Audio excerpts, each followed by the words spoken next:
I would like to invite you to please rise onto your feet as we take the national anthem as our opening prayer.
Long live the Federal Republic of Nigeria. You may please take your seats. Ladies and gentlemen, before we get into the agenda for today, your health and safety whilst we are here is very important. So I'd like to take a moment to welcome Mr. Daniel, the security supervisor here at the Transcorp Hilton, for a brief briefing.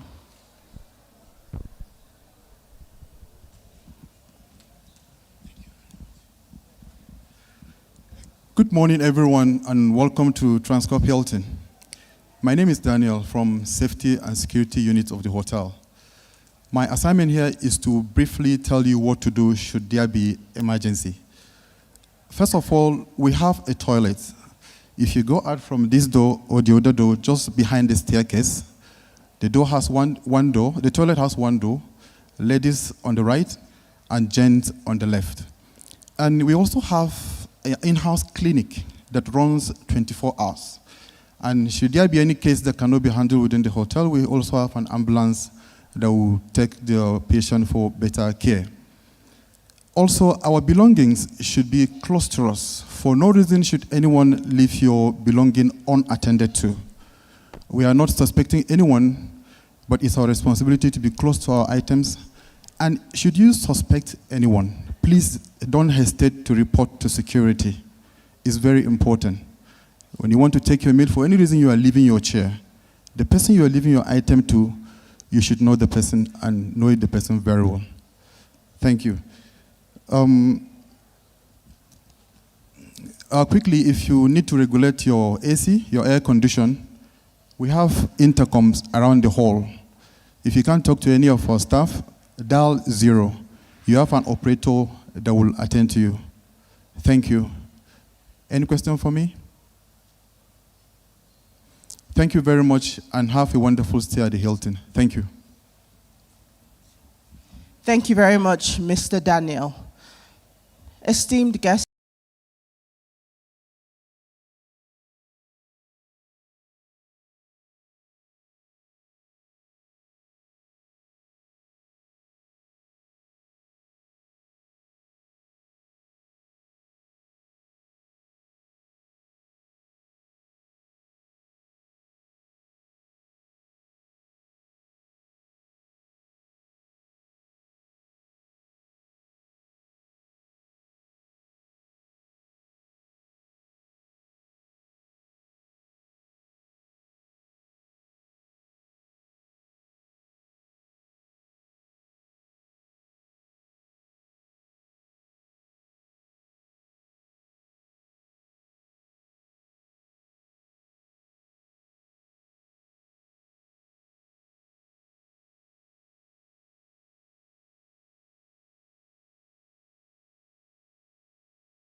Show of hands. Oh, we have a real Gen Z. Awesome. So, ladies and gentlemen, Gen Z or not,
and with that, we'll be able to get your video, and at some point before the end of today, we can put you up on the big screen. I think that is very exciting. What do you think, ladies and gentlemen? Can I see hands for who's going to send us a video? Awesome. We look forward to receiving them.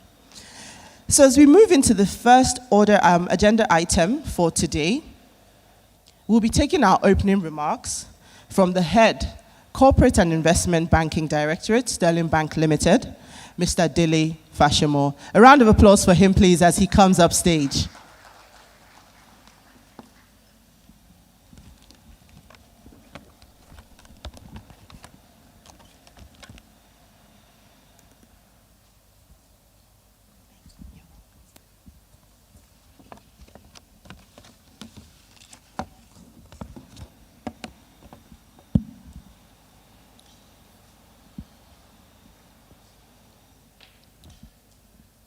Good morning, ladies and gentlemen.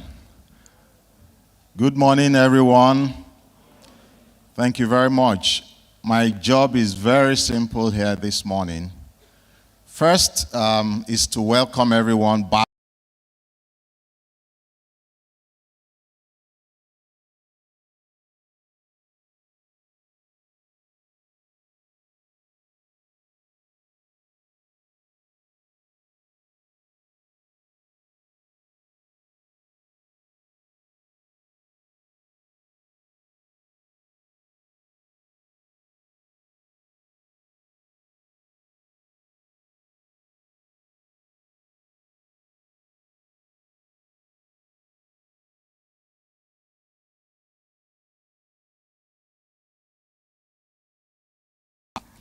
The second part of my job here is to remind us, and I think Uti has done that already, but a few of the things that we discussed yesterday are very important that we reiterate them. If you start with, of course, the opening and the welcome speech by the Managing Director of Sterling Bank, Mr. Abubakar Suleiman.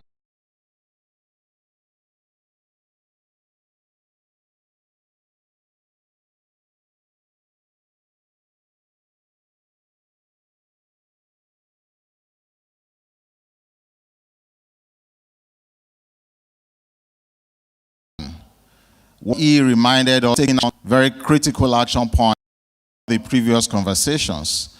And this is very important so that you do know that you are being part of something very meaningful, moving the Agriculture Summit for Nigeria, the agricultural sector for Nigeria and Africa forward. He reminded us of the steps that have been taken in moving the contribution of the Sterling Group to agriculture sector from somewhere below 3% about 7 years ago, much closer to around 15% of our loan book today. He also reminded us of the efforts through collaboration with many of our partners, specifically narrowing down to what has been achieved with the funding that has been created for women and youth within the agricultural space. Finally, he charged us to continue to elevate the conversation around this particular sector, and this really dovetailed into the keynote address by Professor Yeyinka, who challenged us that agriculture is far more than provision of food. And he spoke about poverty accommodation. He spoke about some of the things that we do tacitly or otherwise, by which we continue to encourage people to stay at the low level of income. He therefore charged us that agriculture should go way beyond the provision of food for the populace. It is through agriculture that we actually provide massive employment, income, and wealth generation for the mass of our people across the continent. He also reminded us the linkage, very strong linkages between agriculture and industrialization. And indeed, we can extend that to some of the most fundamental problems we face in our country today when we speak about the generation of foreign exchange and our dependence on imports. Agriculture is a very strong tool for achieving regional and economic integration across this continent. And we really have to continue to elevate the conversation around this sector to touch on all of these elements so that our people do not go away with a sense that when we're speaking about agriculture, we're just merely speaking about provision of food. It's really way beyond that. So on this note, I'd like to welcome us back to day 2. And we'd like to thank all our panelists who are in the room. The conversations yesterday were very great. There were a lot of debates around GMO, around the place of science and data-driven decisioning, and all the other things that we spoke about. I personally look forward to a far more engaging session today, and I do believe that everyone here I share the same vision and the same passion. Once again, I welcome you back to day 2, and thank again for all our partners and all the participants here present and those online. Thank you very much, and do enjoy the rest of the day. A better round of applause, please, for Dele Fashemo. Thank you.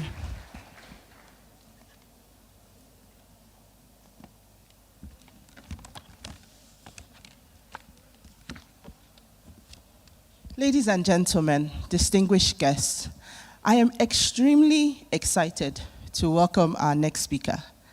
Why am I excited? When I introduced myself this morning, I introduced myself as Uti Elu. I'm going to reintroduce myself for the purpose of our next speaker. I'm going to reintroduce myself as Utienyi Orishewarami Elu. I am proudly Ishekiri, and I like to consider myself a thoroughbred, because when your mother and father are Shekiri, you are a rare thing. So, clap for me now. Thank you. One of our distinguished guests for this event, in fact, the royal father for this event, is His Royal Highness Ogiame Atuashe III, CFR, the Olu of Warri, the 21st Olu of Warri, the modern king on a very ancient throne. If you have been anywhere on social media, I'm sure you have seen his efforts. If you weren't on social media, I'm sure on the 21st of August 2021, you knew what was happening. So thank you very much. I would like to, at this point, call on his representative, Ade Mabo, to come up and give a goodwill message. A round of applause, please, as we welcome him.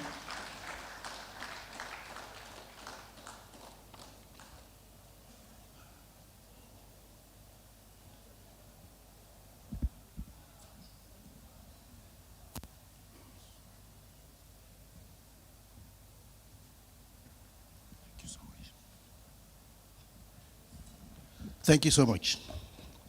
Good morning, everyone. Ladies and gentlemen, I greet you all. We will say Ere Owuro. Starting on all existing protocol, I bring greetings from the great Warri Kingdom. My name is Adebabo. I'm a royal order of Iwere Kingdom, and I bring greetings from the Royal Majesty Ogiame Atuwashe III of Warri, Olori Atuwashe III, and the entire good people of Warri Kingdom.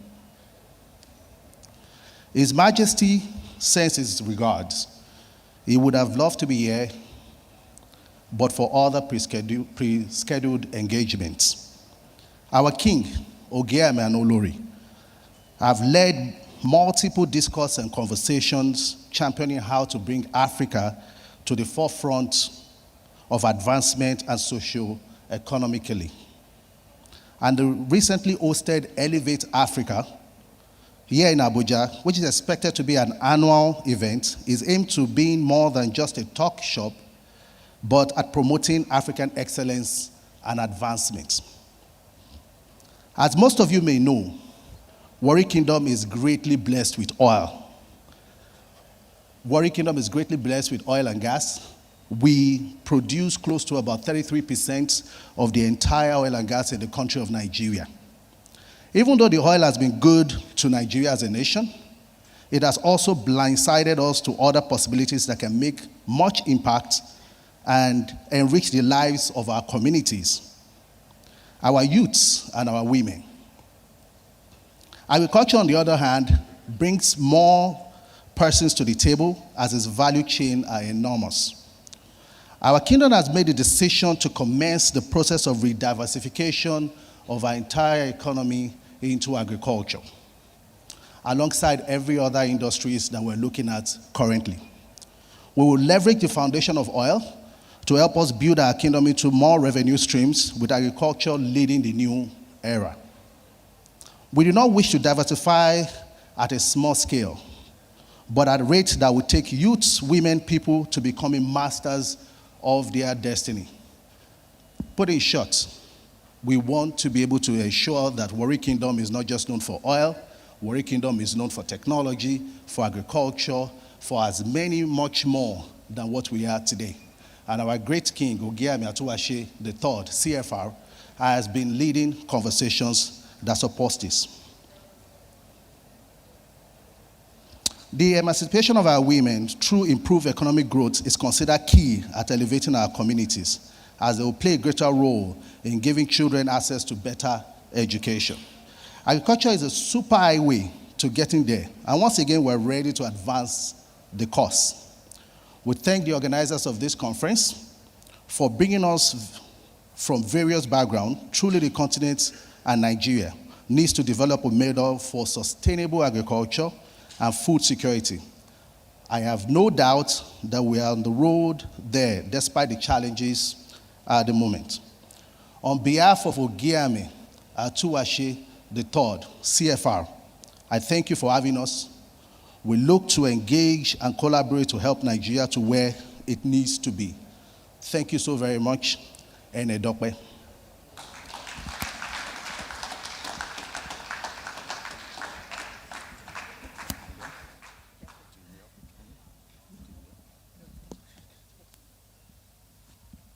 A round of applause, please, for Mr. Ademabo.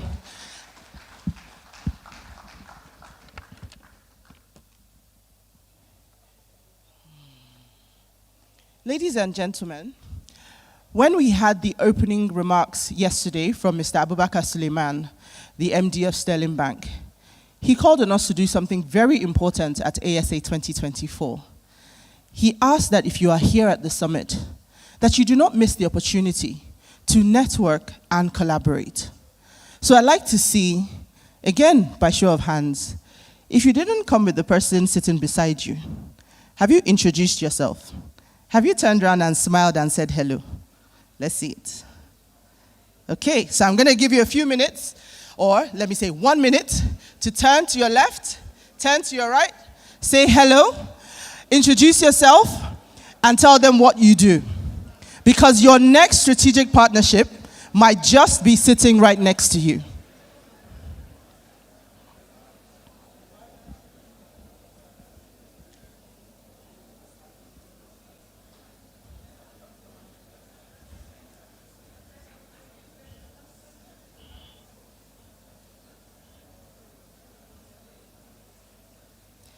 Please, when you say hello, don't feel free to move around. If you want to say hello to someone that looks interesting behind you, in front of you, to your left, to your right, let's get the conversations going.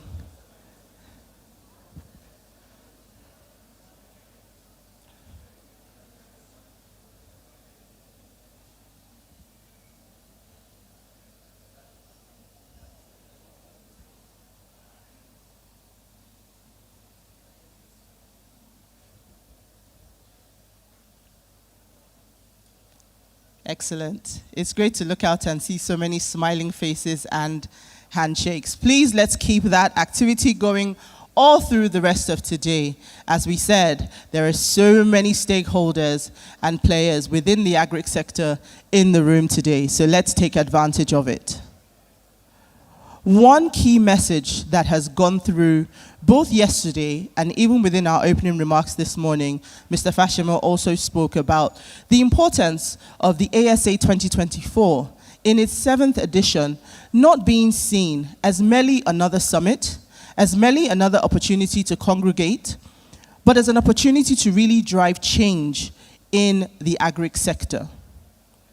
One of the key outcomes that we like to see from this event is real transactions. It's the opportunity to place investors and farmers and various stakeholders within the sector and give them an opportunity to interact. So with that goal in mind, I am pleased to announce that the deal room is now open, and you have the opportunity to have some meaningful conversations and walk away from ASA 2024 with something truly memorable for you and your business. It's up on the gallery, so you can take the stairs outside of the room to get up there, and we encourage you to do that. The room will be open from right now up until 12:05 p.m. So I invite you to go up there and have fantastic and potentially profitable conversations. I think that deserves a round of applause. Thank you. As we move on, for the next 30 minutes, we have spoken largely all through yesterday about the issues that plague the agricultural sector, not just in Nigeria, but right across Africa. A lot of solutions were also posited during the sessions and speeches yesterday. As we move into the first item for today, we're going to attempt, and our speaker is going to attempt to give you a very clear overview on the state of the agricultural sector. He was a panelist yesterday, or I beg your pardon, he was the moderator of the second panel yesterday. His name is Basil Abia, and he is the co-founder of Veriv Africa. As a data insights company, Veriv Africa transforms information into actionable intelligence, driving Africa's next wave of economic growth. In addition, Basil is a highly skilled research and policy consultant with a strong track record of supporting think tanks, senior public offices, startups, and civil engagements and development projects in Nigeria and the Global South. Basil is also making a name for himself as an emerging public analyst in Nigeria. His thought-provoking perspectives pressing national issues have garnered significant attention. Basil's public analysis work has been published in The Republic Africa is a Country and Southern Voice. In addition, his research contributions on terrorism and religious extremisms in Nigeria have been published by Perspectives on Terrorism, an initiative of the International Center for Counterterrorism, Palgrave Handbook of Islam in Africa, and the Journal of Asian and African Studies. More importantly, he has feature stories and news articles on his work published on Bloomberg, France 2024, TV5 Monday, Africa News, Kuwait Times, Liberté Algeria, Radio Canada, and Business Day, The Africa Report, Tech Cabal, Daily Trust, and Global Times China. For radio, he has offered his analysis on Law FM Lagos. For television, he appears regularly on News Central TV, RT International, Joy News, TV Ghana, and the China Global Television Network. To to share his insights. Ladies and gentlemen, you will agree with me that Mr. Basil Abia is more than qualified for the next session. Please welcome him with a warm round of applause as he makes his way upstage.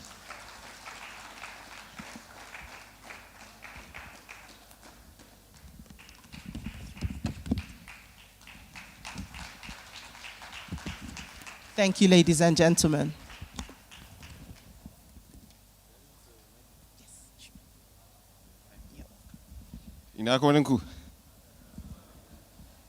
Carol, I'm so sorry, I'm so bad with Igbo. What's good morning in Igbo?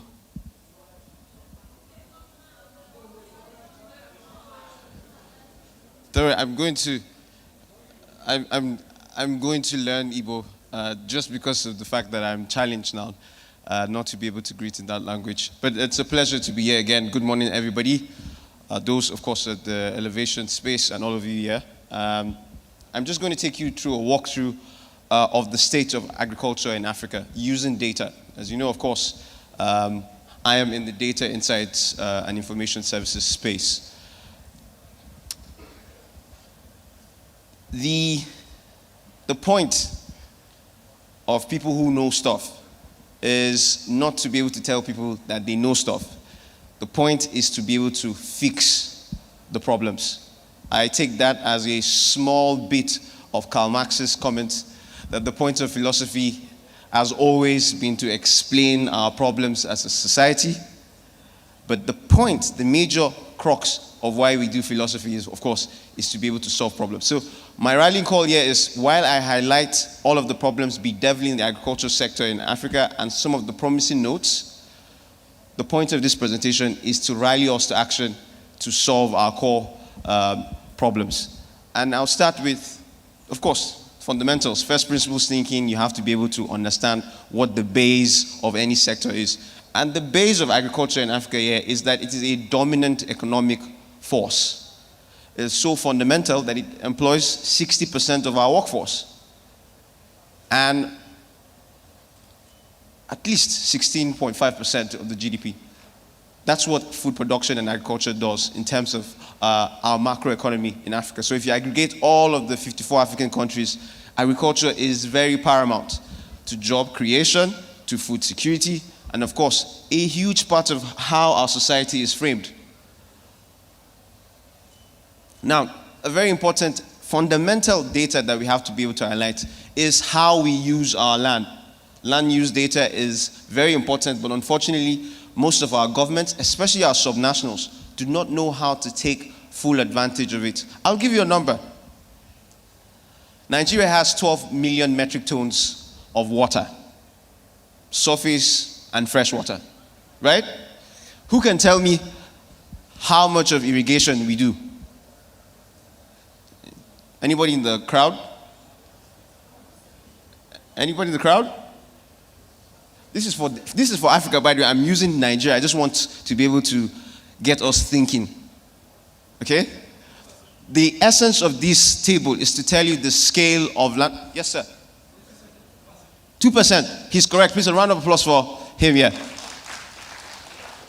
So normally, if you read some data notes on irrigation in Nigeria, Nigeria does between 2 to 3% of crop production with irrigation. That is an abysmal number. It's also indicative of the fact that we are a majorly one-season farming country. So how are we able to meet our very high demand? I'll give you another example. We have a 5 to 6 million metric tons deficit when it comes to rice. We can match that if we do triple or double farming seasons for rice. How do you do that? You ensure that you scale up your irrigation practices, right? But we're only doing 2%. So how are we going to be able to meet that 5 million metric tons deficit? But then remember my first data point with regards our water asset. 12 million metric tons, surface and fresh water, and we are not utilizing it.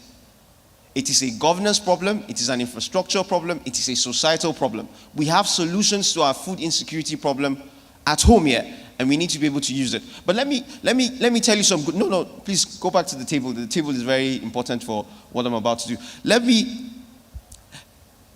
explain what Egypt are doing, and they still have serious challenges. Subsequently, as I go through the charts, I'm going to show you the irrigation numbers for Africa, and you will see, of course, Egypt is dominating in that regard. But they have a serious deficit, right? This is a country that basically utilizes most of its River Nile, major river system, for their food production. We all know how extensive that is. In fact, that might actually lead to a war. Dare I say, and I'm predicting it, geopolitically, we're going to have a war on the River Nile in the next 20 to 30 years. Ethiopia, Uganda, Egypt, they're going to fight over the Nile. The Nile is very important to Egypt, as we know. It's a national security asset. But for countries down the Nile channel, it is super important not only for their food production, but their energy needs. Ethiopia, as you know, are damming a part of the Nile, which has been very contentious to the geopolitics of that era. And ask any geopolitics expert that you know, or just use your Google, for instance. You will see that almost everybody is predicting wars that are fought over scarce resources like water. As we do know, of course, whether we like it or not, a core part of the heightened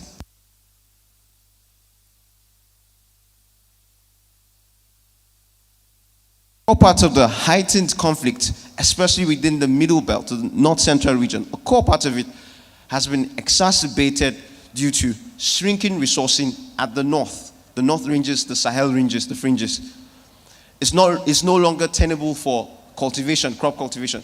So most of the farmers are going southwards, and then the headers, of course, are going southwards because most of the grazing areas are shrinking due to desertification, as we do know, and a lot of other ecological factors. So we are already seeing signs of infighting or conflict that is caused because of these climatic conditions.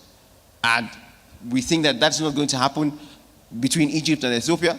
So there's a very high chance, of course, that regardless of the successes that Egypt has made in terms of irrigation farming, and I'll give you data to back that, they still have a huge gap in terms of their water usage. So one current data point that I can highlight is that they do 60, if I'm not mistaken, I think it should be, they do 60 billion, yes, 60 billion cubic meters of their water utilization is for irrigation. They have a gap of about 54 billion. This is data from the Food and Agriculture Organization of the United Nations, by the way. So you can always cross-correct on the internet, just for accuracy's sake. No, let's still use this table. I'm trying to pass the point across.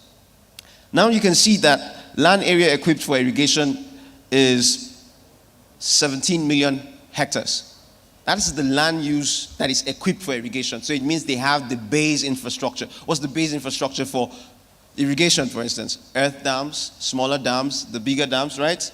Canals, right?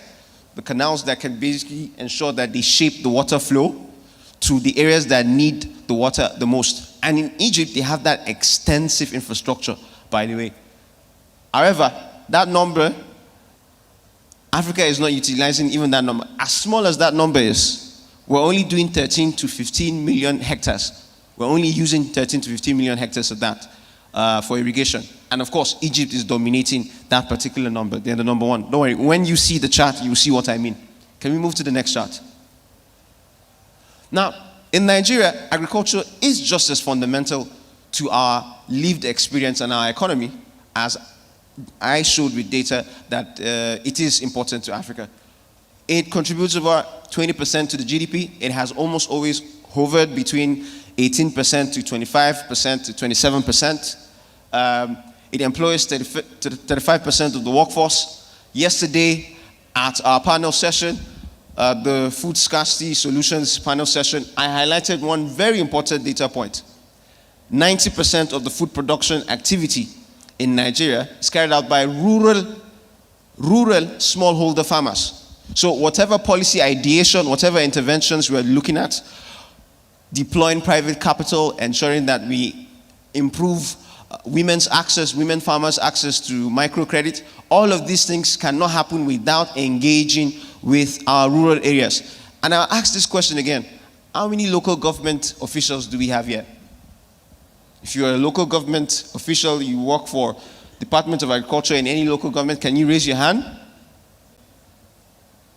That is alarming. That is incredibly alarming. I can't remember, but I think it was 3 weeks ago I had a public event and I said the same thing. You cannot be in an engagement for food security in Nigeria or in Africa and you do not have rural officials, local government officials not being in your space. It is indicative of a governance problem, a governance misallocation problem. 90% of food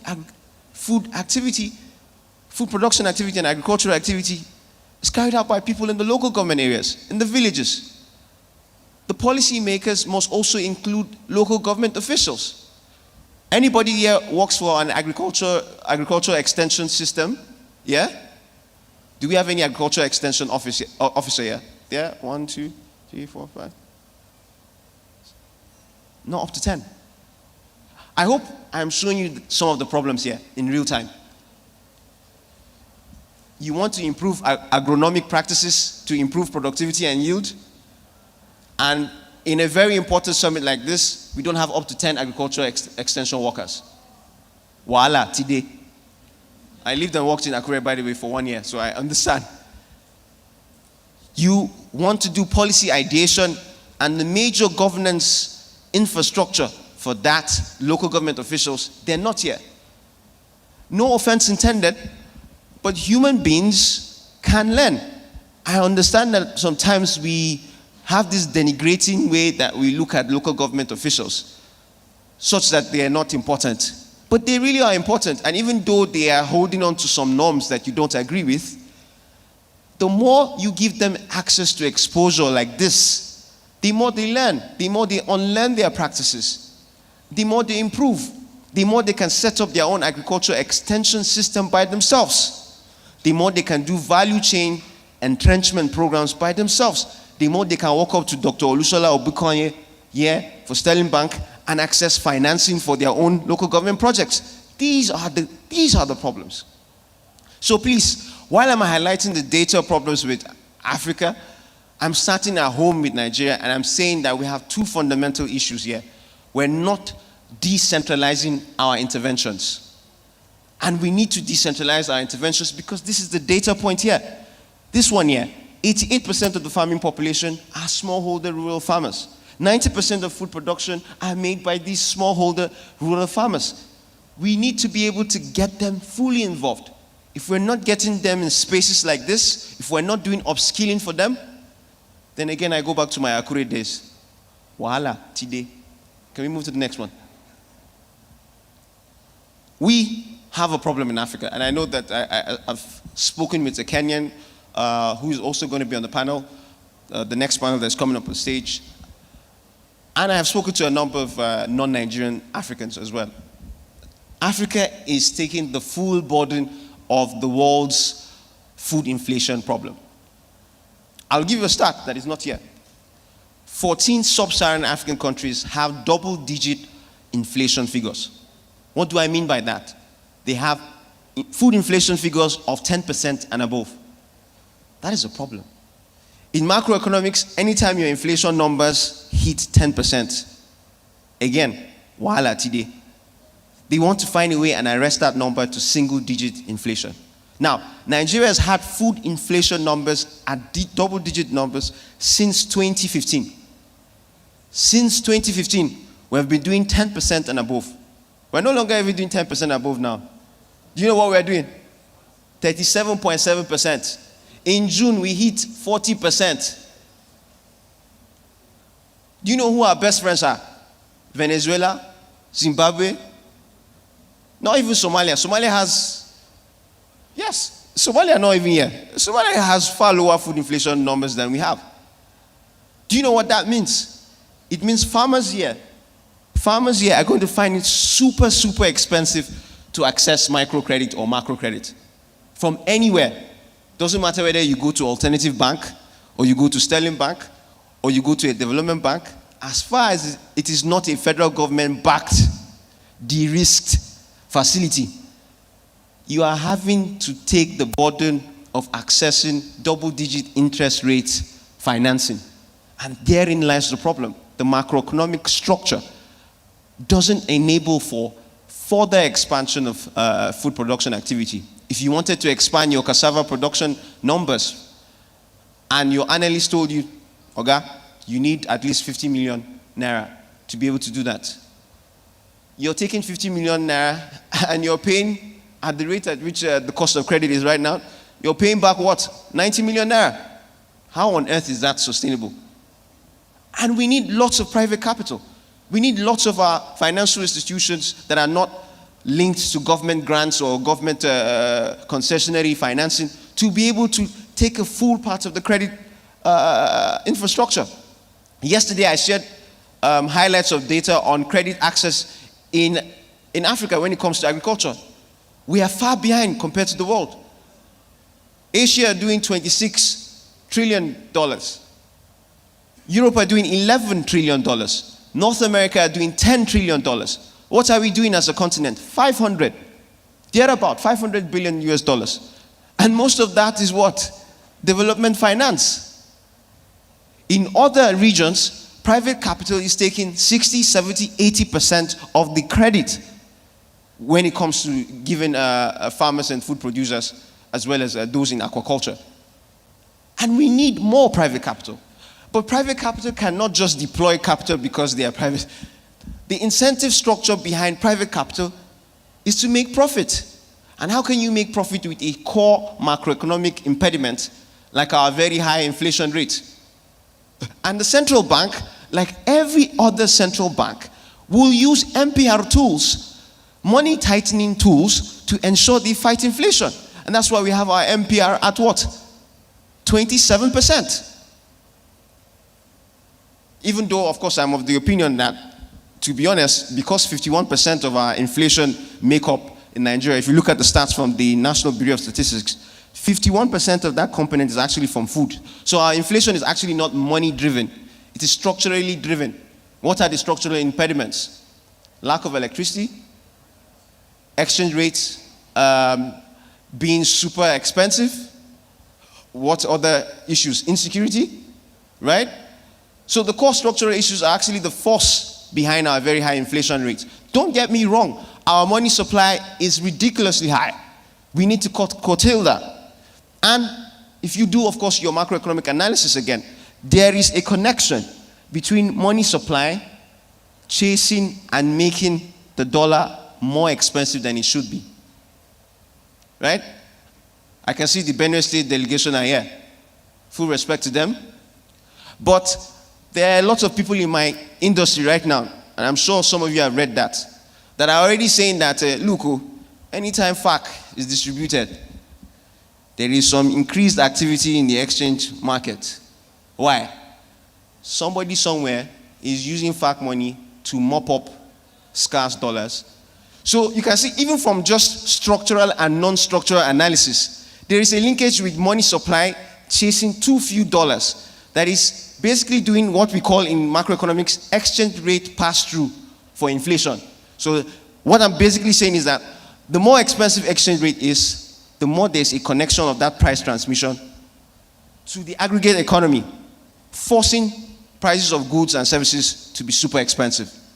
So we have, and I'm very grateful that we have government officials here from the federal government who have to understand that their role here is to make sure credit is cheap.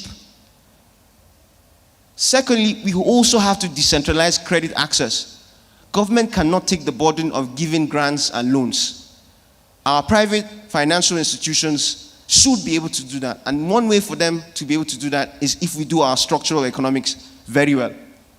These are the fundamentals. Who can tell me what happened in January 2000? Who can tell me what happened in January 2000? Or probably I'll say the question I should be asking is, who can tell me what led to our food inflation rate to be minus 17.5% in 2000? No, 2000, not 2020. Oh. Year 2000, food inflation rate was at. So basically, the rate of increase in food prices was very low. Let me give you some very good anecdotal evidence. A 50 kg bag of rice, I swear I'm not lying, I still cannot believe it, but that's what the data is telling me. A 50 kg bag of rice in January 2000 was 2,500 naira. It's about 100,000. Now, this is just me being conservative. It's about 100,000 naira now, 50 kg. I did the math. In 24 years, we have had a 3,000% increase in the most consumed staple in Africa. 3,000%. I did some math. I did some analysis. I did for Kenya and Ethiopia. 300%. Well, I can't say just, because at the end of these numbers are poor people who are suffering now, right? So 300% increase in the East African countries when it comes to the price of rice. But in Nigeria, 3,000. So whenever you watch the news and you see people lining up for very small leather bags of rice, that number should ring into your head as to why they really can't afford. No matter how hard they work, they simply cannot afford to go buy a 10 kg bag of rice. Because of course, if you're doing that math, you can just, if a 50 kg bag is doing 100,000, then a 25 kg bag is doing what? 50,000. What's our minimum wage now? 70,000, right? What's the compliance rate for minimum wage? 2 states. I know that 6 states have announced, but basically right now only 2 states are paying. So I can't even use that data. I'm still going to use our 33,000 or 30,000 naira minimum wage range. How many Nigerians can afford that? MBS is telling us, as of 2022, MBS told us we had 133 million multidimensionally poor Nigerians. So poverty across food, poverty across energy, poverty across water access, housing, poverty, the pocket, income poverty, of course. If you do some regression analysis, 133 million at the rate of poverty, rate of inflation rate, I can assure you that number, if you do your regression analysis, that number in 2024 is around 180 million. What's our population rate using MPC's number? 217 million. By the way, how MPC comes across that number and how the UNDP and the World Bank use our population numbers is very simple. They use the base of the census, which was in 2006, and they do regression analysis. Unfortunately, we don't have accurate death and birth data like that, but they will still put it in their calculation weighting. And that's how they come across the 217 million that we have. That's why it's necessary for us to have another census. MBS are helping. They carried out the agricultural census last year. Well, they started it in 2021 and finished it last year. And the results were out 3 months ago. Please, a round of applause for MBS, because at least in agriculture, we now have a census of everything you would want to know about farming households, farming communities, what products are they, what food commodities are they engaged in, the number of women involved in agriculture. And I know you know the stats. In northern Nigeria, we have about 36 to 37% of the farmers being women. In southern Nigeria, it's about 52%. So women actually dominate farming in southern Nigeria. You know, and we need most of this data to be generated over and over and over again, so that our policymakers, like our Benue State government contingent, can use that number to generate intervention programs that will reach the people. I loved very much what the executive secretary of Benue State Investment Agency, right, said yesterday. I really loved it. He said we need to be ramping up our data access, because that is what is going to help the intervention programs actually reach the people. Sure, well noted. And we need to be able to do that. And we have a solution for that next year. I will make that announcement much later. I can do data for just the state of malnourishment in Africa. Sub-Saharan Africa is taking the huge burden of the world. See the percentage. We're doing 22.5% of malnourished population in the world. Sub-Saharan Africa, by the way, not the entire Africa, Sub-Saharan Africa. So basically, anything from Sudan downwards. That's what we're doing, right? As you do know, of course, Nigeria has about 32 million malnourished people. New data that just came out some 4 or 5 months ago. That is a scary number. Please, let's I don't have time. Now, this one is for federal government policymakers. If you want to be able to fight food inflation, this number is your number one guide. I remember when I was a child, my mother used to put the map of Nigeria, she would drape it on my wall. That became my mentorship goal. I wanted to fix Nigeria because every morning I woke up as a kid, I saw the map of Nigeria. I'm basically saying, federal government policymakers, they should drape this on their office walls and their bedroom walls. Because if you breach this deficit, price equilibrium happens, and what happens? Food inflation tanks. Biophysically, if we use common sense, it's impossible for Nigeria with our current climatic conditions to be able to produce up to 5 million metric tons of wheat. We just don't have the climatic conditions to support wheat. We can do some good seedling engineering and have some of these wheat seedlings, adapt to our climatic conditions. But I'm not sure the tropics are good for wheat production. We all know where the wheat production is going to happen. North America, East Europe. As you do know, of course, Ukraine and Russia dominate our wheat imports, by the way. 30% of our wheat comes from that wheat basket. So I'm not saying that we should give up on wheat, but I'm basically saying that for me, the data should be bridging the gap in areas of our comparative advantage. And as you know, we're very good at cereal crop production.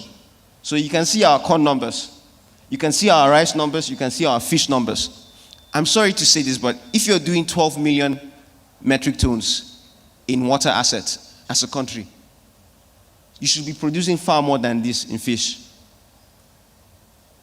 We should be doing far more than this. Far more than this, I can assure you. So the concern for policymakers is, if I want to fight food inflation, how do we fill the gap? That should be the number one question. Let's go. There's no time. So we know the challenges. I would say probably just looking at this crowd, at least 80% of you are practitioners in the agri space. So you know the core challenges. And this cannot be conclusive. This is just for me and for us at Verif Africa what we think are the core problems when it comes to agriculture in Africa. But there are far more challenges. There's conflict. 82% of food insecurity in Africa is caused by conflict. I highlighted that in our panel yesterday, right? There was a survey with policymakers, and 8 out of the 10 responses basically said, look, the reason why we are struggling with food production numbers is they are fighting here. Last week, we got a new terrorist group in Nigeria. Somebody made a statement on Twitter the day before yesterday, and I was just laughing. They said Nigeria has become the metaverse for terrorist groups. It's unfortunate, but it's the truth. We have a new terror group. They've already started killing. The last number, 15 deaths in the Northwest. We all know the story about farmers in the Northwest. I lived in Katsina for 1 year, so I have personal experience. In Daudawa, the village that I was living in and teaching, anytime I call them, most of them are now in Funtua, and even in Funtua it's unbearable. The ones who are brave enough to live in Daudawa, they keep telling me, Oga, we'll pay them the tax. So basically, farmers are paying terror groups diverse forms of taxes to be able to engage in food production. Remember the personal anecdote that I shared yesterday? Said the person who normally drives me to work, they did church Thanksgiving just 2 months ago in southern Kaduna. Why did they do church Thanksgiving? Because when they went to harvest, nobody came to waylay or harass them or collect taxes. These are the problems when it comes to food production. And it's everywhere in Africa, by the way. The Sahel region is bedeviled by diverse forms of conflict. It's affecting food production. In southern Africa, while it is not conflict, climatic conditions are causing diabolical conditions when it comes to food production. As we do know in Malawi, of course, Ukraine sent, if I'm not mistaken, they sent close to 10,000 bags of millet, sorghum, and wheat. Ukraine that are fighting a war, they sent it to Malawi. Ukraine sent us some wheat, by the way, earlier this year. So it's not only Malawi, Nigeria today. Please, let's keep going. So we are credit starved. Please, can I ask for an extension of just 3 minutes to that 2 minutes? Just add 3 minutes, I beg. Thank you. God bless. We are credit starved. I shared that data yesterday, and I'm sharing it here again. This is for private sector folks to be able to look. Let's stop here so that folks can see some promising data. And the promising data here is that North Africa is dominating credit access to farmers. We have far more arable land than North Africa, by the way. As you do know, most parts of Northern Africa is in a desert. But they have far more access to credit for production. Please, let's go back. Let's go back to that North Africa data. Let's see something. Southern Africa? Well, again, data can always surprise you. I won't lie, I always thought that West Africa was far behind when it came to access to credit. But that's the good thing about data. It counters your beliefs, and it makes you know new things about yourself. And West Africa is just behind North Africa in credit access. And I think most of that burden is taken by Nigeria. So a round of applause for Nigeria in that regard. But there's still more work to be done. There's still far more work to be done. Let's keep going. Again, most of the data charts, you see the sources from, where the sources are from. FAO, sometimes World Bank, sometimes ADB. Can we go back? Just want to cover this part. No, let's go back. One of the, and even though I'm still a strong believer in private capital for food production, for agriculture, we as a continent, we have come together to arrange some sort of convergence, some sort of policy convergence. In one of the panels yesterday, harmonizing policy in Africa for agriculture, one of the themes actually was that we needed continent-wide interventions. And so this is an example of a continent-wide intervention. The Malabo Declaration. What's the Malabo Declaration? It basically says every government, be it the central government or the federal government in the context of Nigeria, or be it regional governments or provisional governments in the context of South Africa and other Southern African countries, or subnationals. What do I mean by subnationals? State governments like the Benue state government, and even local government areas. They have to be able to dedicate 10% of their budget to agricultural activities. Nobody is adhering to Malabo Declaration right now in Africa. Nobody. Look at the data here from Food and Agriculture Organization. 4% Algeria, 5% Senegal, 4% Morocco, Ghana 0.44%, Namibia 2%, Angola 0.8%, Rwanda 3.2%, DRC 2.17%. And if you go through the data set, because there's quite a lot of data by the way, if you go through the FAO data set and try to manipulate it, you just all the 54 African countries. Let's go. Single season farming, like I told you, Egypt is dominating land use for irrigation. Let's go. I have just 3 minutes left, so I want to hit the point. Some data here. Value chain participation for Nigerian farmers who are women. Again, data can be surprising. I had no idea that millet was the product where we had more women involved. I actually used to think that it was cassava. But the data is telling me that it's actually millet. And if we use some data to make some sense of it, only 36% of the food production or the farming population in northern Nigeria are women. And millet is predominantly produced in northern Nigeria. So, data again can be surprising. That regardless of the very low numbers, women are very effective in millet production in terms of value chain. So anybody who is doing value chain programs, our development partners, our government officials, our private capitals, players, this data is very instructive to how you can intervene for women. These are the value chains to target. Can we move? We cannot conclude what the base levels for recommendations would be. But one thing we can do is fundamentals. And like I highlighted, we need more of the Malabo Declaration for policy harmonization across the African continent. There's no doubt about that. We need to do a cooperative unison. Basically, what I mean by that is that the data is already telling us that one of the ways to effectively reach local farmers is through cooperatives.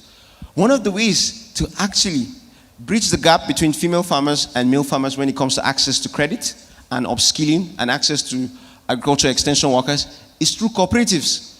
But as a continent, Africa doesn't have a body or a convergence of bodies that organizes cooperatives into a singular, something like the AFCFTA, for instance, where we now know that we are building frameworks for trade, a trade union that is putting us in unison. We need to be able to have something close to that for policy. We need to be able to have something close to that for cooperatives, at least so that we can reach far more African female farmers than we currently reach.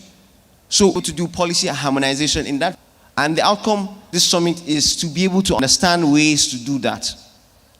Again, the way forward, like I said, increased activism from private sector. So we need more involvement of our private finance players like Sterling Bank. They're doing a very good job. I'm going to show you data, what they're doing here. Their loan portfolio is about 11.3%.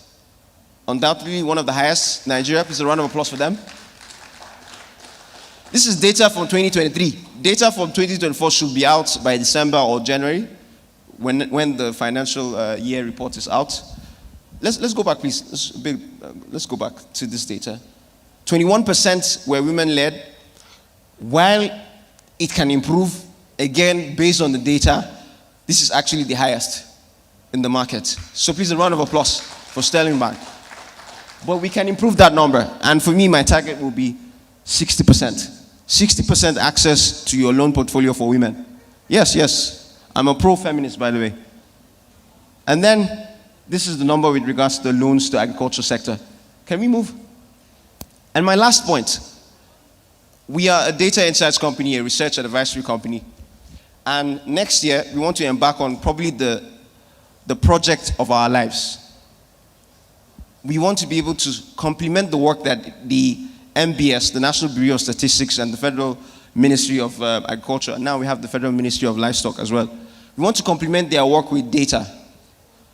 How many people want to know what the demand size for sorghum is?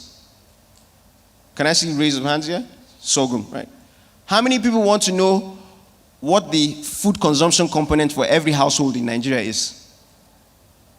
Okay, I can promise you, if you come next year, God will keep us, by the way, in Jesus' name.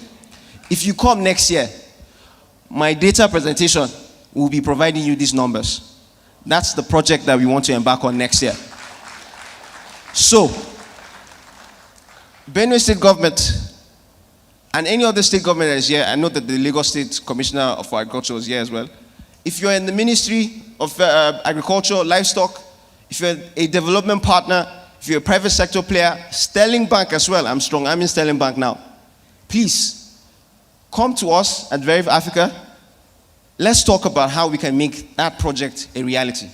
Financing, structure, giving us access. We're definitely going to go to Benue State. We're going to hold meetings with the farmers. We're going to collect data in Benue State and many other Nigerian states. But how do we enable that project work is when states give us the enabling environment to be able to carry out that data work, right? And we can support all of your organizations with your data problems when it comes to intervention programs or even just how you run your thing. And this, for me, is the Veriv Africa pitch. May I call the managing director of Veriv Africa to come? We have something to give to you, sir. And we have an announcement to make as we round up. Sorry, Madam Lois. Sorry about that. This way, this way. Her name is Omotayo Jemima Faro. She's the managing director of Veriv Africa. Please, a round of applause for her. So, in case you were wondering or thinking that I was lying by saying I'm pro-feminist, our leaders are women in our company. Most of our workers, our staff are women. We are all about the business. Okay? My good sir. On Wednesday, we are going to launch our macroeconomic outlook for Nigeria in 2025. What do I mean by that? We're going to give you predictions for how inflation rates will go every month. We're going to give you predictions for our GDP, for Nigeria's GDP for next year, for GDP per capita, PMS. Who wants to know how much PMS is going to be next year? When I saw the data from our econometrics team, I was, oh my God, we're in trouble. Who wants to know how much the naira will go against the dollar? Okay. Yeah, sure. I want you to have this on behalf of us to Sterling Bank. This is the document, by the way, it's ready, but everybody will be able to have access to it on our website from Wednesday tomorrow by 1 p.m. We're inviting the Sterling Bank team to come to our event at the Shehu Musa Yar'Adua Center. Please, it's strictly by registration, so we don't come and fill up the space. Register online, the link is on our website. But this is our little gifts to Sterling Bank. They can have the copy, early access. Thank you very much. Really appreciate it. Please, let's give a very warm round of applause to Veriv Africa and Mr. Basil Abia. I think we can clap better. He's given us a lot to think about, a lot to chew on. I know a lot of people are interested in, having the time to dissect that presentation. So it will go up, just the information that is on there. So thank you very much to Veriv Africa for that presentation. Now, we've had the MD of Sterling Bank up here, and when he was speaking yesterday, he talked about the hard sectors. So at Sterling Bank, agriculture is not the only sector. I know today we are focused on agriculture, so agriculture is the golden child today. But we're not just focused on agriculture, we're focused on 4 other sectors, and we're going to be talking about or highlighting one of those sectors right now. So to do that, I would like to welcome Olabanjo Alimi, who is the group head of renewable energy and mobility, to come up for a short presentation about Kore. Please let's give him a round of applause as he comes on stage.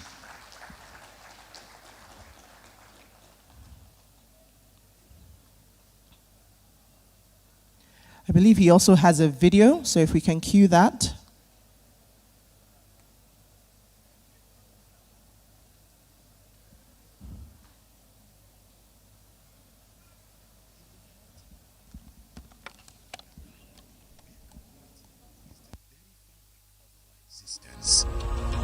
We find our strength in the unbreakable bonds of our people, our communities, our collective spirit, the indomitable spirit that lifts us up and keeps us going. We are more than just an electric vehicle brand.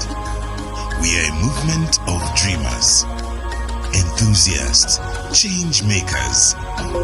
We are a generation charged by the unwavering belief in a brighter future for all. We are making sustainable mobility accessible because everyone deserves a chance to move and to thrive. Join the drive towards progress for people, for planet, for a future where only the very best will do.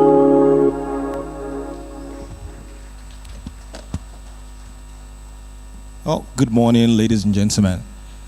I would like to stand on existing protocols and thank you immensely for being here today.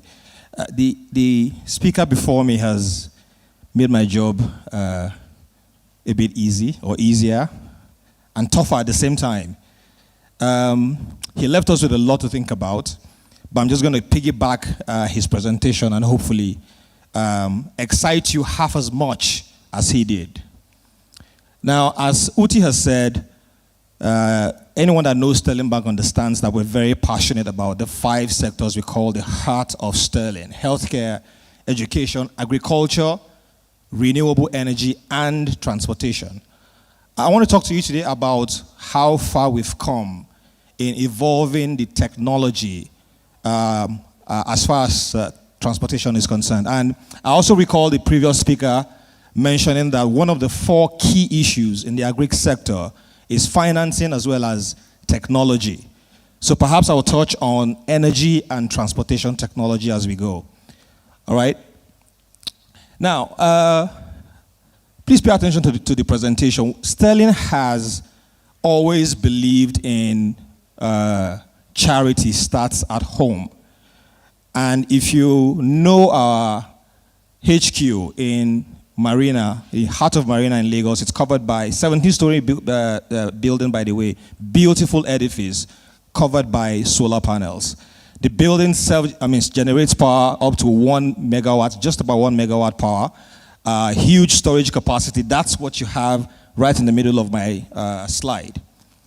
Now, we then have another product called Imperium. Imperium is a solution, again, piggybacking one of the things that Basil said while he was on stage. The fact that we need to decentralize our interventions as far as agriculture is concerned, and I completely agree. And this is exactly what, please, previous slide, please. This is exactly what Imperium is doing. We have succeeded in replicating what we've done with Sterling Towers 2 times over. But this time, instead of having it on a singular building or for a singular business, we have about 2 megawatts of power in the hands of very, very small businesses and individuals. All right, and we've done this in a very, very short period of time. So Imperium is dedicated to empowering sectors, whether it's, SMEs, whether it's in the agric space or in manufacturing or wherever. We have found that one of the biggest issues, we're all Nigerians, so we know, one of the biggest issues we have today, one of the biggest stress on disposable income, right, outside of food is probably transportation. If you own a car, you probably are paying 2, 3, maybe 4 times what you were paying a year ago to fuel your vehicle. All right, so we are trying to solve for energy, and that's what Imperium is doing. And then for Biogen, this is an interesting venture that we've just gone into. We realize that, of course, there's a lot of waste that are generated from farms. And one of the things you can do is to find out how to convert the waste into energy, something useful. And so we have a research that we're doing at a farm in Niseyin, somewhere in Oyo State, in collaboration with the agriculture unit. And this farm generates about 100 tons of cassava waste on a monthly basis. And we thought, instead of having to evacuate all of this waste out of the farm, why not use it to generate energy? So it forms the primary feedstock for energy generation. We hope to take the project live by Q1 next year, and potentially this project will generate twice the power, 4 times the power actually, that the Sterling building is able to generate. And what it does for you is it also displaces the low pore fuel oil, what we call LPFO. The farm uses about 300 liters on a daily basis. That takes to over 100,000 liters on an annual basis that will be displaced at this farm, which means that all of that money can be channeled into other productive uses. Next slide. Now, I just chose to put this here just to stimulate you a little bit. Now, this is a full electric vehicle. Does about 500 kilometers on a full charge. You can charge it over 30 minutes, or you can charge it overnight if you have power at home, right? This is one of the things that Core is doing in the electric mobility space. But what I want to talk to you today about is far less fancy than what you have here. Next slide. We are talking about impact, and if we're doing impact, it also means, again, that we have to decentralize interventions. We have to curate products that go to, the places they are needed the most. And we must find a way to elevate our countrymen and give them viable alternatives to the current, whatever it is they're exposed to at the moment. Now, this is one of the products that has just been released to the market. It's a cargo tricycle, fully electric as well, does about 60 kilometers on a full charge, or a full swap rather. Now, the difference between this and the earlier vehicle you saw is, for this one, you swap out the battery at a swap station. So 5 minutes, you're in and out. Unlike the one that has to charge overnight and so on and so forth, because this is a business vehicle, right? So on a full charge, you get 60 kilometers. It can take up to 300 kg of load, and it's of course powered by a lithium-ion battery. Again, in the interest of decentralizing interventions, these are the kinds of tools you want to put in the hands of smallholder farmers to be able to take care of the first and the last mile transportation. I mean, getting their implements to work and getting some of their outputs, to the center. Next slide.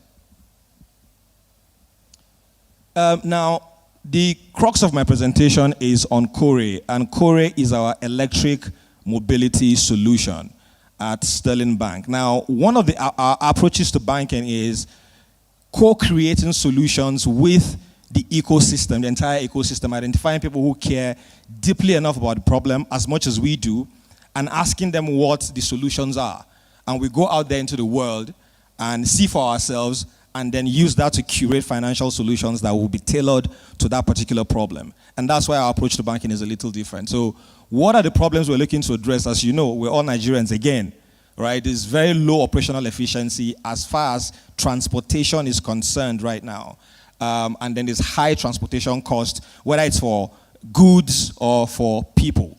As you can see from the data, close to 3x rise in fueling cost, post-subsidy removal, and so on and so forth. Then asset acquisition cost has also jumped by virtue of the fact that we're an importing economy. All our vehicles, most of our vehicles come from abroad, and so we're exposed to what's happening in the forex market. And of course, the lofty ambition to continue to depress our urban pollution for the health of the environment and for us as well.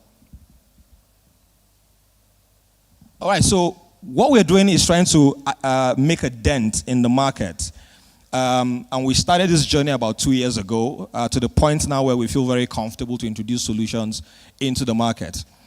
We are giving financing to boost acquisition of these new energy products. Again, the benefits are quite immense if you compare them to your petrol or your diesel engine. They're just simply more efficient. They have fewer parts. So the average electric vehicle, as a normal sedan, for example, has about 400 parts, while your regular petrol is probably upward of maybe 1,500, maybe even more. What that means is, the more you have small moving parts knocking at themselves, the more you have failures. But electric vehicles definitely have much fewer parts, and then it's easier to maintain, cheaper in the long run as well. And then what we call the total cost of ownership is then it's a lot better when you compare with internal combustion engines.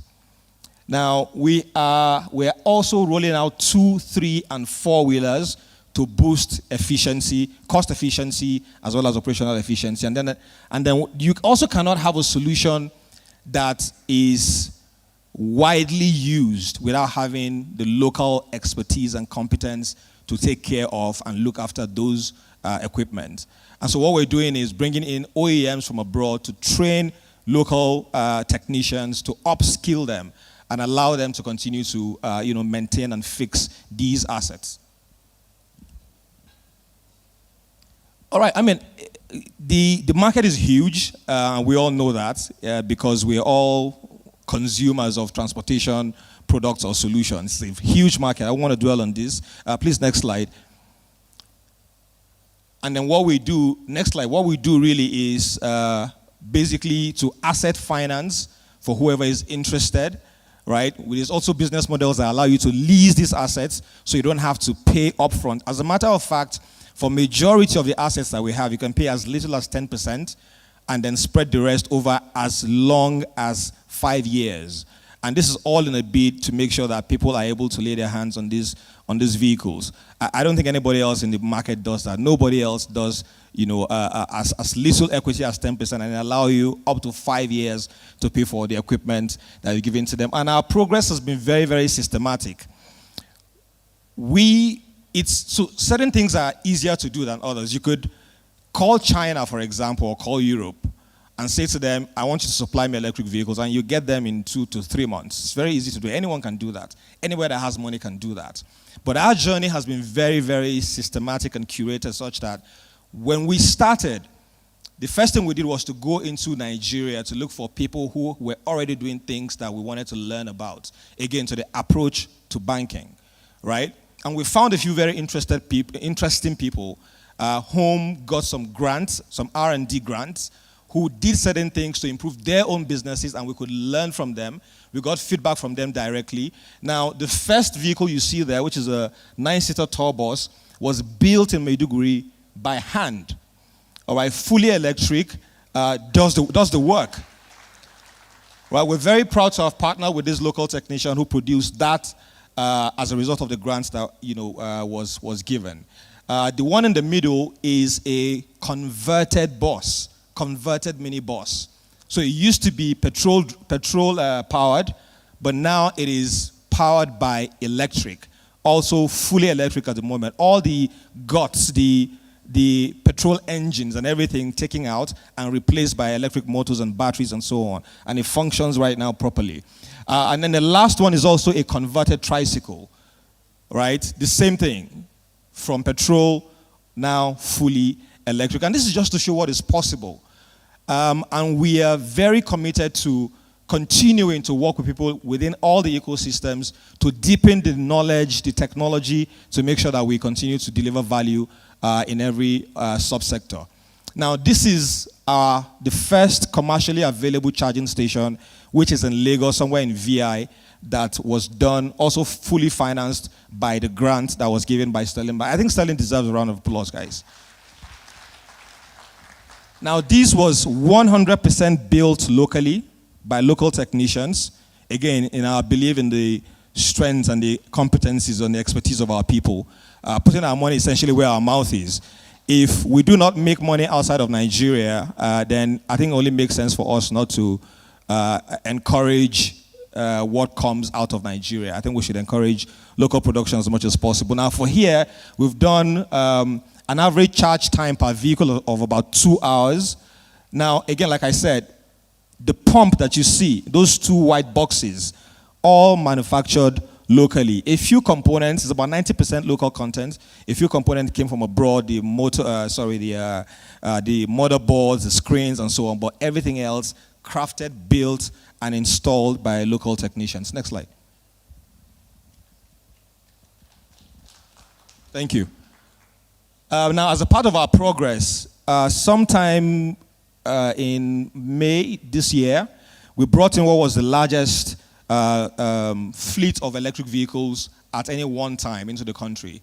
And again, you cannot be an advocate for something if you can't demonstrate with your own naira and kobo that thing works. So I can't come here and say, can we go electric if I haven't put my money in there? And so what we're doing right now is, what we did in May was to bring in 120 tricycles for a women-only society cooperative in Kano State called Matazella. And then alongside, like I said earlier, we brought in the original equipment manufacturers. Even though these machines were designed in Nigeria, they were produced, of course, outside. And the plan is from 2025 for us to begin to reduce the components that we bring from abroad, things like the seats, and eventually, maybe even graduate into more technical and complex things. But anyways, we brought in 120, brought in the OEMs to train local technicians to assemble, to fix, and then to maintain these vehicles. Next slide. Okay, I have a 30-second video that I wanted to show to you here. So if it's ready, could you please...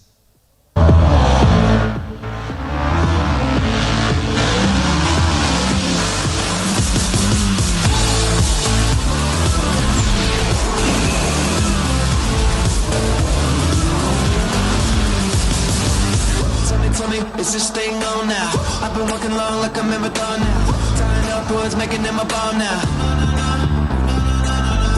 Tell me, who turned on the alarm now? I got a message when they put it in a song now. I'll see you later, all the haters got it wrong now. We're touching the lightning, we're coming alive, yeah. We're feeling inside it. We got the power. Yeah. Come on. We got the power.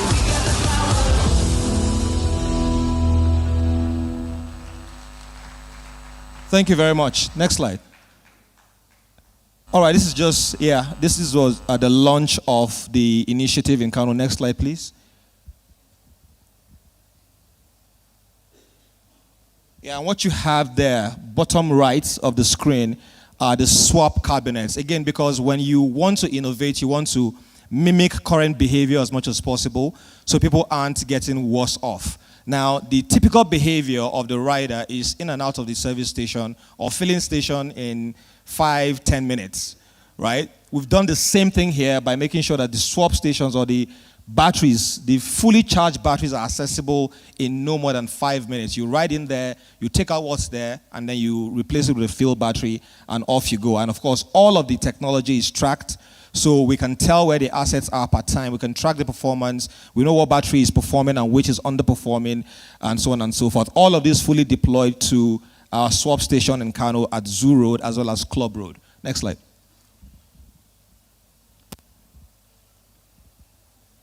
Back, please. So the slide before. Yeah, so we are also coming to market with corporate ride-hailing service to allow companies, corporates essentially, who are very sustainability-minded to also begin to reduce their carbon footprints by allowing their staff, their employees to ride in new energy vehicles. No zero-emission vehicles are available to you. We're working with the promoters of Lag Ride in Lagos to build the technology, and this will be released by January 2025. The product is called Cab Zero. Next. And this is just pictures, more pictures of the vehicle. Please go on. Go on. All right, and then as a validation for all of this work that we've done, we're very happy to announce that between us and the Niger State government, there's an agreement to deploy 5,000 electric tricycles to Niger State, and the first batch will be arriving next month. Thank you very much. As follow-up to that as well, we have a few other sub-nationals who have spoken to us. And the reason we're doing this is because from a time when the ordinary rider would spend about 2,000, maybe 3,000 on fuels, to a point now where they spend 12,000. It is increasingly difficult for ordinary people, ordinary Nigerians, to have anything to take home. Right, but we are able to, by virtue of this technology, drop the cost of swap is at about 4,000, which is half what they would normally spend on fueling, which leaves them with more disposable income to go home with and take care of their families, and that's why we're very proud about that technology. Now, in wrapping up, one of the questions we always get is, there's no power in Nigeria, right? How are you going to power an electric vehicle? And it's true. Right, but the truth is also, everyone here has at least one mobile device and it's probably charged. Right, we all have TVs at home, we watch TV, we have laptops and everything. It's power we use to charge these devices. A vehicle is no different. It's actually no different than that. So we're deploying solar panels first off, and then we're banking on the grid, whatever it is we get from the grid, to power all of these. If we could power a 17-story building with solar panels, certainly a tricycle is something that we can figure, right? So we have both fast charging technology, slow charging technology, battery swap technology to make sure all of these vehicles never lack juice whenever they need them. Next slide. Yeah, and the further validation, we have a pipeline right now of over $50 million, but we continue to work with corporates, with subnationals to expand the impact of these technology to make sure that everybody gets the benefit. Next slide, please. Well, we are all Nigerians, and for me, scarcity to security is about one thing only. It's about the human.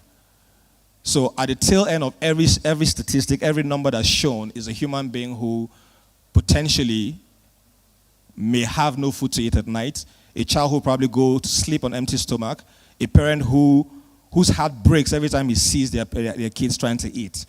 And so we believe very deeply that a better life is possible through sustainable energies and mobility. And I welcome you to join us on this journey. Thank you very much. In the heart of Africa, where community is the very fabric of our existence, Please let's give him a better round of applause. In the unbreakable bonds of our people. Thank you, Olabanjo Alimi, Group Head Transport and Renewables at Sterling Bank. The indomitable spirits that I think Sterling Bank also deserves a round of applause for continuing to show its commitment to the areas and challenges that affect all Nigerians. Thank you once again. Ladies and gentlemen, at this time, we'll be progressing to our third panel discussion of this event and our first panel discussion of today. A lot of our speakers across this event have spoken about the impact of women in agriculture. And the next panel will constitute key minds who will give us insights and further understanding to the value that women present to the agricultural sector and to Nigeria and Africa as a whole. The panel is titled Galvanizing Home-Based Skills, Potential and Reengineering Women in Agriculture. To lead this astute panel, our moderator is none other than Chidima Lawansin. She was the inaugural and immediate past country director, Nigeria, for MasterCard Foundation from 2020 to 2023. She oversaw the implementation of the foundation's thrust, especially its Young Africa Work strategy, unlocking dignified and fulfilling work and entrepreneurial opportunities through partner organizations. For more than 1 million youth, especially young women in agricultural organizations, creatives and digital economic sectors, while embedding financial inclusion elements in its programs. She also managed the public and private sector engagements within Nigeria for the foundation. As the CEO of Enhancing Financial Innovation and Access, EFINA, a development finance institution funded by the FCDO and the Bill and Melinda Gates Foundation, as a financial sector consultant and senior banker, she focused on MSME banking, agri-finance for smallholder farmers, women-owned businesses, retail, mass market, and other services, and financial products for low-income groups. Chidima acted as consultant across Africa to the International Finance Corporation, IFC, a World Bank group, the Africa Development Bank, Côte d'Ivoire, Development Pathways Limited UK, and Oxfam Enterprise Development Centre's SME Development Program. I think with that small portion of her profile, you will all agree with me that she is the woman to lead this fantastic panel. Please let's welcome her with a rapturous applause. Thank you. Let's keep clapping as she comes up stage. Thank you very much.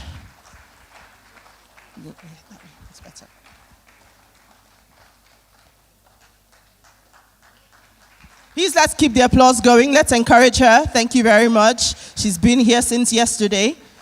Awesome.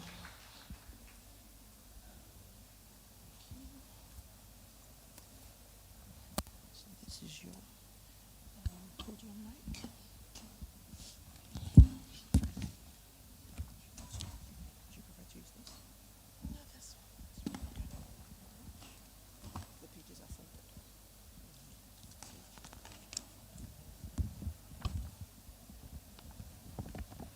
Good morning, everybody. Thank you for being such wonderful participants at this summit. I want to thank Sterling Bank. They've been committed in doing this over the years. They're one of the commercial banks that are really focused on agriculture and underserved segments, micro, small, and medium enterprises, individuals that are really underserved. So now we want to have another lens about women participation in Agric. and also looking at home-based skills and re-engineering many aspects to ensure that there are more women in agriculture in Africa. So I want to invite our esteemed panel members. I'll start with Dr. Angel Adelaja. She's a development consultant, an entrepreneur, popularly known as Miss Green Farming. She's the city farmer. She wants to change how agriculture is perceived. She's the founder and CEO of Fresh Direct Produce and Agro-Allied Services, an urban farming and agtech company in Abuja. She's also the senior special assistant on agriculture to the governor of Ogun State, where she's championing programs like the Ogun State Tomato, Chill and Pepper Empowerment Program. So you see she's in the private sector and she's also in the public sector. So she will give us those insights. Thank you so much, Dr. Angel, for coming in. So I'll welcome again Yewande Kazim. She has a fantastic passion for inquisitive, questioning creative visuals, storytelling, and her vast experience in the agric sector. It has allowed her to create Wonderville Media, a calm and education media company. She has focused a lot on agriculture, and she's interested in global food security. Thank you so much, Yewande.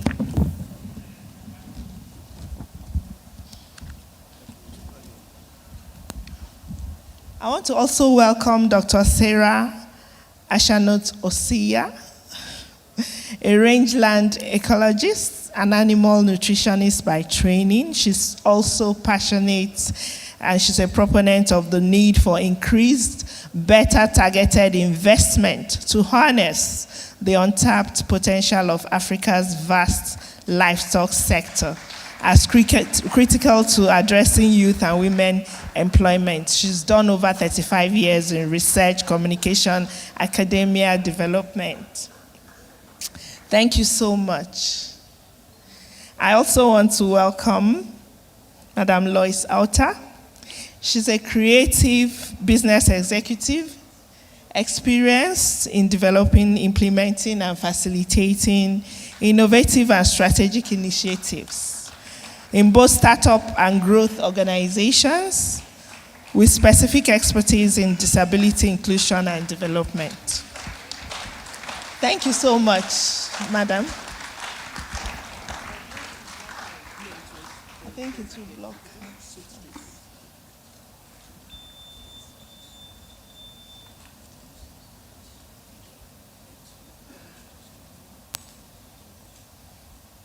May I also welcome Ochaya Oko. She's a highly accomplished agric expert and policy advisor. She's representing the Benue State governor. She serves as the technical advisor to the governor of Benue State on agric and food security, driving strategic initiatives to enhance agric development and food security. Thank you so much, Ochaya.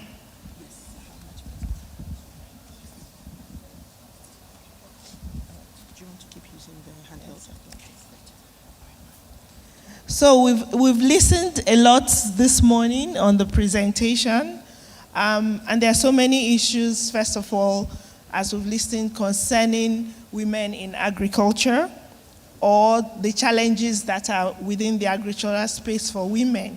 First, they are naturally time shy. They have a lot of other responsibilities. They are dealing with agric in the space that uses a lot of drudgery. So they are not exposed to technological advances. They don't have access to markets, access to finance. They are not there on the policy-making table. And as you rise higher in institutions where projects are developed that would cut across the agric space, not many women are there on the table. They also have socio-cultural norms that are really affecting their intentional purposes to move higher in the agricultural value chain. So we're going to look at many aspects of what affects women and to say how can there be opportunities, policy reviews, learnings from other markets to say how we can help women in agriculture? And my esteemed panel, I'm going to call on them to look at this issue.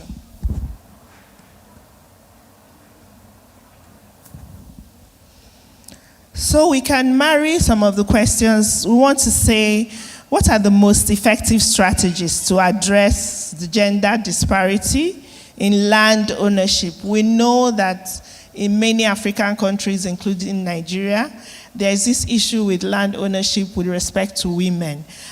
You might be 5 of you in a family and there is land to be shared.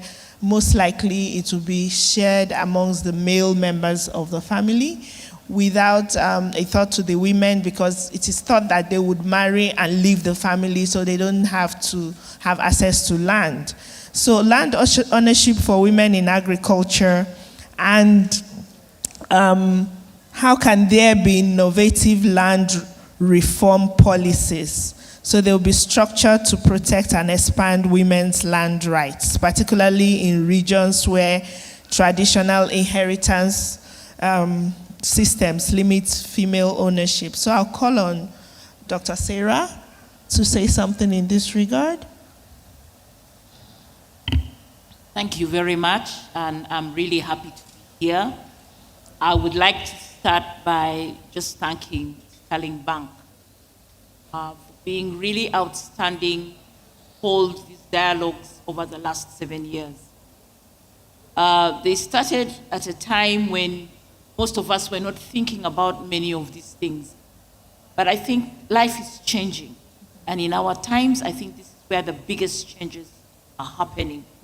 And I really like to thank Sterling Bank for stepping out to be formative and to lead by example, not just by word. For your question, I say that we need to start to think about things, because things have changed. Demographics have changed, resource availability has changed, land is finite. Land is a problematic issue for women.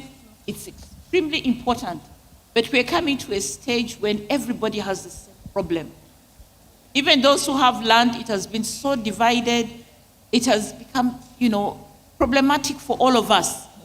And it is time for us as women to put on the table different things around what land is about. Land is finite, and we cannot keep on thinking and hoping to access it the same way that it was accessible 100 years, even 50 years, 20 years ago. That was different. And now women need to speak up and say the issue of finite land means that everybody has to innovate, has to think about land completely differently. I think it's a time for us women to become more relevant and say, this is the issue. And it's an issue not just for us women also, it's for our children. It's for the next generation. They're not going to keep on saying it's an inheritance source. It can't be, because it can't be, we cannot continue to divide it. It doesn't grow. We have to think different ways. Other countries are going up with the land issues, with the resource for growing, and even for animals, although of course we have to deal with the welfare issues as well. But I say, underscore, land is finite, and we now have to think innovatively how to access it. Thank you so much. So Dr. Sarah says we should think of land as finite and look at other ways of viewing land. So, Dr. Angel, do you want to chip in on this? Thank you. What I can do is give an example in Ogun State, and I think it may be useful for other states as well. So, for example, in Ogun State, we're next to Lagos. We're very urban, and rural communities mixed together into one. We have major cities like Shagamu, Ijebu-Ode, Abeokuta, but we also have more rural communities like in Mekong and other places. And the issue of land is something that is not just a gender issue, it is across the board in terms of land grabbers and other things. However, some of the solutions that help with those things are also the solutions that give women more access to land. We may not be able to change the mentality of men in their homes or people's cultural beliefs. However, we can give women alternative opportunities to get access to land. One of the most simple things that we had was, instead of writing the state government to get an agricultural lease or lease from the state, what we also did was say, okay, if you need just to use the land for the farming season, you can easily write to the ministry or easily come into the ministry or come to extension officers and get land for that farming season.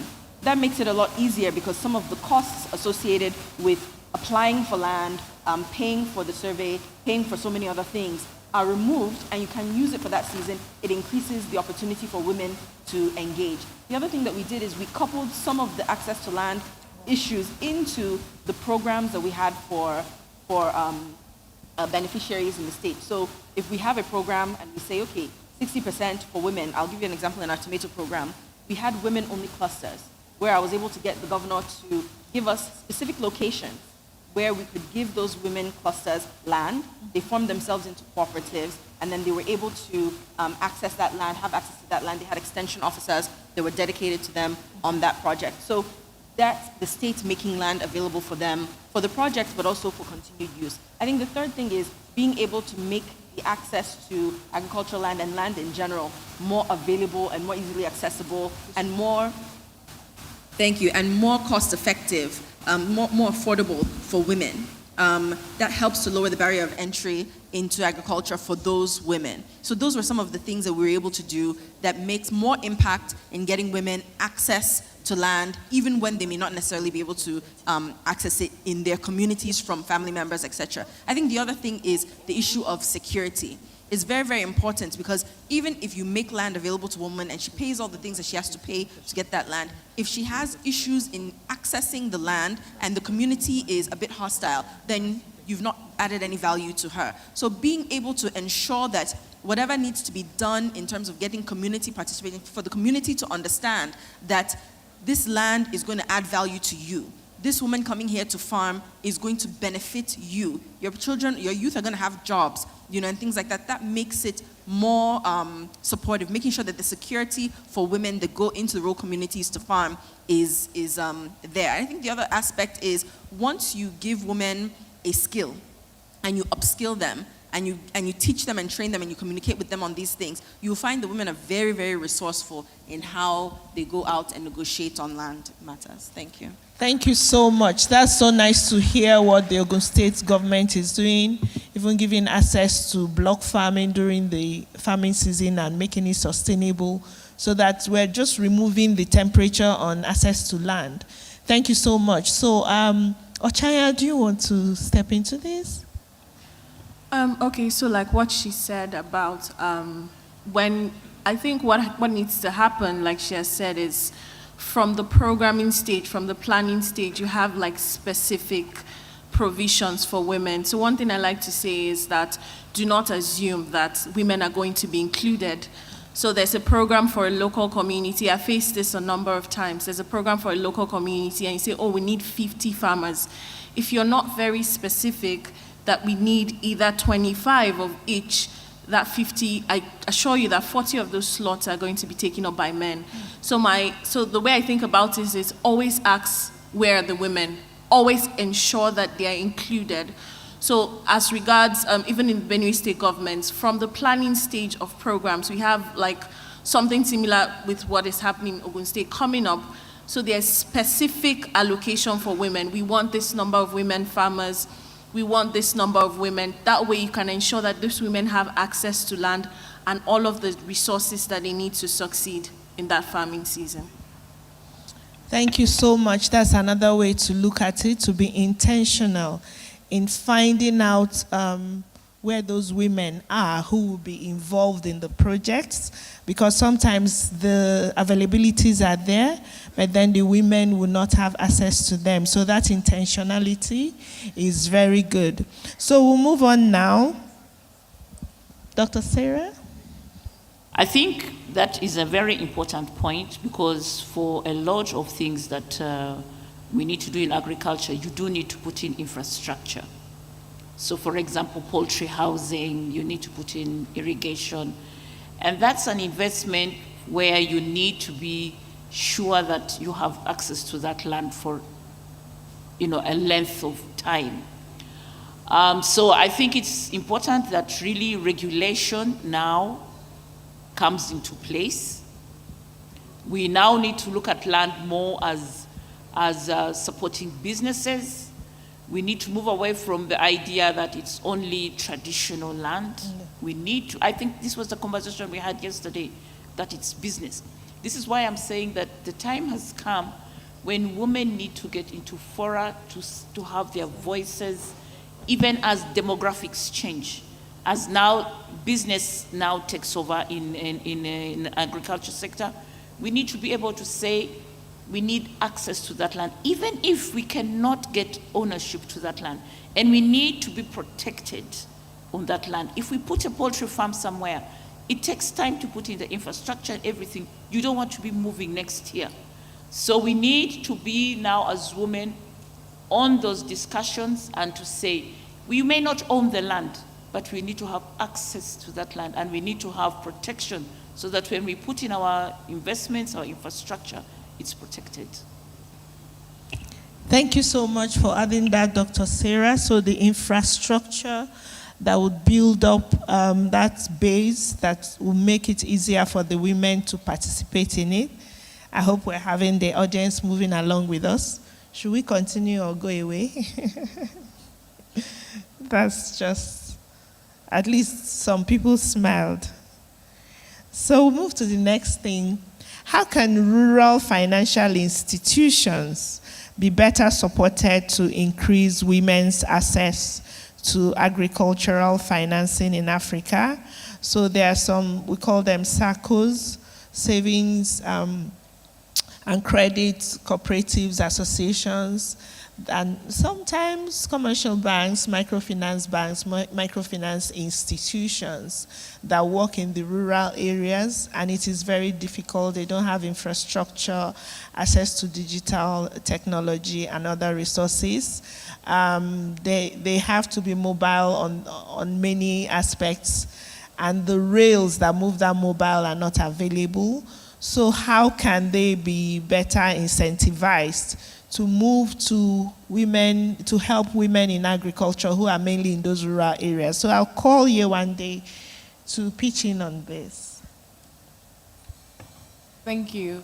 Let me give an example of something I did in my farm. In my former life, I used to manage a tomato project in Kano with the Dangote Group.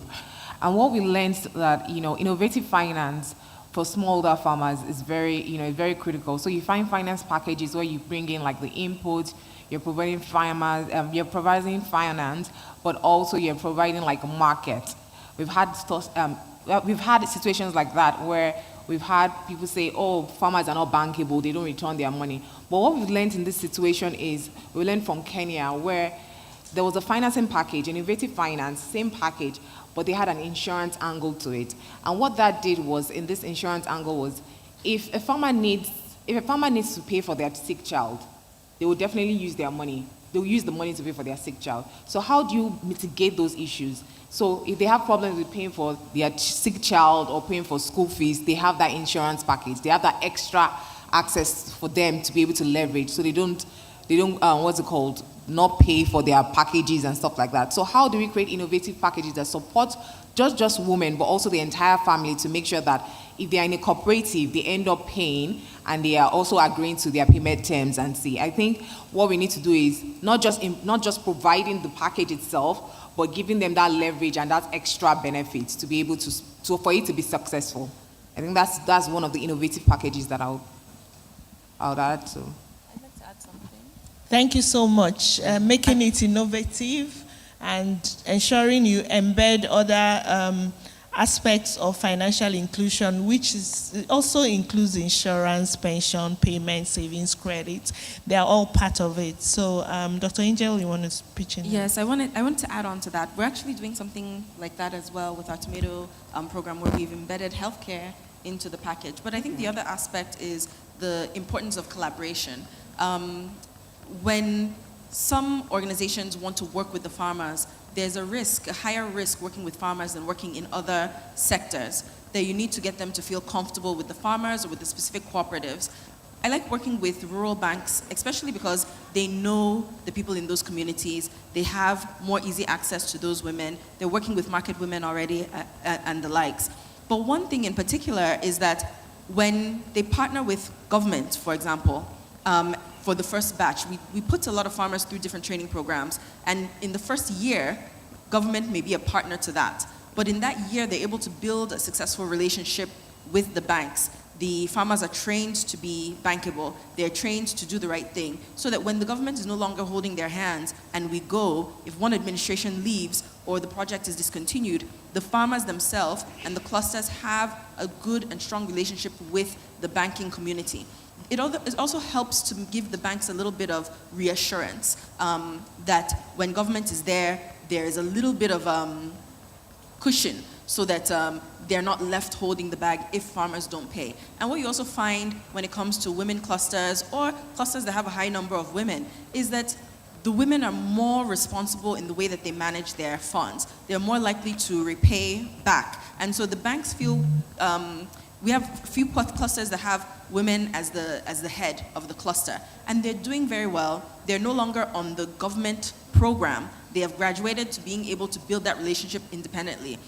We worked with Natnudo and Sterling Bank on a broiler project for young, youth in agriculture, and we made sure we specifically had a high quota for women. And of course, the relationship that is there is something they can use to be able to set up their own poultry houses and continue the process forward. We've also done that with other smaller banks as well. But the whole point is that if you're focusing on agric finance, you must make sure that both parties feel comfortable coming to the table, so that when we leave, that relationship remains intact. And I think once you're teaching them about the importance of those relationships, they understand that their network, their relationships, even with the off-takers as well, is of value to them. So, thank you so much for that insight into that. To top it up, wearing my head as I've been in the banking sector, commercial banks, while we shy away sometimes from financing the agric space, it's not your typical 90-day import finance facility, trade finance facility, overdraft facility. They don't just look like your regular customers. They don't behave like them. Their seasons are different, and they always want lower interest rates. And you have a lot of fights with your risk management team. Hello to all the risk managers here. So you keep fighting to actually fund the agric space as commercial banks or microfinance banks. I see Vera looking at her risk management person. So we also invite, so I've been on the international development side with aspects of access to finance programs, which partner with these financial institutions. But I would say that we need to be a bit more intentional. Even saying microfinance banks in trying to fund agric-based organizations, they will ask for references. In my present life, I fund women businesses in different aspects, and the insight is that when you ask them for references, it's a hard ask because they ask from men, and the men ask them for sexual favors before they give them the references. So as Ochaya said, how are you intentional in ensuring that the programs that you're managing, you're not also creating another barrier for the women to play? They don't have the land, then you ask them for references, they ask the men for references, and then they get all that. Or they now have economic empowerment and it causes them problems at home. So what are the other guardrails we put around that to ensure that the women are not further excluded? Thank you so much. So I'll go on to Madam Lois. We want to look at socio-cultural barriers that restrict women's participation in agric decision-making in Africa. And I know that you have been a passionate advocate also for people with these abilities, and it would be nice to give us that lens so that we'll understand things that can be done to help not just women in agriculture, but from your standpoint, how that would be. Thank you. Thank you very much, Chidema. African Development Bank mentioned that women in agriculture constitute 60 to 70% in the sub-Saharan Africa. That being said, what about women with disabilities? Where are we? I will say 0% level of participation because of attitudinal barrier, infrastructural barrier, economic barrier, and institutional barrier. And when I say attitudinal barrier, I mean seeing women or women with disabilities as object of pity. You're not empathizing with them, you're sympathizing with them. Oh, when you see a person in a wheelchair, the next thing, sorry, instead of saying, hello, how are you? This concept must change. This perception must change.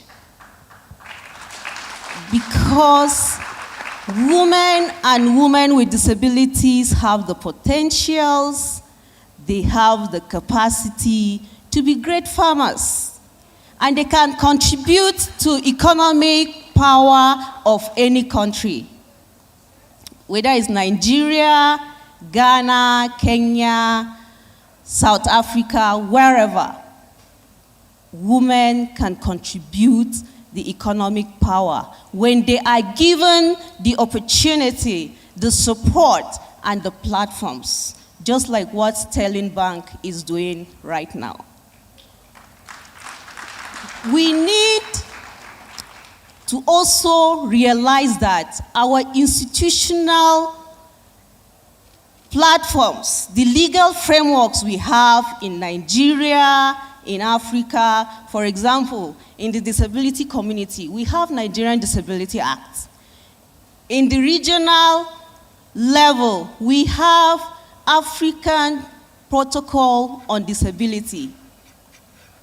And in the global level, we have United Nations Convention on the Rights of Persons with Disabilities. We have the right to participate in farming activities. How many lands do we have? For Lois Outer Farms, which I am the CEO, we were able to get access to 10 hectares by leasing it in Kaduna State. And we have farmed cassava on 10 hectares. Access, Sterling Bank and Lois Outer Farms are planning to have an investment opportunity. This is what we want to see. How much have you invested in women in agriculture? How much have you trained them? How many times? So on institutional barrier, we need to review our policies. We need to review our laws, our legal frameworks. Women should be included. Women should be carried along. Yes, I know we have a law for women in Federal Ministry of Agriculture. How are we implementing it?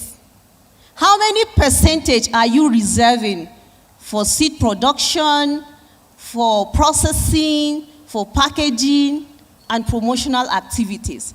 How many percentage have you been reserving for women in agriculture? Then the third one is infrastructural barrier. For example, I have 19 hectares of farm, persons with disabilities in Lois Outer Farms. But we cannot have access to them. Yes, let's be realistic. I cannot go to farm confidently, comfortably, and independently. I must be helped. I must be assisted. Because some farms, you have to cross a river before you get there. So how do you expect me, a wheelchair user, to farm my crops independently and comfortably? So we have to engage those without disabilities. Issue of dishonesty, issue of theft, an issue of insecurity comes in. Because out of the 19 hectares that we have, 3 hectares gone by cattle's destruction. And these are losses.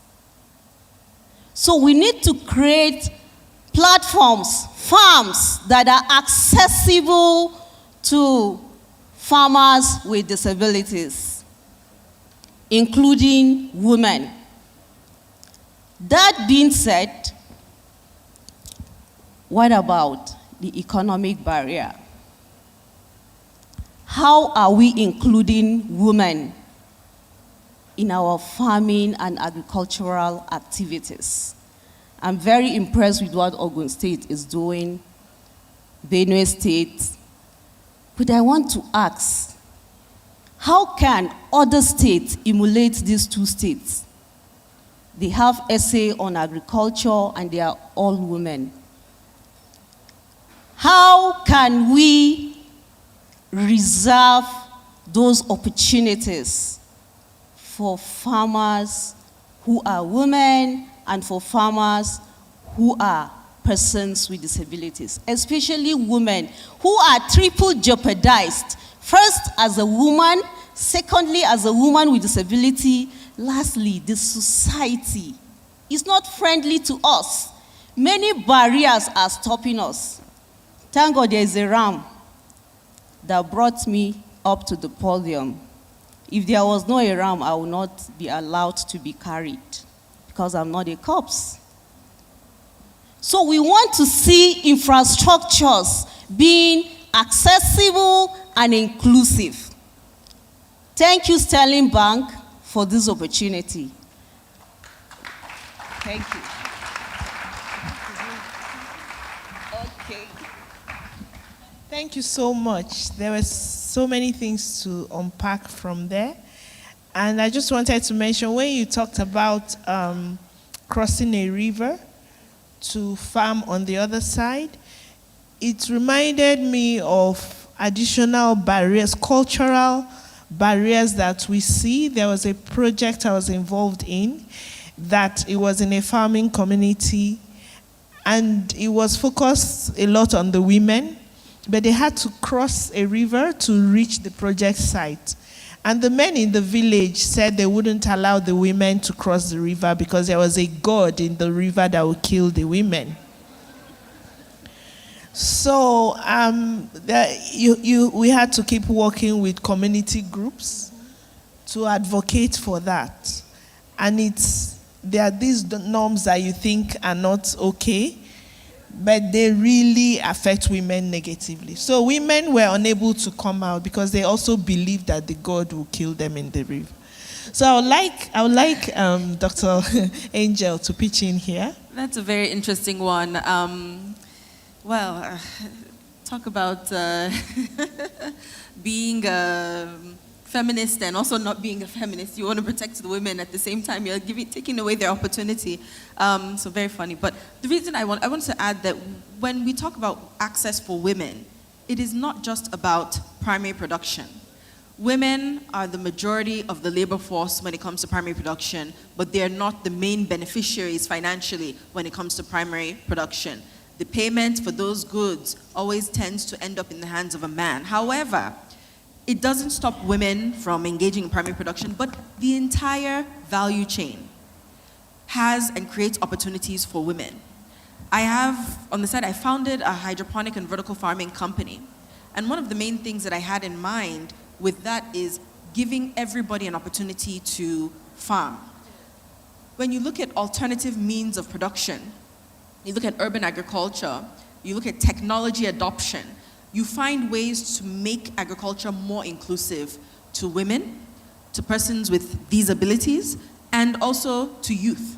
You find that everybody seems to have a niche of what they prefer. Youth may prefer farming cycles that are a bit shorter and require less amount of capital. Elderly may be more patient. There are different characteristics of individuals and different things that they may prefer.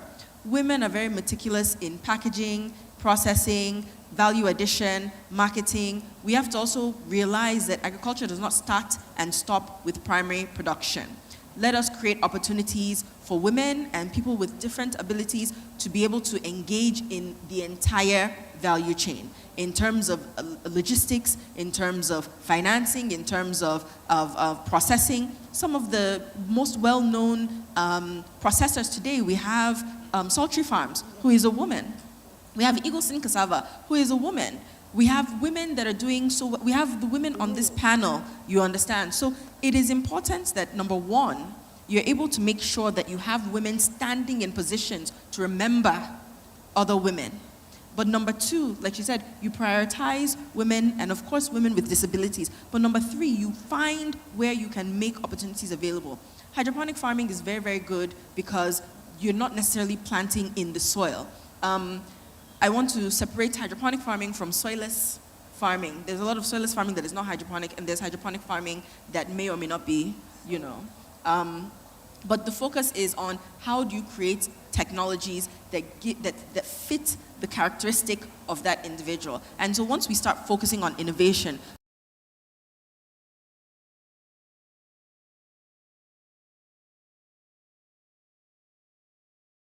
intervention to and things like that, when the research can work with people of various groups to be able to see how agriculture can include them, then you'll find that we come up with unique technologies, unique innovations that are Niger-centric and that are able to carry everybody along. So I just wanted to add that there. Okay. Thank you so much. Dr. Sarah? Yes, Before thank we you very move on. much. I think what the data has shown us from yesterday to today, and even from the CADEP process, is that it's women who are feeding this continent. And unless we finance women, we will not meet our food and nutrition security targets. And I think this has been the biggest, let me use the correct words, the biggest constraint, the biggest challenge we've had as Africa. We're still struggling to feed people. We have countries on this continent where 79.9% of their children are stunted. Nigeria has more than 27% of its children stunted. Do you know what it means when a child is stunted? That its destiny is destroyed by the time they're 5 years old. They don't have a destiny. We cannot afford anymore to have children dying because they don't have food or they are malnutrited. This continent has to change how it views financing. We have to transition from financial asymmetries. Our financial sectors are based on a man's values, what men have, middle-class men. You have to have land, you have to have a contract somewhere, you're doing a business, you must be a man. We need to deconstruct it completely. We need to look at the asymmetries that are in our financial sector. This continent is moving into a dominance of youth. We have to think about that. How can youth access finance? How can women access finance? And this is what I like about Sterling Bank. Because we've had discussions around this continent, and there are very few banks that will stand up and say, we want to listen to this conversation. It's Sterling Bank that helped us as AU-IBA, African Union, Inter-African Bureau of Animal Resources, to start to think about asymmetries, that there's an asymmetrical relationship between finance institutions and women. When women come to the table to discuss finance, they always start from a negative. They are viewed as, you don't have any values, you don't have collateral, you don't have this. No. as long as women are not listened to and equals at the table, you cannot address the issue of food and nutrition security. And this came out in the report this year to our heads of state and government, that for the last 10 years, as an African continent, we have failed to make any substantive move in addressing hunger and in addressing malnutrition. And that comes from the fact that those who are most closest, I mean, we looked at that, the young man presented data, he said, millet, sorghum, everything. It's women growing these things. Yeah. If we cannot finance those women, we cannot make that move. Therefore, we do not only keep asking women to be better at this, do this better. No, we have to get to a table where the financial institutions also have to reduce their asymmetry and say, now we are going to bring women, we are equal to them, we are going to take women's values. And I think she began to say, you have to have insurance so that a woman is not taking her money out of her business to look after children, to pay school fees. Why is insurance separate from savings? Why are bonds not paying for insurance, and then women have peace about that and can do their business elsewhere? We need to now have a rethink in our financial institution. And I can tell you where we've had this kind of progress. Look at communication. When we were growing up, if your parents did not have a contract, a formal job, an address, you cannot have a phone. So the assumption was you must have an address, you must be middle class, educated family to have a phone. No. What mobile phones have done is they have said every human being communicates. Therefore, now you have to look at the options for how every human being can communicate. Every human being uses money. Every human being needs money. Women need money. The way women make their decisions feeds us. Our plates are a reflection of what women have as access to money and what women do with their money. And it will continue to be like that. But a time is coming. A time is coming. And for me, I feel it's exciting. This is exciting. We as women are going to ask for a complete different way to discuss money. We are feeding you. We're feeding this continent. We are going to ask for a whole different way. But ahead of us is youth. When we watch what youth are doing, it's terrifying. But actually, youth are telling us, you cannot continue to finance this continent and say we are below being financed. We don't have values. Youth have innovation. Youth have energy. Youth are willing to do business. Youth are willing to take risks. These are the things that we need to do in our finance. So I think for us now is that we are coming back to the table and women are going to say, we have values. We know how to save, we know how to cooperate, we know how to repay back, we know how to invest our money where it counts for people to eat and to eat well. So the whole dynamic has to change. And I want to congratulate Sterling Bank. For me, they are the ones who taught me some of those terminologies. They said, oh, Sarah, what you're talking about is asymmetry. And that asymmetry needs to be changed. This is what we are going to push for, that there has to be a change. We used to say foreign direct investment. No, diaspora gives us more money than foreign direct investment. There is innovation to be had. There's a different way that we're going to do finance for women and for youth on this continent. And if we are not hard, I think we are going to see a lot more youth revolutions. And we will hear them. Thank you. That's so wonderful. So the women are coming. As also Sarah says, the women are coming. Ochaya, you wanted to step in here, and Yewande wanted to talk about it also. Okay, so I like to think about addressing issues from the root cause. So we talk about social-cultural barriers, so it's a lot of unconscious bias. So I'd really love to hear Yewande's thoughts on that, on how we can use media to begin to re-engineer people's thoughts on how women are perceived. We need to begin to put out this message that women are like the backbone of our economy. They are the backbone of our agricultural sector. How do we use media? How do we use communication to begin to correct certain unconscious biases? I know Haifa International did a program in Benue State where, as part of the program, as part of the training, they were giving men training. It was a whole package. There was how to speak to your wife, how to treat your wife. You know, can we begin to think about how we have conditional cash transfers, that there are certain conditions for you to assess certain things. I mean, this might seem like a big ask, but, your wife has to be a part of this program. If you have 3 wives, they all have to be a part of this program. So how do we begin to think about these things and begin to correct certain unconscious biases and begin to address this problem from the root cause? Because social cultural barriers are mostly, they are mind things, they are unconscious biases. So how do we address these issues using media and all of that? And I think that would be a great way to address this. Thank you. That's such a lovely way to put it, and one day it falls right into your lap. Yeah, thank you. I wanted to add to what she talked about. EFA is doing a program, and I think they're doing it a couple there in Ogun State, a couple of states. And one of their programs is, if you're going to be part of the program, you have to bring a woman. So basically, if you want to be part of the program, if you want to be part of finance, you have to bring a woman, which I think, whether you have 3 wives, 4 wives, you're bringing all the women into your life to empower them. And in terms of using media, it's just to advocate and say the positive influence and the impact that what women are doing in the communities, in their areas, in how they're improving their livelihood. But I also want, we've been talking about women, we've been talking about women advocating for women, but I also think it starts with us.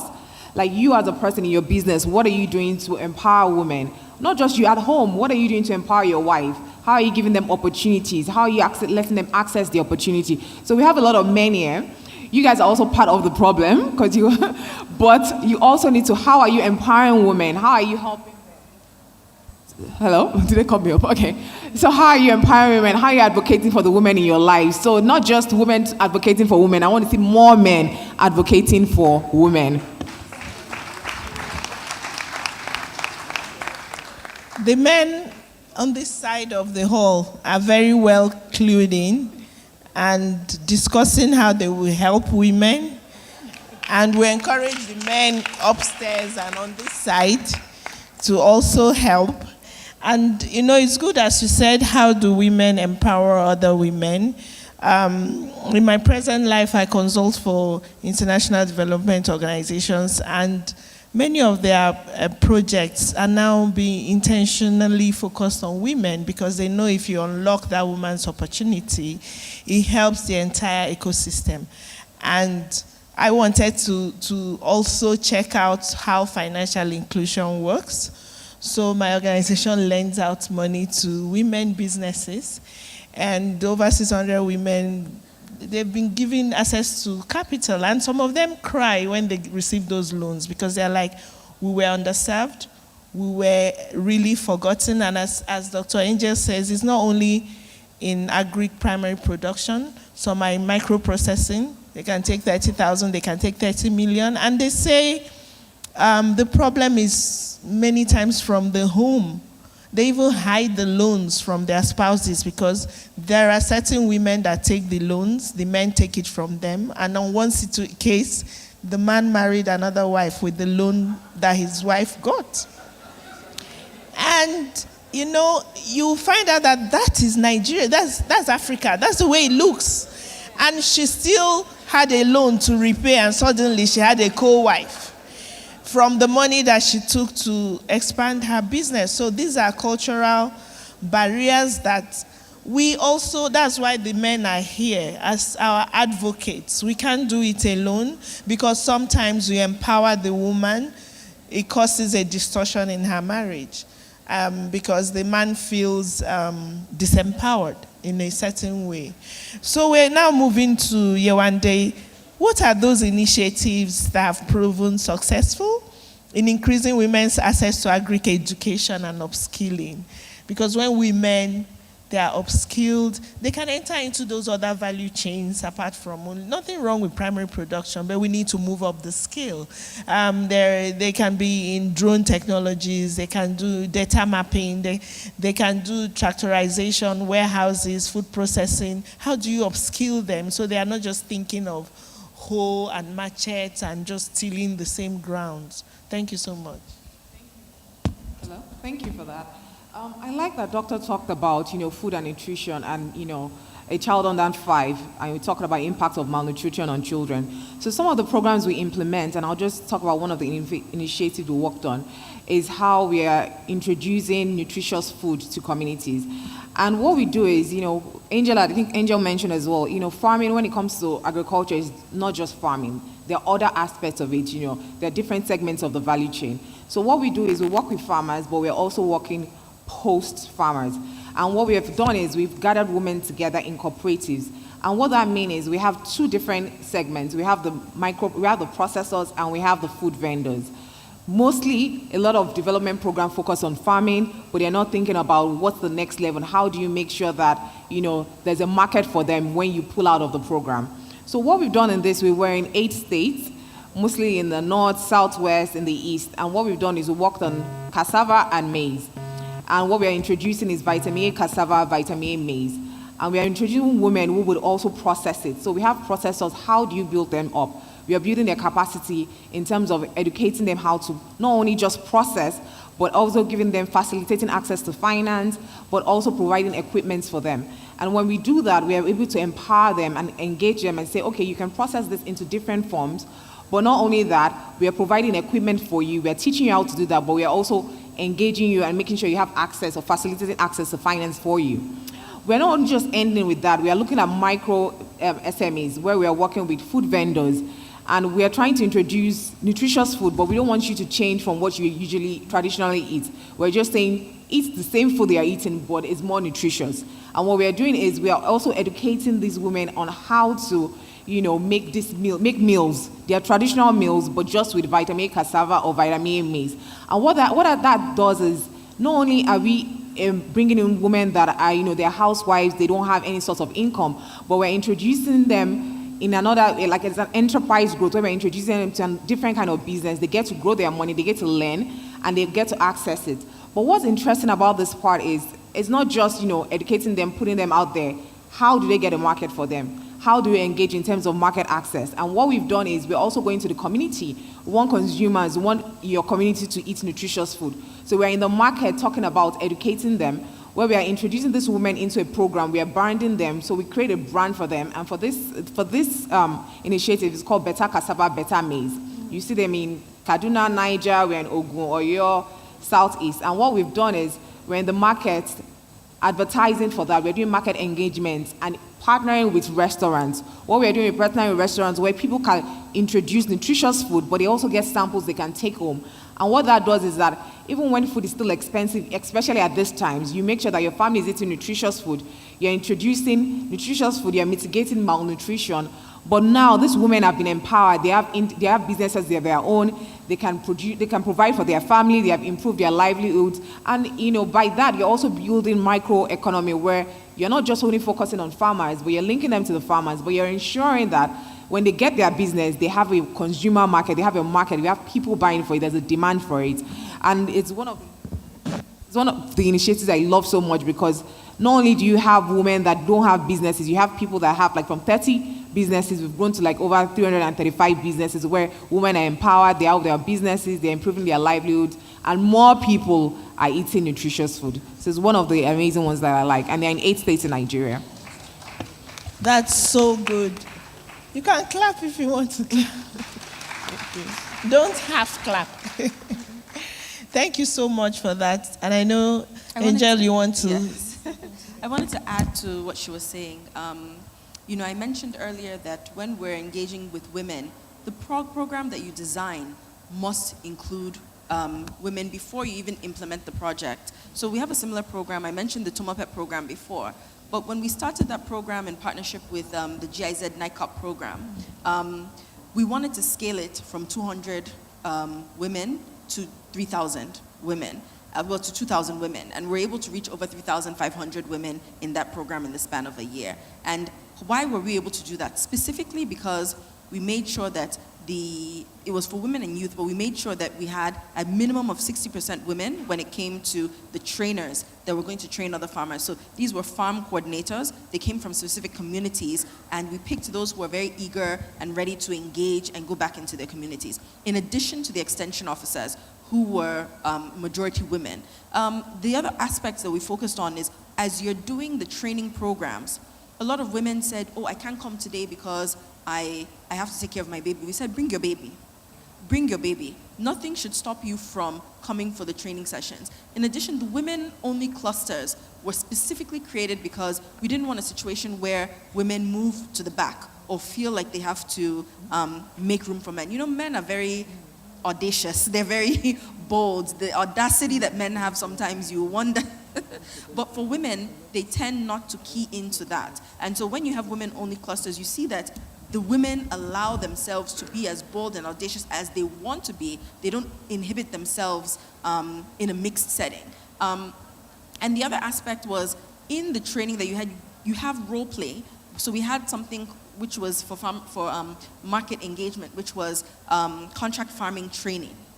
And in that contract farming training, you are teaching these women how to talk to their off-takers, how to talk to those who they want to sell to, so that they're not shortchanged in terms of price, so that they come to an agreement on the pricing. Are you picking it from my farm, or am I bringing it to your farm? Let us agree here. Don't come and tell me another story later. And you find that once they can imbibe those things in themselves, you see a complete difference in the way that they operate. Women can actually be quite aggressive when it comes to their business, when you give them the right skills to be bold in doing what they need to do. So I just wanted to add that in the design of the programs that you have, try to put in system and try to understand. So for example, even in collection of money, right? The woman does not always have to go to the bank to be able to pay back her money. Let her also transfer the money, or go to her site and have the agent collect the money from her. You know, sometimes you have to be very, very quiet about how you talk to them about money. So once you understand the peculiarities of women in their households, in their communities, start to put that into the design of the project, and be honest enough with yourself to try to revise your design as you're going, when you see that either this is a challenge or it's not a challenge, or it's something that you need to invest more in. So I think that's what I wanted to add to what you were saying. Okay.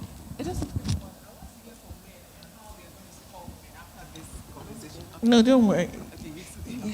Final comments. You ask them what to do, because Uti is about to kick us all off.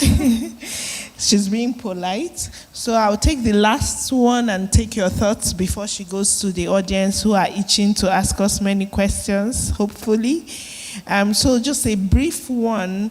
And for you, Madam Lois, how do you think that regional agric programs better integrate mentorship and leadership training to empower women as decision makers? And we can all chime in at our final thoughts based on that quickly, so that Uti can smile.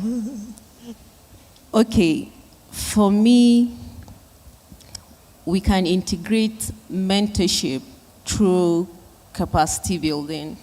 Let's encourage female cooperatives by training and retraining them on how to build their capacity to become experts in their farming activities, so that those little mistakes will not keep repeating, and lessons learned from those trainings. So we can set up farming academies to integrate learning opportunities and platforms for female farmers.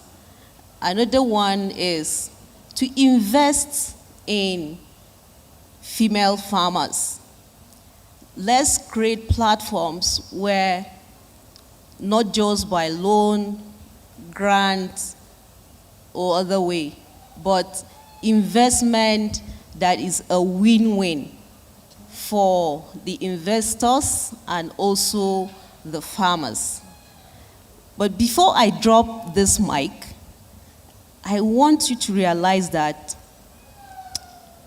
we need to capitalize on the 4 E's, which are empowerment, enablement, engagement, and education, which the skills falls under. We need to educate ourselves, keep educating farmers with disabilities, women in agriculture, and the rest. And lastly, we shouldn't forget the 7 Ps. These 7 Ps include people, persons with disabilities, production, processing, preservation, packaging, and promotion. We need to market our food, our farm produce. For example, persons with disabilities or farmers with disabilities who cannot go to farm. Train them using their Android phones on how to promote farmers who are persons with disabilities. And by doing that, we are contributing and also activating the sustainable development goals. And we are showing the world that we are productive. Thank you. Fantastic, fantastic. Thank you so much. So final words on this, leadership and mentorship, and your final words. Well, we talk about women supporting women, and of course, women championing the causes of women, but it always starts with a man, because the power is in the hands of men. So having leaders who are good fathers, good husbands, and understand the importance of making opportunities available for women is when you usually see a catalyst for women to also bring along other women. So when a door is opened for women, also start bringing other women into it, which means that, for example, in every program that we do in Ogun State, we try to aim, when it comes to agriculture, for 60% women, even with attrition, even with dropout rates and things like that, you're still going to get at least 40 to 50% of the beneficiaries of that program still being women, right? Number two, and we do that with youth as well. The governor has tasked me to make sure that our programs are inclusive of women and youth, and we do our best on that. Number two is finding ways to leverage on innovation. Nobody has to tell a woman to go and get an OPay account. Nobody has to tell a woman to go and get a Money Point account. Once the banks, and I'm going to ask and task Sterling Bank that let's make it more convenient for women to open Sterling Bank accounts. Because a lot of the programs that I do with Sterling Bank, for women to be able to open their accounts and do the KYC and things like that, once we start to make it easy, and I thank Sterling Bank because they had online platform for women to be able to do this from their phones. And that was very, very helpful to us. We had other situations where we had to get NIN, NIMSI, to come and meet some of the rural women where they are.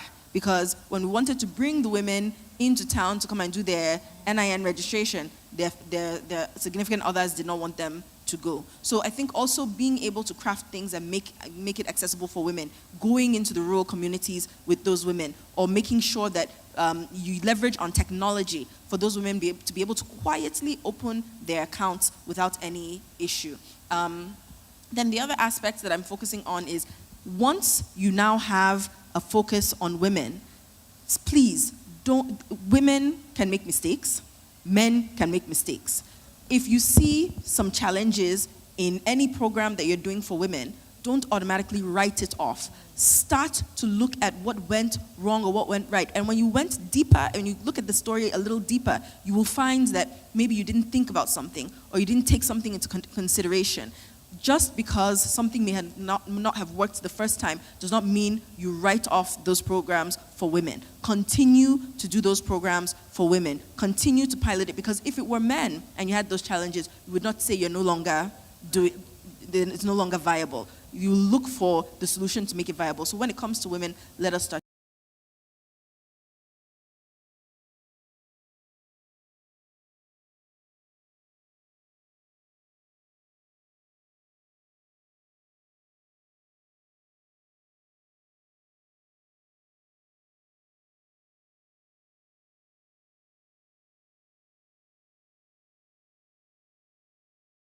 All programs right now, there's always when they do program design, there's the woman aspect, youth, climate. That's why. So major programs right now. But what I want to, I'm sure my other panelists have added to this, but what I want to say is totally different.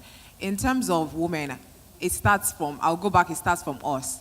I had the opportunity to do this because a man gave me an opportunity. So from everybody, like you're here as a man, give women the opportunity, even though if they don't have the capability to do it, help them, encourage them, because we all learn. Everybody's a learner. We're learning today. So give them opportunities to do it. So every woman in your life, and not just, it could be a widow, it could be just anybody that you see that is not financially independent. How do you support them to help them be financially independent? So it starts from us, from every aspect of your life. So just give a woman an opportunity. Thank you. Thank you Dr. very Sarah, much. Thank you. Thank you very much. And my sisters have said some very important things. But I want to also ask the fundamental question: does policy actually support women? I'll give you a very strong but very short example. When ECOWAS evaluated the performance of its agricultural sector between 2005 and 2015, it found that the poultry sector was the fastest growing sector in livestock, but the third fastest growing value chain in this region. But what happened after that? No strategy to develop poultry sector, no regional harmonization on the poultry sector in this area. ECOWAS commands 20% of the poultry market in Africa. For comparison, East Africa commands only 3.4% of that sector, but it's domestic driven. This sector, poultry, is driven by women. It's women farming poultry. There are big guys here, there are big farms here. ECOWAS, you have amazing farms. You have people who have 1 million chicken, 750,000 or so. But nonetheless, this sector is driven by women who are doing small poultry. Why hasn't this sector been supported by poultry? I think this is where the women have to stand up and say, and this is where we need more women in leadership. I want to congratulate this country for the livestock sector, for the livestock ministry, and for putting a woman as a PS. That, for me, I congratulate. I also congratulate my sister here. She's a leader for women. We need more women in leadership positions. We need women to look at data and say, this is what the data is telling us. This is what the data in this region is telling us, that women are running livestock sector, they were running poultry. Why don't we have a strategy in poultry? 50% of the poultry in this region is importation. That is businesses for women, that's opportunities for women, opportunities for youth. So, while we are seeing very powerful examples of how women are organizing themselves and are doing things better, are accessing funding, while we are having institutions like Sterling Bank and others now coming up to say, let's challenge asymmetry and see how we can talk this more. We also want to challenge our countries, we want to challenge our regions to take data very seriously. Yeah. And what data tells you, if this sector grew by 85%, it deserves attention. Yes. And key attention, it deserves policy attention, it deserves regulation, it deserves investment attention. Thank you so much. Ochaya, your final thoughts? Okay, so my final thoughts on the issue are this. One, how do we leverage already existing institutions and women's groups? We know how women are so great at organizing. I mean, growing up, I know all of the meetings my mother was a part of, and we see women do a lot of these things, and they've been able to successfully run. Like the Catholic Women's Organization is still very strong. We have the August Meet. How do we leverage these kinds of organizations to provide, to serve as learning points for how we can better improve? I mean, we've seen that they've run successfully. How can we leverage their structure to serve as like a springboard for women's inclusion and advocating for women essentially? And secondly, I would say in our programming as well, while we are intentional about carrying our women along, also carry the women along so that at some point it doesn't backfire, so that you have the buy-in of the men, so that at some point whatever program or whatever mentorship you're trying to implement does not backfire. So carry the men along, and the men should also support, and like Yewande said, give women opportunities. Thank you. Wow, thank you so much to this fantastic panel. Ochaya, thank you. Dr. Sarah, Yewande, Angel, Madam Lois, you've all been so fantastic. So do your focus group discussions, make sure women are involved, leverage on the men because they are also advocates for women, potentially and truthfully, increase access to finance, all sorts of innovative financial techniques, upskill the women, let the voices of women be heard, their agencies be increased. So thank you so much. As we hand back to Uti, thank you for also being fantastic participants and listeners. Thank you very much, and well done, Chidima and the entire esteemed panel. So ladies and gentlemen, the moment that you have all been waiting for, I'm sure as you were listening, jotting down your questions has come. Permit me to set the ground rules because we do need to keep to time. So we're going to first ask you that when you are going to ask your question, you know, sometimes we like to tell a story to set the scene. Let's keep it brief so we can ask the question, and then please identify the panelists who you would like to answer the question so that they can respond as well. So now I'd like to invite you, by show of hands, let's just see so we know. So I have one gentleman in green here, one gentleman here. So I've taken two men on this side here. We'll take the lady in front in white. I need another lady. There's a lady there at the back, yes, waving. And the gentleman in the glasses at the back. So we have 5 at the moment. So let's get through those 5, please, and then we'll look at the time and see if we can take a few more. So can we have this first gentleman in the green? If you can stand up, introduce yourself, and ask your question. Thank you. Good morning. My name is Prince, and I'm a student at Landmark University. And so my question is, what role do all these companies, and all these other people have in getting youth to participate in agriculture? Because the truth is, agriculture seems to be more like a joke to people. I'm coming from, a school where it's like if you're not doing engineering or computer science or any of these courses or, law, or, you are not taken seriously. It's even so bad that girls don't date people in my department. Yes. Once you are talking, and then you're like, oh, I'm in College of Agriculture. Oh, that's how it is. It's that bad. So I'm like, the world is changing, and with the information we're getting, agriculture is a viable source of income and a way of livelihood for the youth. So I'm like, what initiatives, what goodwill projects is the world taking to take agriculture to schools? For example, delegates of schools that are studying agriculture should be present at summits like this.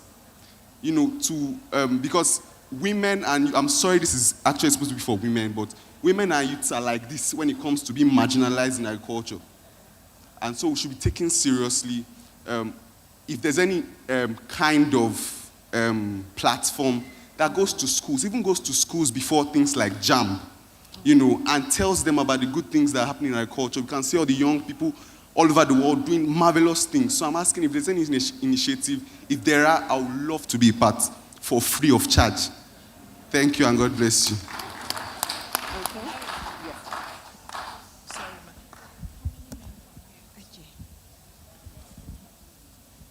Yeah, thank you very much for asking this brilliant question. There's a program tagged Feed the Future, managed by IITA, and it's for young people, including students. They give out loans on a singular figure, and they do a lot of trainings. I nominated some people, and they have benefited. So I will encourage you to look for me so I can connect you, and you also connect other young people and students in your school. Thank you. Great.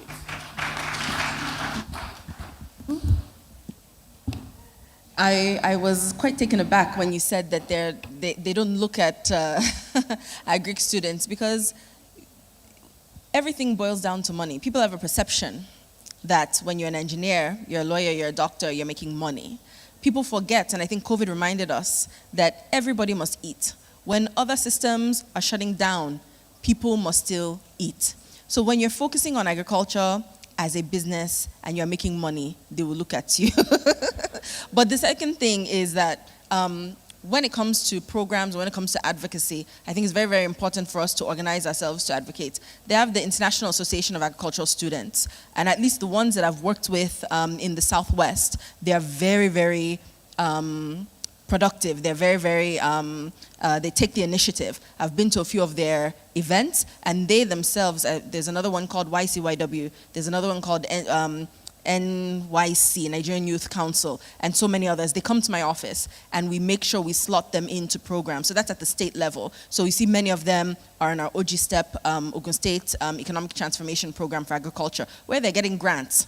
And many of them have now keyed into Sterling Bank's funding to finance other projects as well.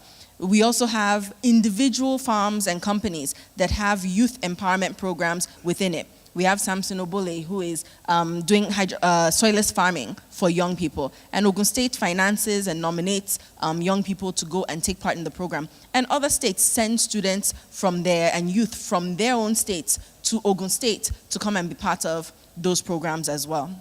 And we encourage more people to do that. I think the other aspect is, in most of the national agricultural organizations, the youth component must be present. The All Farmers Association of Nigeria is not just the elderly. They have a youth leader. They shouldn't just have youth leaders. Why has the leader of AFAN not been a young person? You understand? Why has the head of PANOG not been a young person? So we have to make sure that if we are going to do this properly, then we also promote. We have a lot of young people who are making a lot of money in agriculture. We have to leverage on them to also make sure that they stay at the forefront and not stay quiet. But then, of course, in the programs that we have, most of the programs that we have ensure that there's a youth and women component.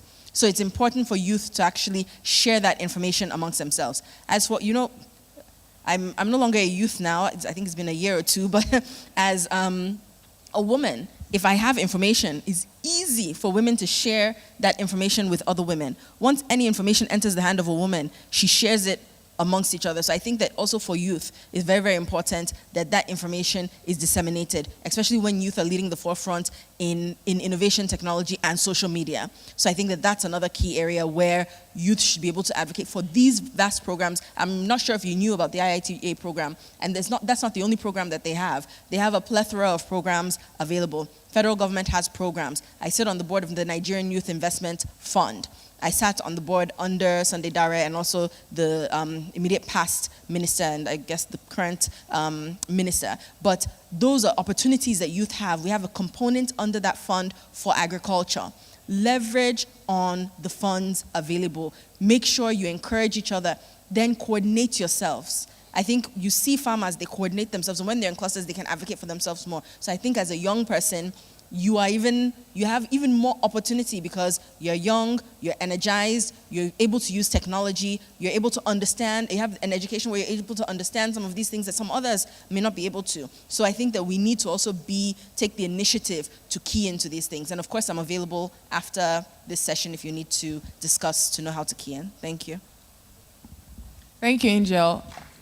So I have to admit, we can do better. I know that a couple of schools, I've spoken at a couple of universities. I think you say you go to Landmark, if I'm not mistaken. So Landmark also needs to do better in bringing people and see. But there are a lot of opportunities. What you just said to me is an opportunity. So it's an opportunity for you to tax. So write a concept note to people that are here and tell them that, you want to bring agriculture to students. That itself has made you money.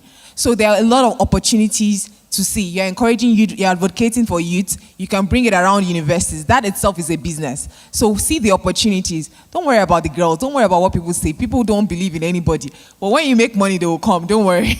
So just focus on your focus, see the opportunities available, and then take advantage of those opportunities. But yes, we need to do better. You can also, this is an opportunity for you to do better. I want to say that your question is really important.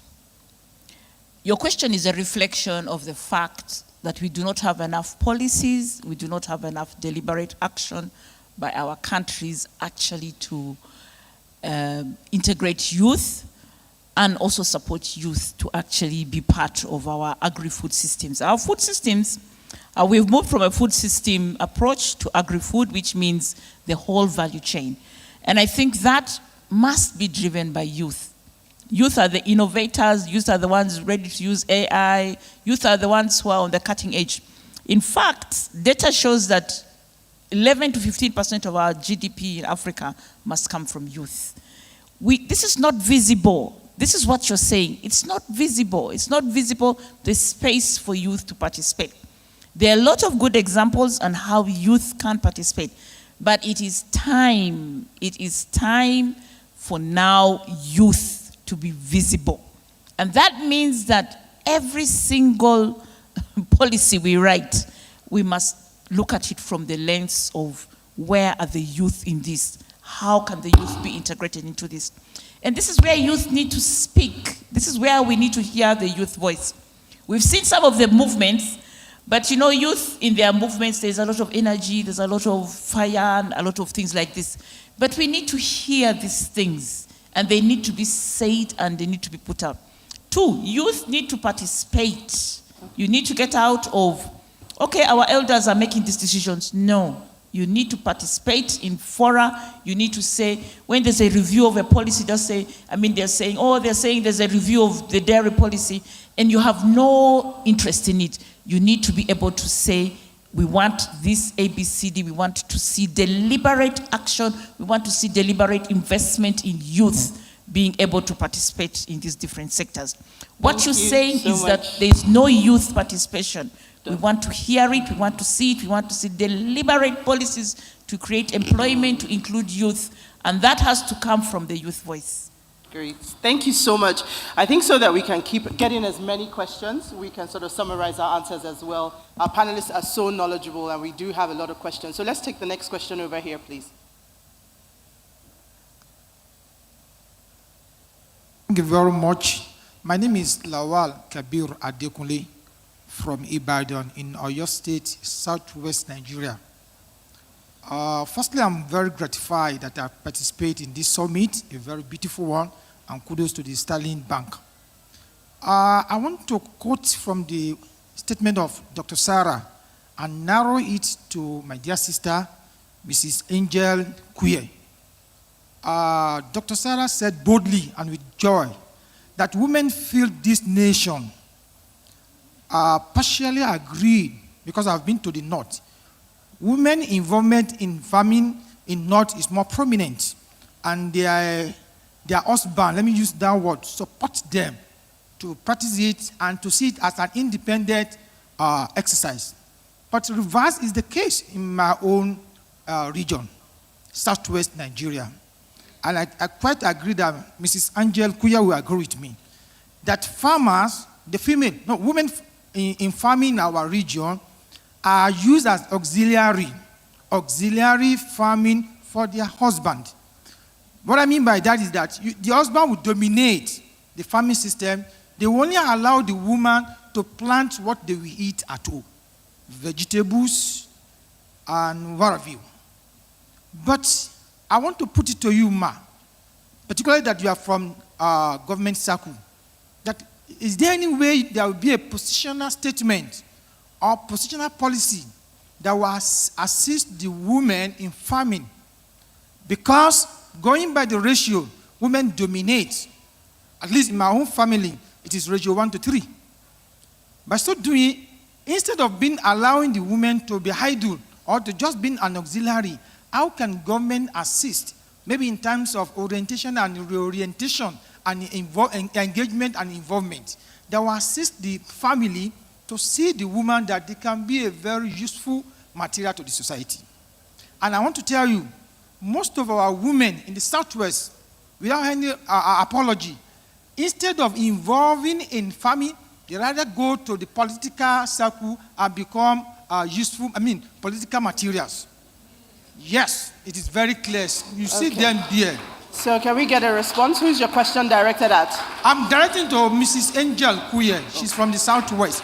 On the final note, the youth that we are talking about, let me concentrate on the female, the girls. Thank you, sir. Can we give her an opportunity to just respond? The problem with the youth, our female girls, in our societies down southwest, instead of them to involve in agriculture, they rather become disco material. Thank you very much.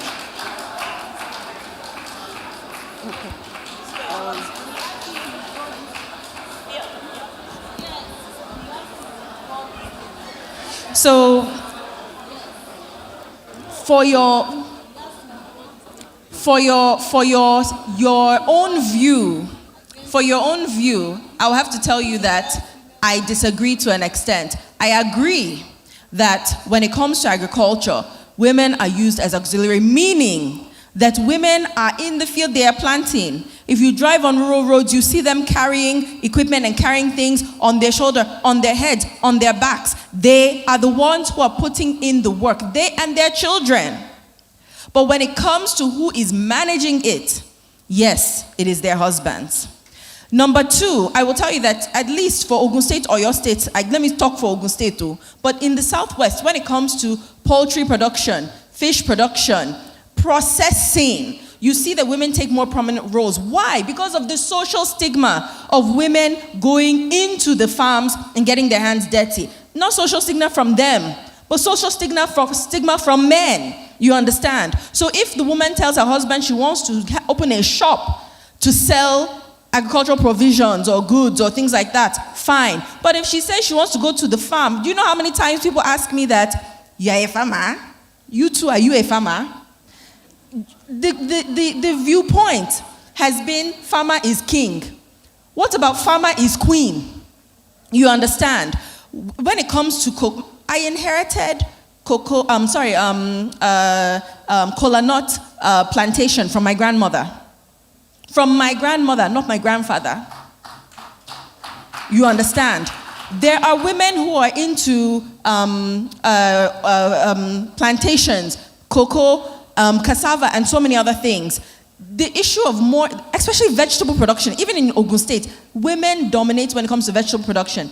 In the issue of things like cassava, mechanization, we need to do better in giving women access and also encouraging women to be able to play a major role when it comes to more labor-intensive farming. But you see that one of the number one input suppliers in Ogun State, Fabayoka, she's a woman. You see that a lot of women are taking the forefront. I disagree that women are going into politics rather than going to the farm. I disagree with it. Because if that was the case, we would have more women in governance. My governor had to take a strategic effort to put women in positions, specifically because you have pushback against other people. So if you say women are increasing in politics, I'm even happy. Because when women are in positions of power, right, they're able to advocate for other women. But in terms of agriculture, I can boast proudly that the chairman of the All Farmers Association in Ogun State is a woman. I can boast that the head of the, Cotton Association is a woman, Onion Association is a woman, and we have women playing active roles across different value chains, the commodity organizations. We have Nigerian females in agriculture organization that started in Ogun State and they are spreading. We have she farmers that did a program with us in Ogun State. RPS is a woman, and so many other things. And it's when you take strategic positions like that that you start to open doors for women. But does that mean that we have carte blanche? No. We still have to do more to make sure that women are getting the value out of the effort that they're putting in. And one thing I'll ask of you, sir, is that when you go back home, you yourself will also make sure that you help to dispel the myth of the fact that women cannot or women are not. You understand? Let us encourage the women that are there. And the more that we encourage the women that are there, more women will join. It takes a man encouraging the women that are there for other women to feel it is safe to join. The statement about women would rather be in a disco than the farm. I take exception to that on behalf of every woman. Specifically because women are the backbone when it comes to providing for their families. Mothers, sisters, wives, when the ball is dropped, the women step up. They feed their children no matter what. They will not eat before they feed their children. A man will eat first so that he can go and use his energy to go and find. A woman will feed her children first, and she will still get up and go and look for money for her children. And let me tell you that those women that you may see in the disco, what are they looking for?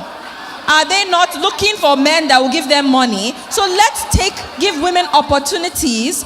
Let's give women opportunities to be able to find the money themselves from proper means than having to feel like the disco is the only place they can go to find money. Thank you very much. Thank you so much for that wonderful response. Ladies and gentlemen, our time is fast spent. Okay. 1 second. Thank you, Angel, for that response. Gentlemen, please, we need you to withdraw that statement because that is violence. This is violence against women. You must withdraw the statement right now. I'm an advocate against gender-based violence, and you just violated our rights.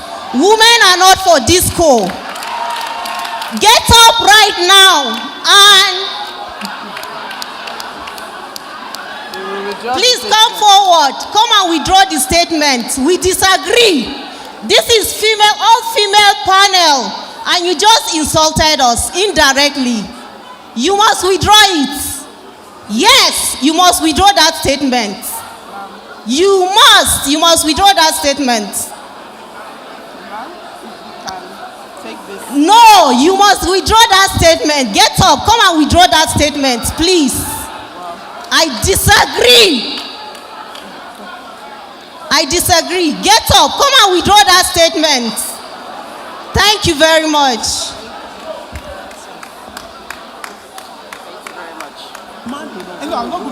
So, ladies and gentlemen, on that note,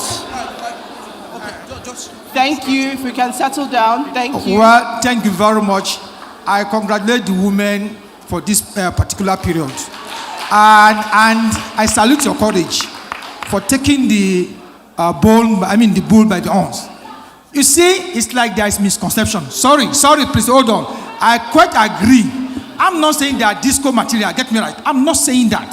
What I'm trying to say that the youth, people are making them to be disco material. But as a leader, as the husband, thank you very much. I will withdraw that statement. Thank you very much. Thank you very much, ladies and gentlemen. Our time really is fast spent.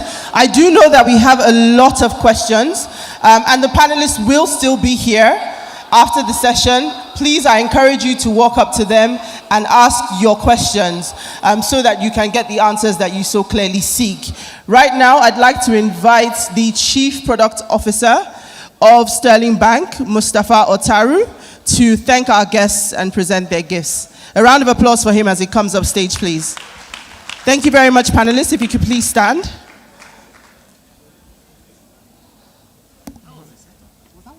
I said I was calling one of you. Okay. So they're bringing this. Yes, when you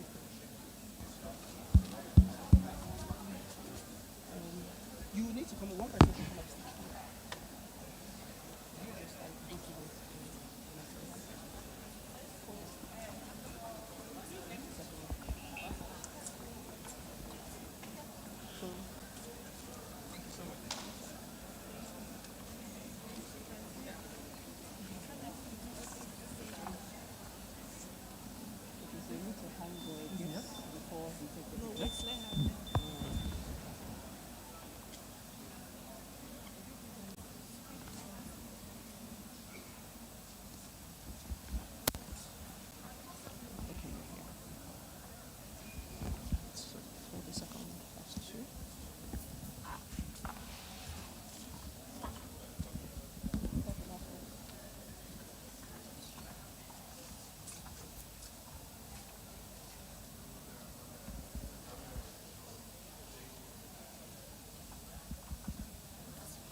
Thank you very much to our panelists. A round of applause for them, please, as they come off stage. No, it's fine. They can help you hold it. Okay. All right. Let me give this to someone. Somebody has to help me calm down. That's it. All right. Help you? Thank you. You're welcome. All right. So somebody will help you take this to your seat. Just hold you on 1 minute. Okay.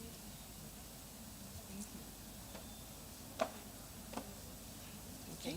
Somebody will help you. Okay. Can I get another usher? Thank you. Great. Thank you.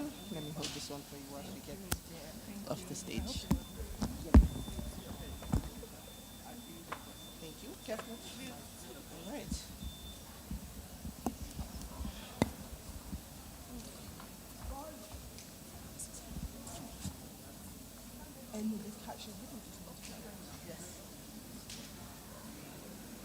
Okay. All right, ladies and gentlemen, thank you. I hope you thoroughly enjoyed that session. Can we give our panelists another round of applause? Before we go to lunch and to further address Sterling Bank's commitment based on the first question that we received from the young man from Landmark University, we'll quickly have a member of the agriculture team here at Sterling Bank, Temitope Oyenusi, to quickly come up on stage for 2 minutes quickly, just to speak a bit more about the Youth Agric program. Please, let's welcome her as she comes on stage. Good afternoon. My name is Temitope Oyenusi, and I'm just going to introduce you to the Agric Summit Africa Youth Club, just to address the question raised by one of the audience. So one of the initiatives that Sterling Bank is promoting is to empower our youth for the future. We want them to start deriving value from when they are in school. He mentioned that the babes, they go for the medical students. But what if they start seeing our farmers, our Greek students as the future billionaires while they are still in school? They will definitely go after our farmers. So the Agric Summit Africa Youth Club is to empower them, is to introduce them to where they can learn practical experiences, where they can use the theoretical knowledge into practical practice. And that is why we've created Agric Summit Africa. Sorry, my voice is shaking. I have stage fright. I'm sorry.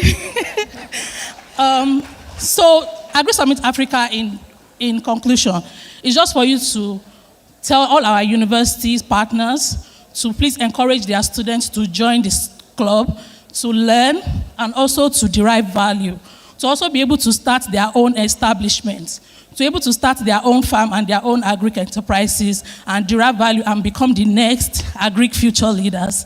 Thank you. Let's encourage her, please. A warm round of applause for Temitope Oyenusi. They say time flies when you're having fun. Time really is and has flown by today. We do have one more panel before we do break for lunch. So I will be introducing the moderator for that panel, and then he will go on to introduce our esteemed panelists. So the next panel discussion, our fourth of the event and our second for today, is titled Charting a Course Through Sustainable Food Systems, Economic Prosperity and Empowerment for Tomorrow. Agri-food systems provide multiple benefits to people, including the food we eat, the income that farmers, especially smallholder farmers in rural areas, enjoy, and the tax revenues that accrue to governments at the national and local levels. In Africa, food systems especially play an important role, considering that agriculture employs more than 50% of Africa's labor force and contributes over 35% to the continent's GDP. More so, about 1 in 5 people in Africa, about 20.4%, are faced with hunger in 2023. With consequences for national health and economic productivity, the Food and Agricultural Organization defines a sustainable food system as a food system that delivers food security and nutrition for all in such a way that the economic, social, and environmental basis to generate food security and nutrition for future generations are not compromised. You would agree with me that this will be an exciting panel discussing the very key essence of this event. To lead this esteemed panel, permit me to welcome Caleb Uso as the moderator. Please let's welcome him as he comes on stage. Caleb Uso is a business leader with 23 years corporate leadership experience across functions like business process design and auditing and supply chain. Okay. The next panel. Oh, that's wrong. Apologies, ladies and gentlemen. A slight correction there to make. This panel will be led by Olumide Ojo. He's an international development professional with over 20 years experience, both for profit and not-for-profit sectors. His expertise is in food and nutrition security, livelihoods development, humanitarian programming, business environment reforms, governance systems strengthening, trade facilitation programming, agribusiness financing and investment programming. Others include strategic value chain financing, rural-urban livelihood enterprise development programs, agri-food systems, transformation programs, agribusiness enterprise development programs, employability entrepreneurship programs, and MSME development programs. A warm round of applause for Mr. Olumide Ojo, please, as he comes on stage.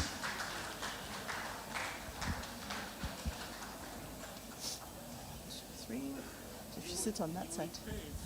Give me a different. My apologies. No, not a problem. Okay. Yeah.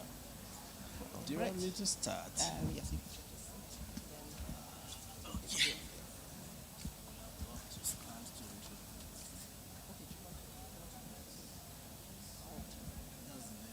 Yes. To introduce the panel. Yes.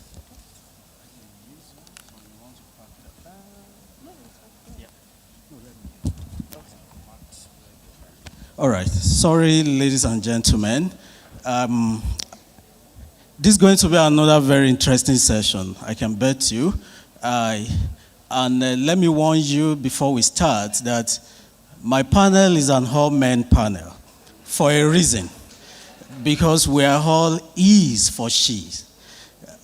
The last panel was an all-women panel, so we're just coming behind them to protect them and to be sure that we give them the space.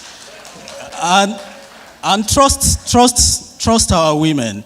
They are capable. You can see how they steer the conversation and they make it lively. So, ladies and gentlemen, I want to welcome you to a panel where we'll be discussing another very pertinent issues in agriculture and agribusiness, which is finance. Facilitating finance for Africa's agricultural food system transformation. And, we say that once in your lifetime, maybe you will need a doctor. Once in your lifetime, you may also need a lawyer. But every day, 7 days a week, all the days in a month, and all through the years of your existence, you will need a farmer because you have to eat. And that's quite important. And that is the thrust of my panel this afternoon. You will join me to welcome distinguished panelists who have spent all their years ensuring that finance is made available to agriculture and agribusiness. I will start by inviting Dr. Kuze Gumuyu. With a round of applause, please, if you don't mind. Kuze is the divisional head for agribusiness financing at First City Monument Bank. You're welcome, sir. Please start it from there.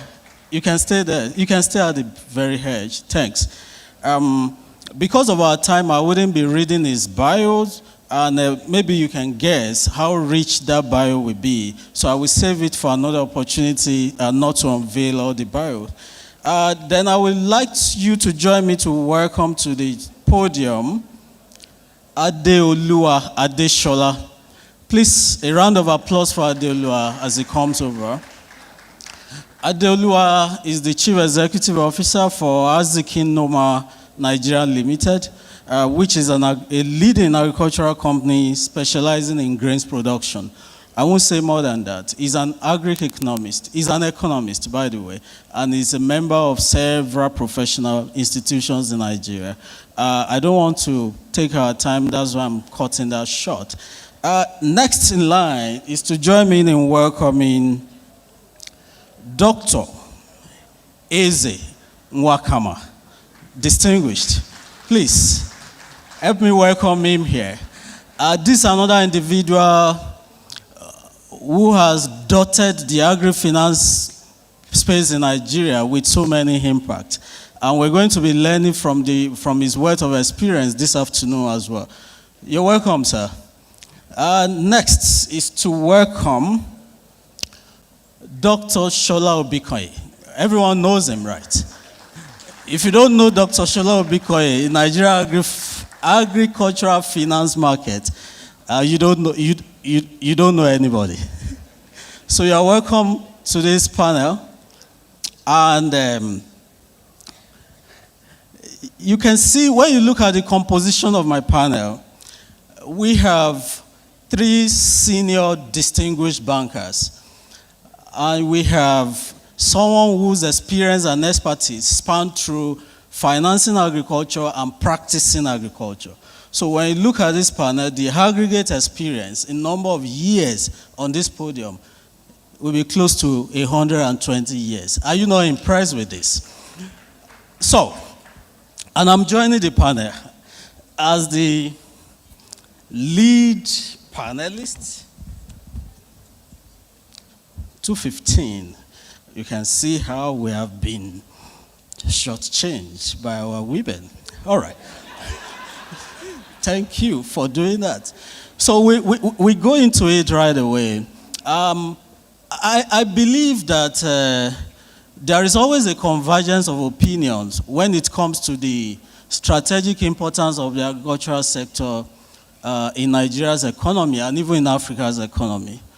So, I mean, nobody has ever disputed that fact.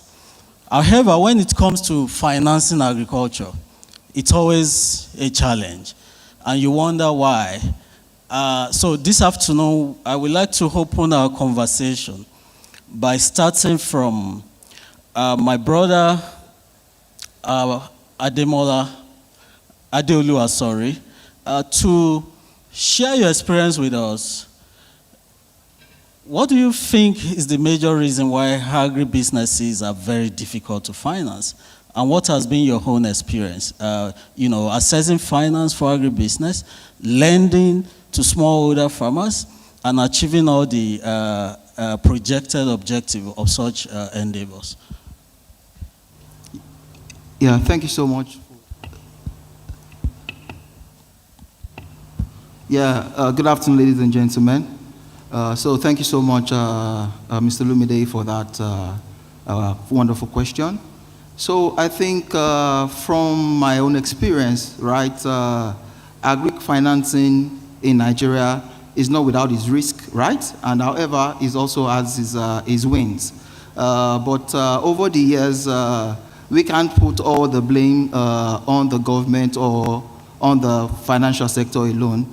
But from my own personal experience, when I came into this space over a decade ago, one of the germane issues on ground is the fact that most SMEs and MSMEs lack structure, they lack the appropriate documentation, no data room, right? Nothing to leverage on to enable other partners in the sector to be able to support them to be able to scale and grow. And also in that, it was a learning phase for us. We're able to gather all the necessary information that we need to ensure that we're able to partner and be able to do the on-lending to the smallholder farmers that we work with.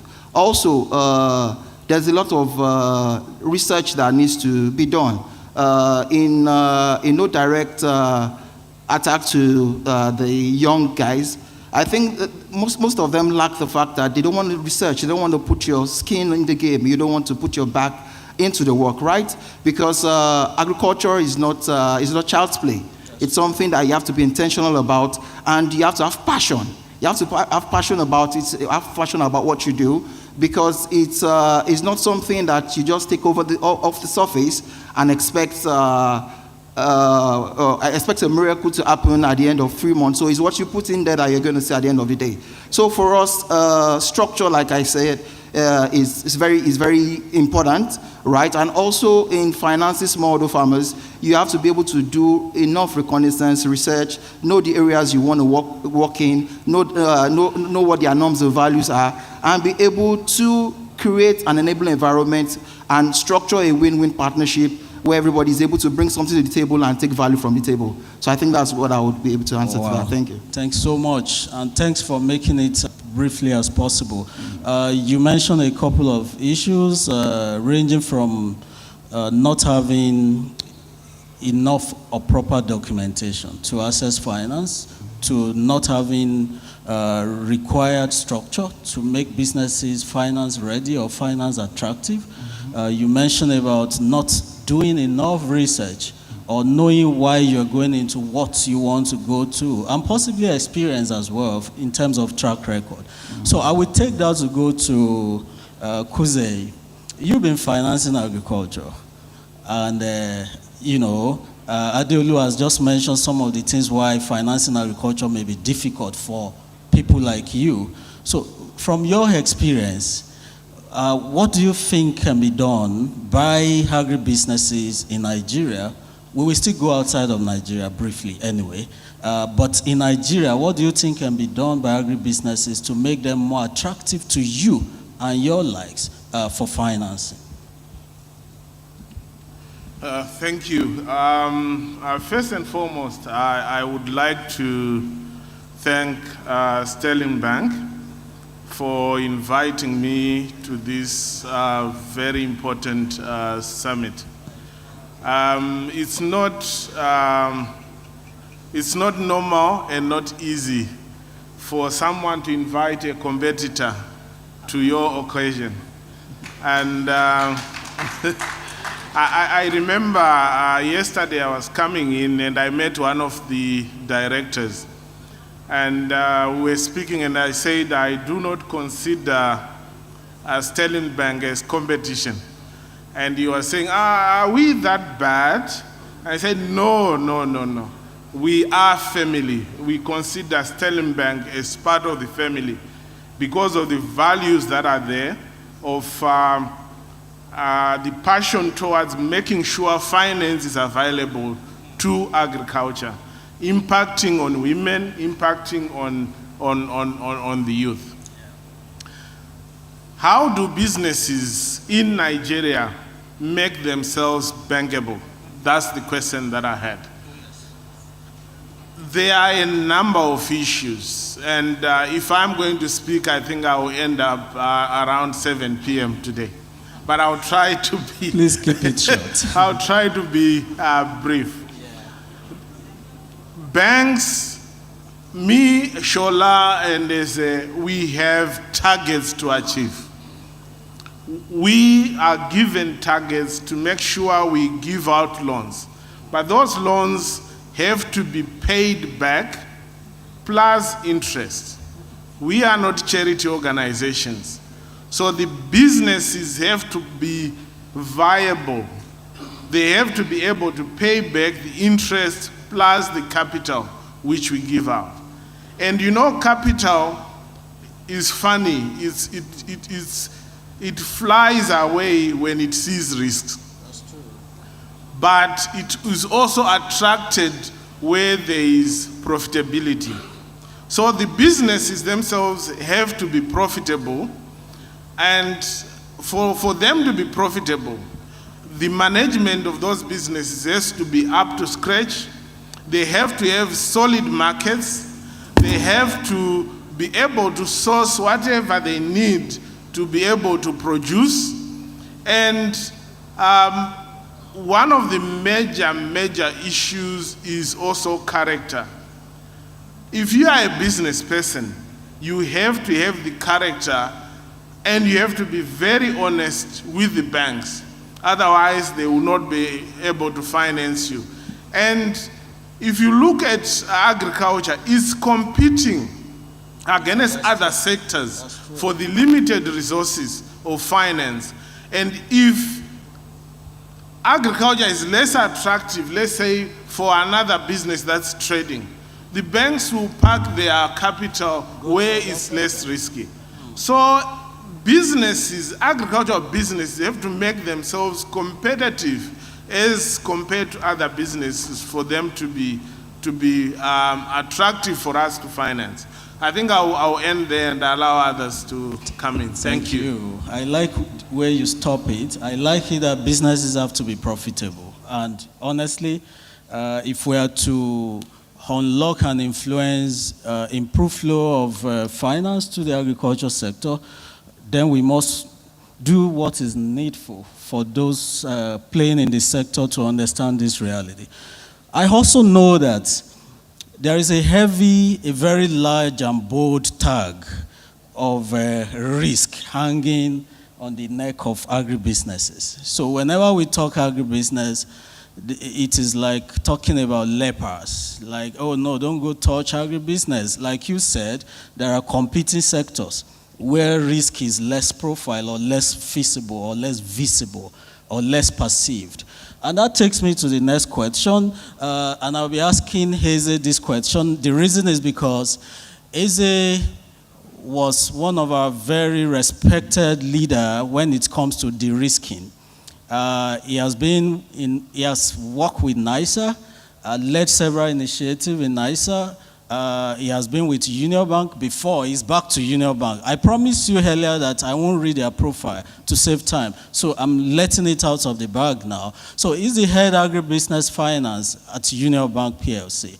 And before going back to Union Bank, he was with NISA and he was with ICGL, that's Impact Credit Guarantee. So this is the person we can talk to when it comes to de-risking ag finance. So I'll come to you.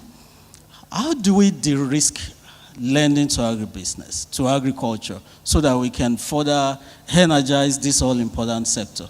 You have the floor, sir. Thank you very much. First of all, I also want to thank Sterling Bank. Just like Kuzai said, it's not really easy.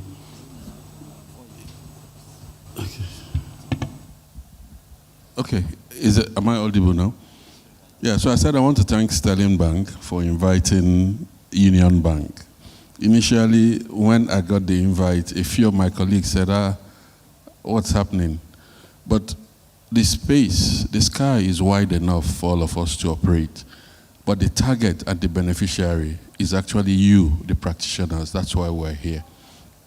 So thank you very much. Risk. Everybody talks about the risk of financing agriculture. And like Kuzai said, one thing that happens in banks, the DNA of banks, I think if you understand how it works, then you can be able to work and achieve what you want to achieve. So I give you a typical example. I want to fund your business. It's a 4-year business. I give you money for 4 years. So every month you pay me your rentals versus a trading business that is 90 days cycle. So the money I give you for 4 years and get rentals every month, I give it to a trader and I can cycle that same money within that 4 years. I will cycle it 16 times. And in those 16 cycles, I make turnovers that are 20 times what you can make. So I'm not attractive. The way it is, looking at agribusiness, I'm not attractive. One of the major characters, one of the major impediments to funding agribusiness is actually the character of who you're funding. And the character, like when the ladies were speaking, we talked about a lady collecting a loan, the husband taking the loan to marry a second wife. There's already a problem because you cannot repay that money. And then we'll bulk it and sum it that these farmers cannot pay. Versus where we have seen that farmers deploy what they get into production and they pay back.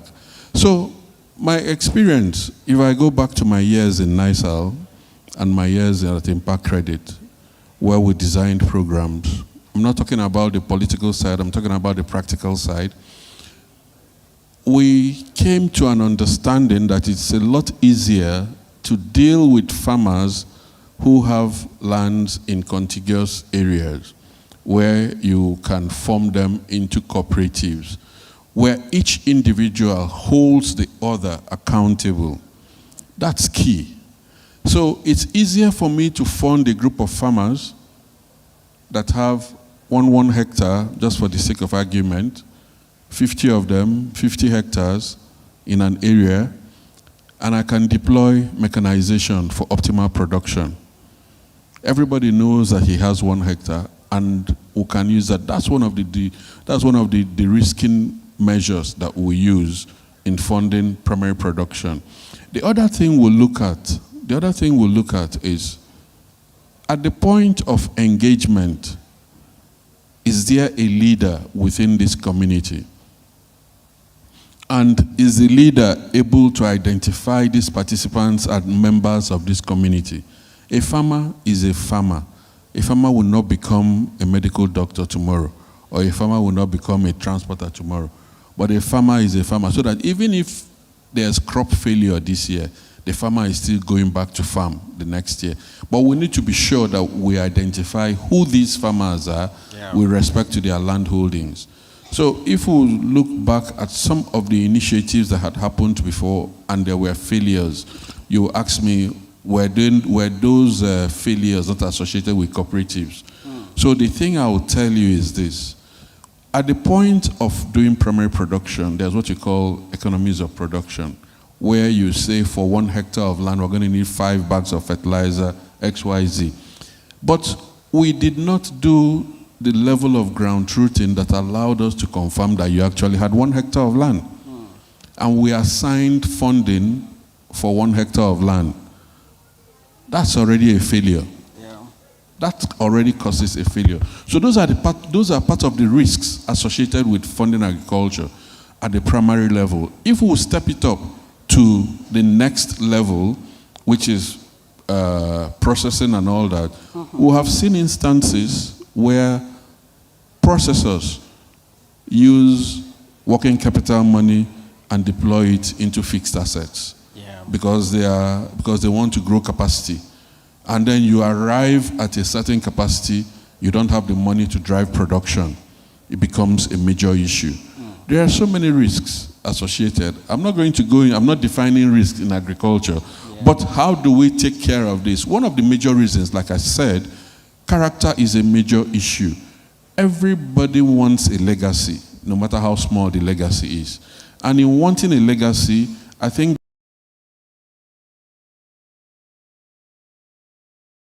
continue production, because the continuous production means that I can get my money back, you can make money, and we can add to national growth. That's so all. I will respectfully be interjecting you, because if you allow this man to keep talking on risk, we're likely going to stay the whole day here. But hold your thoughts there, Doctor.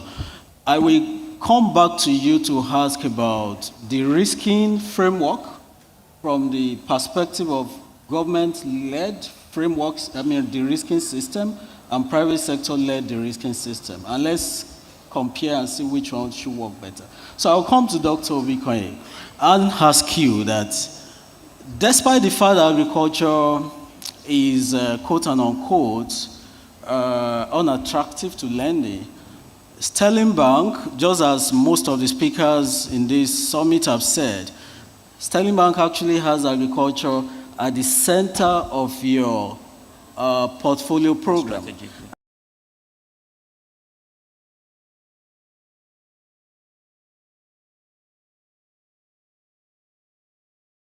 If I'm correct, that is so tagged with risk and no one wants to go to it. What is the motivation? And what is your experience? How are you doing it? Can you share your experience with us? Maybe it can motivate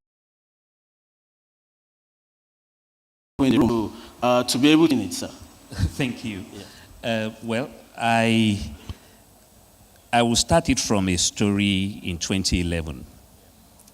And it was a story of an invitation I got from the MD of one of our banks in Nigeria. He called me over and he said, I want to set up an agric desk, finance desk, and I want it to be big. And I'm not setting it up because I am Father Christmas. It's because of what I have seen. And I asked him, I said, what have you seen?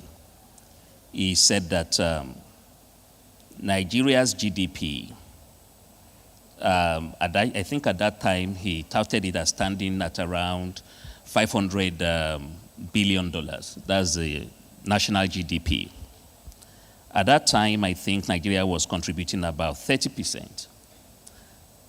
Agriculture was contributing about 30% to the national GDP. And that would be 150 billion US. And out of the 150 billion, just about 35% is in the structured circulation. In other words, you can see the money move from one institution to the other. Yes. 40 seconds gone. Okay. From the 2 minutes. So he now said, I want a piece of the action. There is a lot tucked in that. How can I get it? Now that now gives us, or it birthed what is called, that was 2011. That now birthed what is called the value chain financing approach that Sterling Bank has come to adopt. Sterling Bank recognizes the wealth in agriculture, recognizes the immense potential. The question is, how do I unlock it? So Sterling Bank will rather approach agriculture horizontally across its value chain, vertically across its scale, MSME right up there. We will enter into that, seek to learn the dynamics of that particular segment of the value chain, then plug in and play. 11 years down the line for Sterling Bank, nearly 15% of our total risk asset is tucked in agriculture. So we are not in any way approaching it conventionally. We have decided to take a structured approach to it. And that is because we believe that the agri sector is that sector that engages the bulkier part of the Nigerian population, and it is a sector that we believe very strongly will bring the Nigerian economy back to winning ways on a sustainable basis. Thank you. Thanks so much. So I like the backgrounding, how the whole thing started and how you came to the strategy to finance agriculture horizontally and vertically. And that's quite instructive for me. That will take me to the next question for you, distinguished panelists. And let me announce to the audience that we will try to conclude our thoughts as quickly as possible so we can have some robust engagement with you, because we're just leading the conversation. A lot of wealth, experience actually reside within this audience as well. Now, if I take it from where you drop it, Dr. Obikoye, just in Q1 of this year, we have it on record from the Central Bank of Nigeria that Nigeria spent about $700 million on food importation. And that's about 17% of our foreign exchange expenditure, just in Q1. I look at that as an opportunity being exported. So because if we're importing $700 million worth of food in just a quarter of the year, you can easily do the math and and come about the figure that will be at the end of this year. So I'll go back to you, Mr.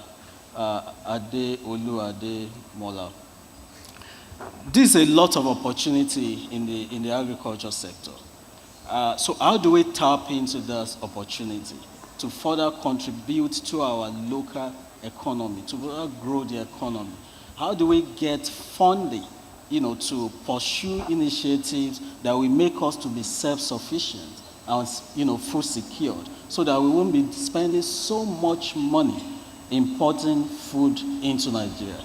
You have the floor.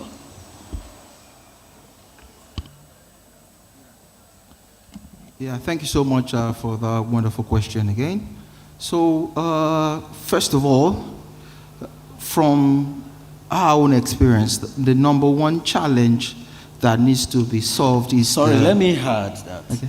You can actually play out your experience with Agric Noma. Yeah, sure. I know you've done a lot in that regard. By the way, this is one agribusiness that has survived different seasons. And it is on record that Agric Noma took a lot of loan and repaid 100% over and over. So it's not just on one occasion. Thank you very much. I don't know why you wouldn't clap for that. Because when bankers don't lend to agriculture, one of the excuses they will give us is that the rate of defaulting or the rate of non-performing loan in agriculture and agribusiness is high. And we have a business who is proving them wrong. Please, a round of applause for Agric Noma as to share that your experience. Sorry for interjecting you. Yeah, thank you so much for that. I really appreciate you.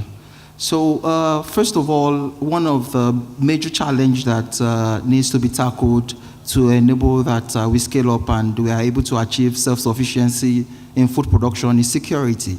Because if we are not able to tackle it head-on to enable farmers to be able to go to their farms, be able to propagate, and be able to do what they need to ensure that we have a bumper harvest, at the end of the day, is still going to be going back to importation. So for instance, in some places in Katsina, Jigawa, and in some places in Kano as well, farmers need to pay to all these unscrupulous elements to enable them go to farm. And this is also going to affect the bottom line in terms of cost of production at the end of the day. So I think it's important that the government should look critically into this insecurity issue and find a lasting solution to ensure that we are able to make it a thing of the past.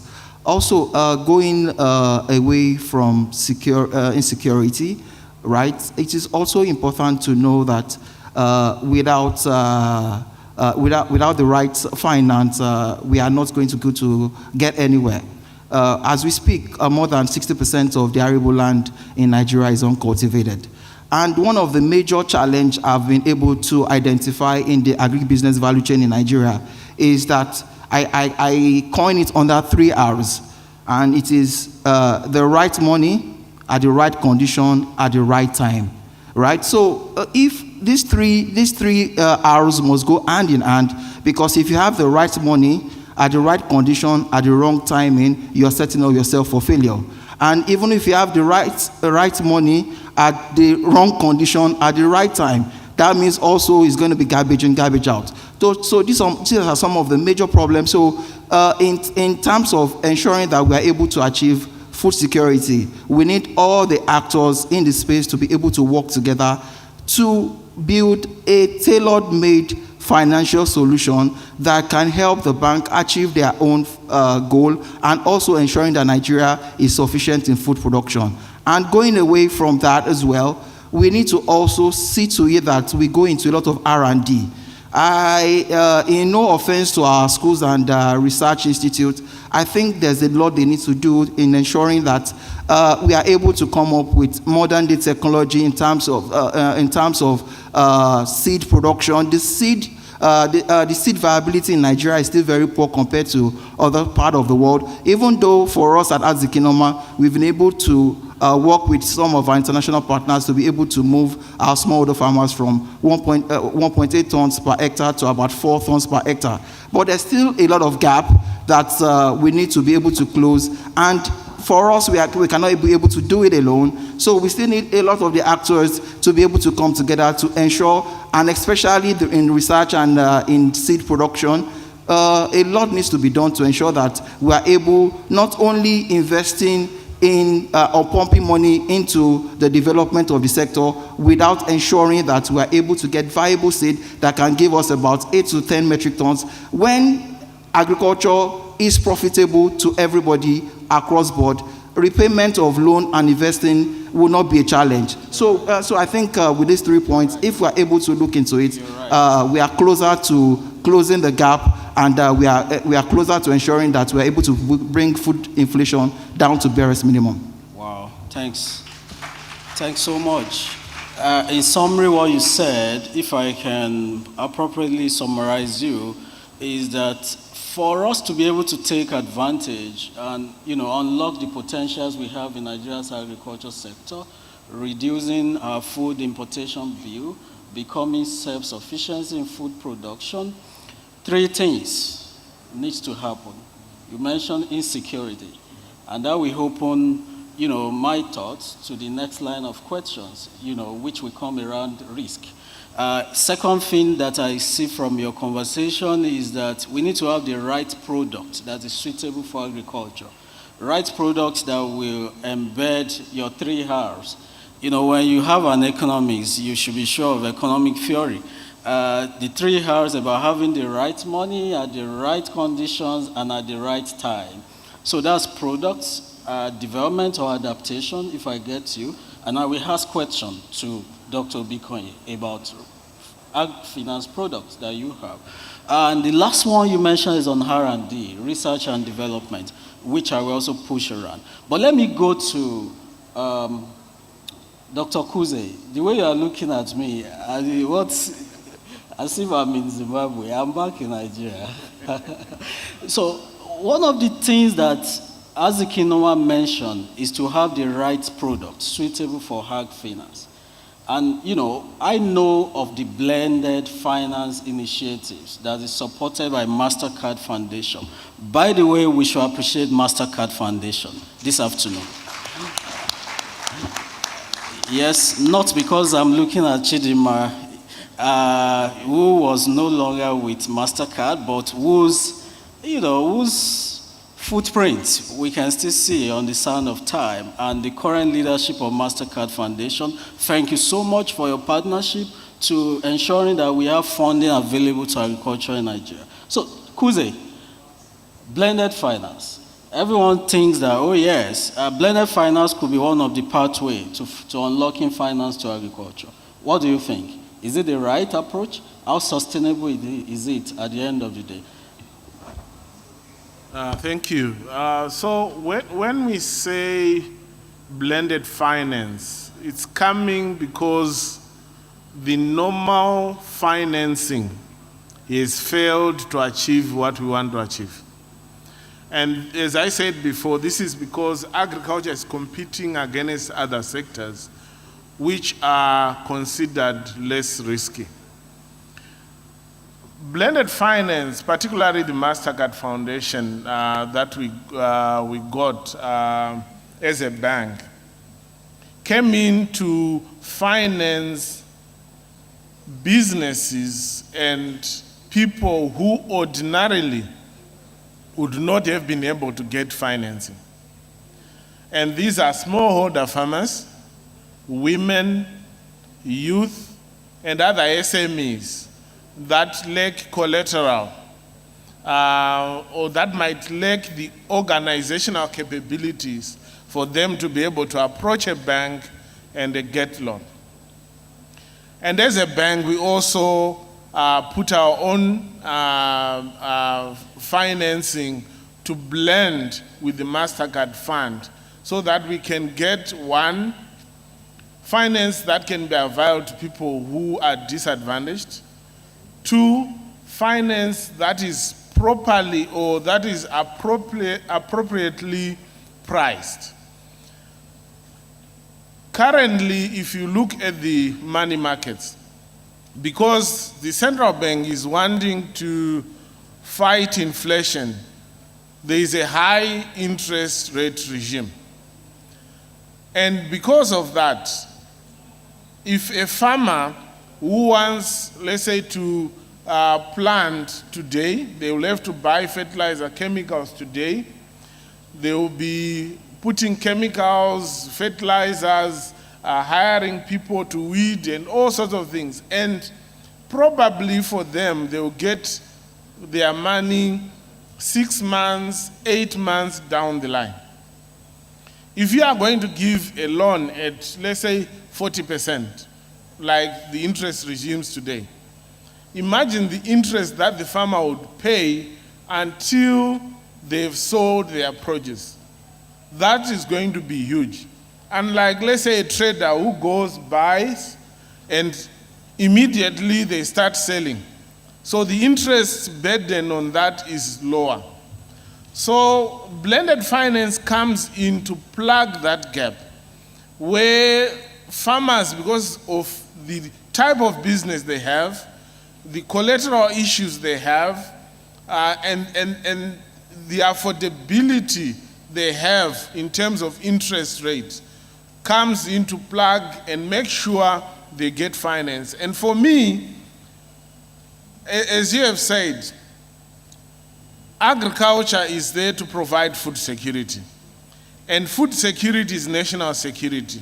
You cannot abrogate food production to imports because you then expose yourselves to a lot of these issues like what happened with the Ukraine-Russia war.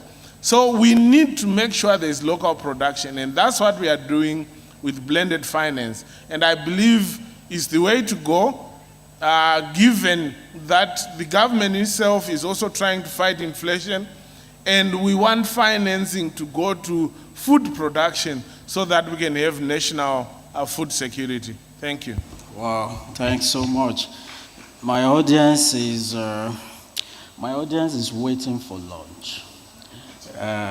But trust me, we need to talk about how we can sustainably put food on the table, and that is why we think this session is important before we break for lunch. So please help me appreciate Kuze for that submission.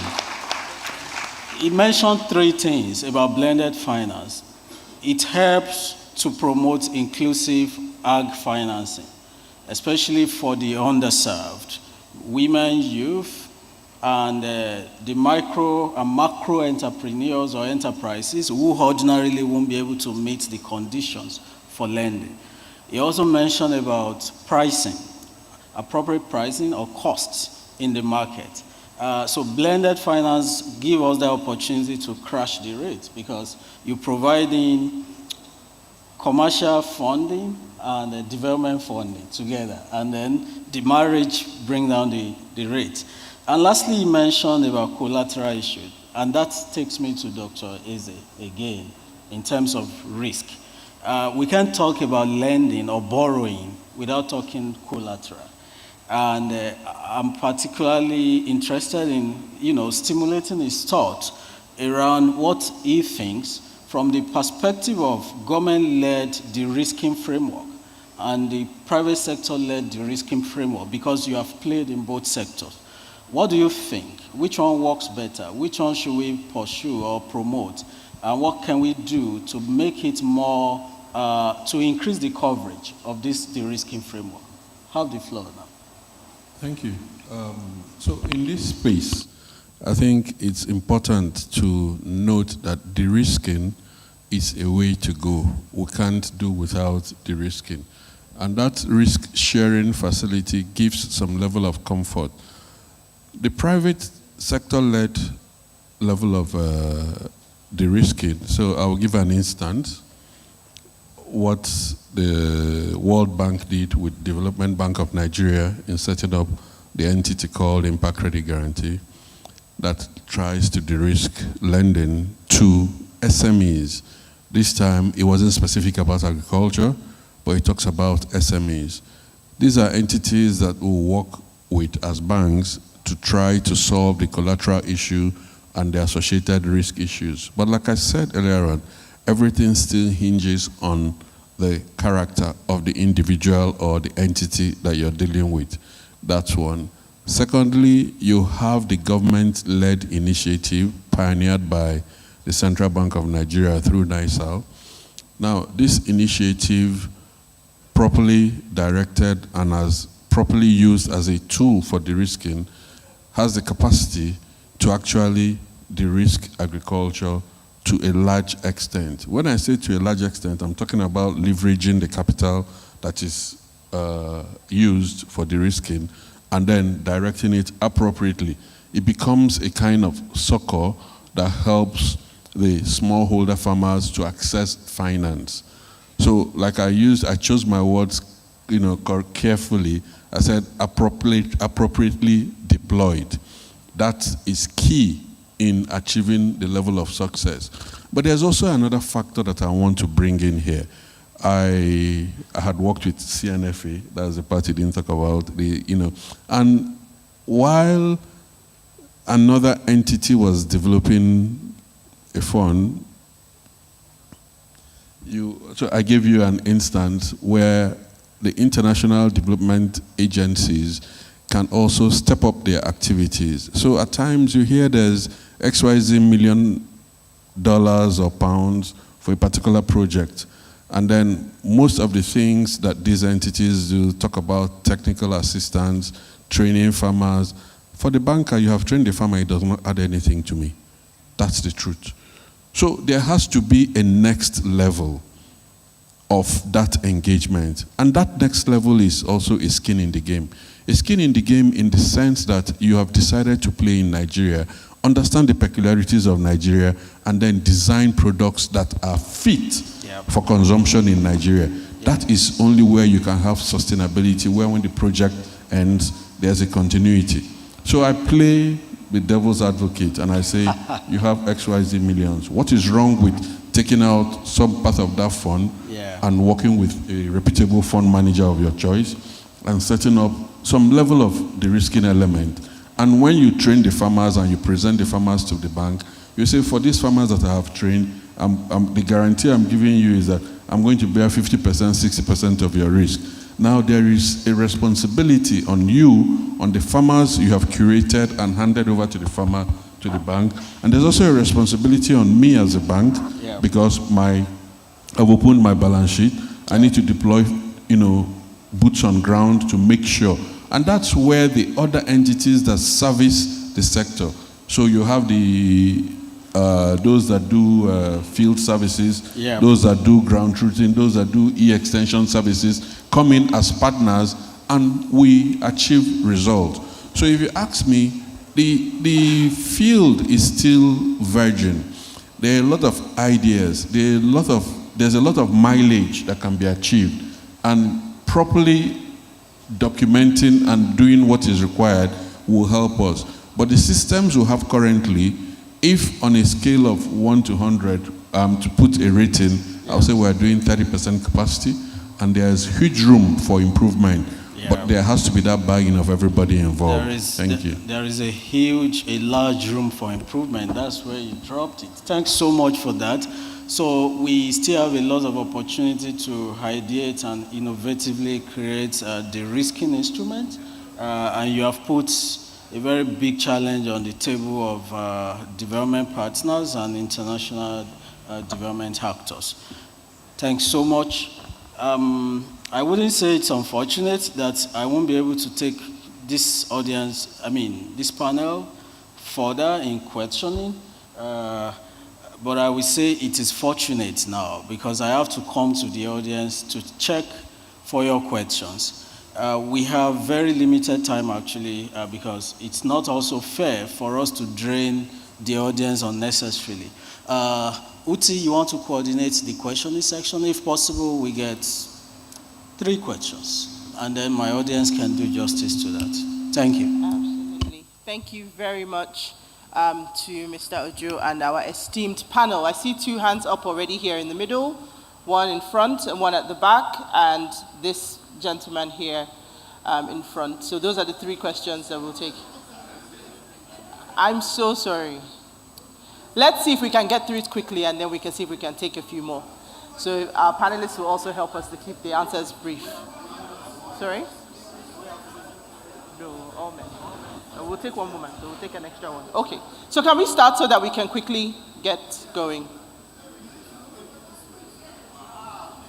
Okay, we will try and get that done as well.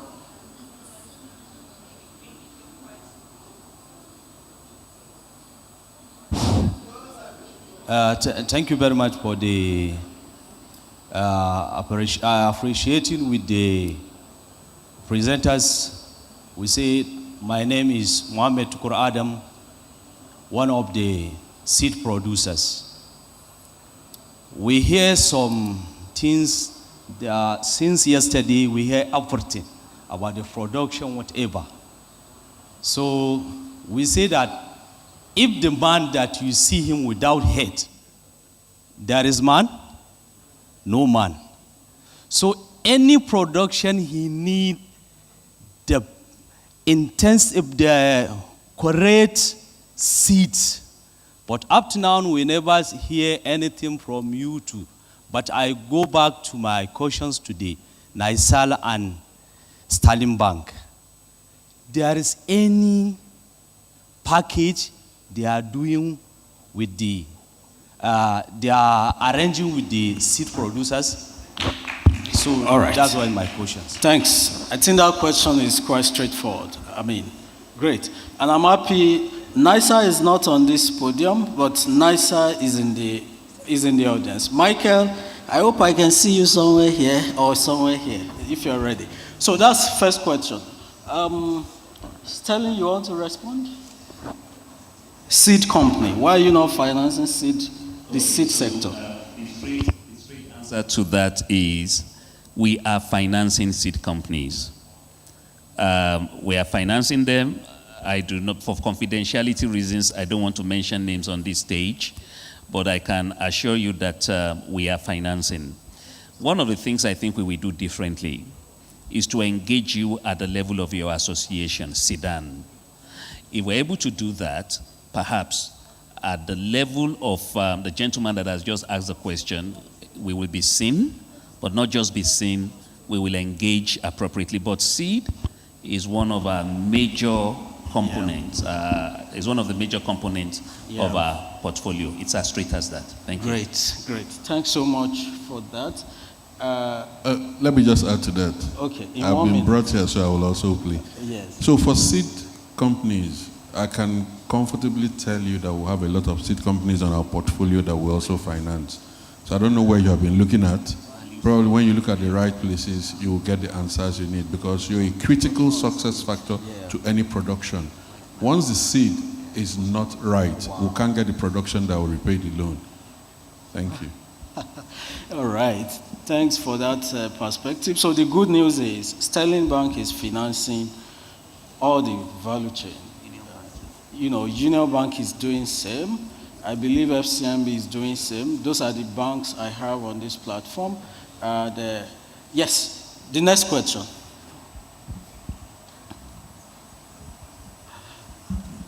But you are just staying at the middle. You should have spread it across the room. Well, good afternoon, everybody. Yeah. My own goes in form of a contribution, actually, not a question. Yeah. As in, the loan, I'm directing my comment request or whatever to the bankers generally. While I'm not against giving loan to any human being that is interested in practicing agriculture, the men should also be considered, because it's not every man that gets access to the loan. While making policy about giving loans, the men must also be carried along. That's my own. Thank you. Thank you. Thank you. That's a great comment, if you ask me. Yes, but it's almost saying the obvious. You know, like the proportion or the percentage of men-led enterprises or agribusinesses accessing finance is, of course, far higher than those of women. So, yeah. But thank you for bringing that up, my brother. Yep. Okay, my question will be directed at... Doctor, your question in 30 seconds. You see, I'm afraid of all these PhDs because they can take time. Why are you doing this to me now? Anyway, very quickly, Dr. Patrick Tolani, Chief Executive Officer of Community Energy Social Enterprise Limited. And my question is very simple, and it is to Adeoluwa. I see your role as that of an intermediary. And I've listened to some of your staff, and I know the great things you're doing. Now, how do you highlight the role that intermediaries, service providers, aggregators like you have done and played in de-risking finance to agriculture. Great. Because that is critical. Great. Thanks. I mean, and that's quite straightforward. I'm sure you can pick it. Yeah, Dr. Tolani, thank you so much for that question. So for us at Zikinoma, like you said, we are playing a very vital and important role. But without the support of MasterCard, Sterling Bank, we would not be able to do as much as we are doing right now. Over the years, what we met on ground before we went into backward integration was the fact that that space was unstructured, there was no credit history, and farmers have little or no data for us to use to be able to allow them get direct financing from the bank. And for us, we took up the challenge to see to it that we are able to close that gap and be able to go on behalf of the smallholder farmers with our own structure to ensure that there's an on-lending to them. For us at Zikinoma, we've been able to support over 400,000 smallholder farmers in Nigeria, and we've been able to support over 400,000 smallholder farmers in Nigeria. 400,000, right? Yeah. And then currently we are 400,000 smallholder farmers. And currently we have been able to also take our foray into our neighboring brothers in East Africa to ensure that we are able to replicate the success stories we've been able to achieve in Nigeria and take it to the rest of the world. Wow, thanks. Yeah. But however, one of the challenge I would also like to add here is that looking at the current inflationary rate, Sterling Bank is doing about 250 billion in terms of supporting agriculture in Nigeria. But however, we are looking at the fact that currently the price of inputs in the last 3 years have doubled by over 400%. So the question I would like to know is that, looking at the numbers right now, how does Sterling Bank and other development party be able to speed up to ensure that instead of throwing the numbers, because inflation has been able to eat into everybody's capital, whether we like it or not. So right now, we are trying to manage the resources to be able to spread it around. So going forward, how are all the partners, all the actors able to see to that we double our effort, because there's no way we can play lip service to ensuring that we tackle food inflation and insecurity if we're not able to double our numbers. For us at Zikinoma, we've told ourselves that by 2030 we want to be able to support 1 million smallholder farmers, and with this, that means we need enough pockets, and then we need enough financial institutions and body to be able to come into this sector and support smallholder farmers and support Africa as a whole.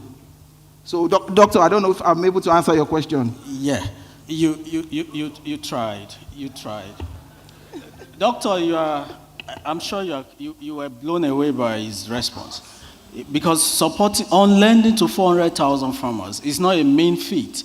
And what that means is, as Zikinoma stood in the gap, went to the financial institutions, brought down the barriers of accessing finance, took all the risk on behalf of the farmers, and provide all the intermediary support. So thanks for that.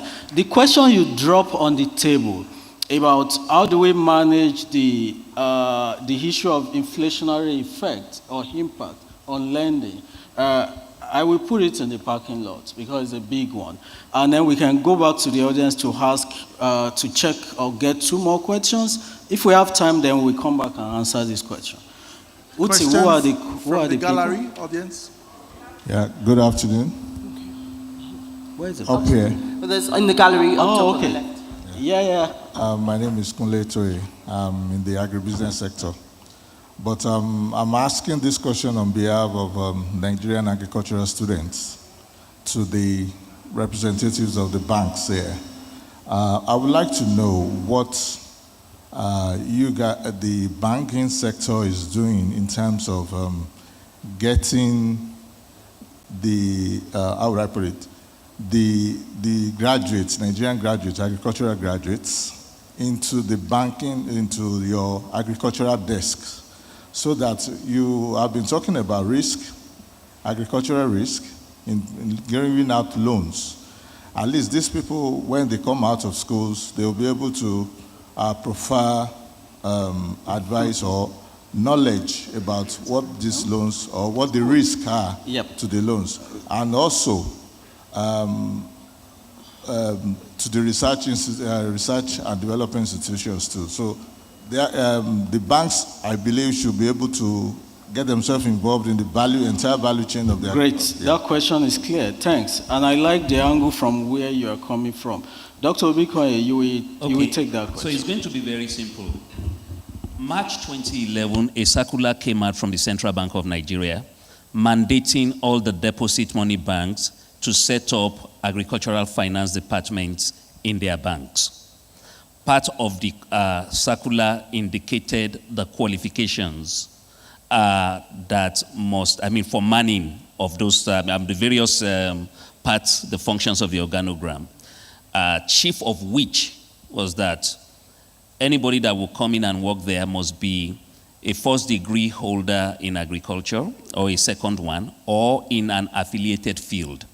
So by way of compliance, all banks are expected to have agri finance department, but a little beyond that, they're expected to man that department by with graduates of agriculture or people who have affiliated disciplines. So if your bank does not have an agric desk, please hold them to it.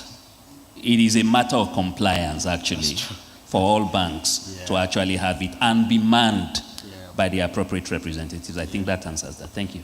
All right. Thanks, Dr. Bikoye, for that response. Where are the women? Why are you? Okay. Good afternoon. Please. Good afternoon, everyone. Just to chip in on the question. All right. Go ahead, sir. While Shola has explained it from the policy angle, I also want to let you know that agricultural students that have bias towards agriculture and agribusiness are also entitled, like every other person, to apply when banks open up their portals for employment. So currently, I know that a lot of banks are recruiting. Mine is. So for those who have that interest, just go in, sign in. You write the test like every other person. Don't make it quota system. It's not quota system based. It's based on what you have to deliver. It's not because it's agriculture, but because you have the capacity to deliver. So go to the portal, put in your credentials, do what everybody does, show yourself fit, and you will get employed. It's true. There's equal, most banks are offering equal opportunity placements for people that have skills. Thank you. Thanks. I like that angle as well. Can I go ahead? Yes, please. Good afternoon, everyone. My name is Issa Momo. I am a deaf farmer, and I want to know, is there any programs or initiative that from the private sector or in collaboration with the government to address the issues that we farmers are having with the cattle headers community? Because most of the times as a deaf farmer, communication is my major challenge. But when I farm, it is my farming effort versus their bullying and destruction. So is there any effort or any initiative for that? Thank you so much. Thanks so much. I wouldn't put my panelists to answer that. I would like to answer that. I'm a development practitioner. This is one of the key issues of importance to us: inclusive growth, inclusive financing. It also touches on conflict sensitivity programming, especially when it concerns people that we know are relatively more vulnerable than others. So what I would say is, the development sector is doing a lot of work to ensure that interventions are designed with the lens of inclusivity. I'm sure my colleague from HEIFA International, eminently, spoke about that earlier. So it's good that you are bringing this forth. My colleagues in the room, we also take it away. And a part of what we can do is to engage our financial institution partner the more to develop targeted products that can address your peculiar needs, and also to amplify our efforts to promote conflict sensitivity programming, targeting you. I must admit, however, that a lot of work still needs to be done in that regard. But for me and for my colleagues in the sector, that will be one of the great takeaways. And I believe that in not too long a time, you will be seeing more products or programs that are specifically targeted at addressing your concern. Thank you very much. Yeah. Thank you very much for that response. So, ladies and gentlemen, our time is fast spent. We will only take one more question. We preferably from a woman, if yes, possible. Yes, it will be. Yes. So, I'm a woman.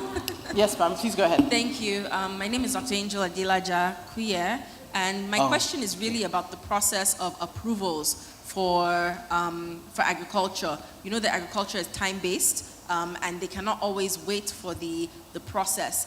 What are they doing to make sure they're skilling up their risk teams so that, of course, you have your agri desk officers, but some of the processes go through the main bank to get some funds approved? And I know Mr. Obikaye and I have had this question, but I noticed that they made some changes from that time to now in how agricultural lending is managed and how the approval process is done. So in terms of risk, can you share with us what are the things that you guys are doing to upskill your risk teams so that when they look at agricultural packages, it makes sense to them and they understand it? Because, of course, they may be used to maybe cotton in the north, or they may be used to tomato in Kano, but when you bring them something that is not the quote-unquote norm for them, how are they handling it? How are you training them to be able to handle agriculture? And how are you fast-tracking the process of approvals for farmers? Yeah, thank you. That's a very important question. Okay. If you ask me, I won't put it on Dr. Obikaye's desk alone. I will ask you to go to FCMB and Junior Bank as well. Okay, so we do 1 minute across board,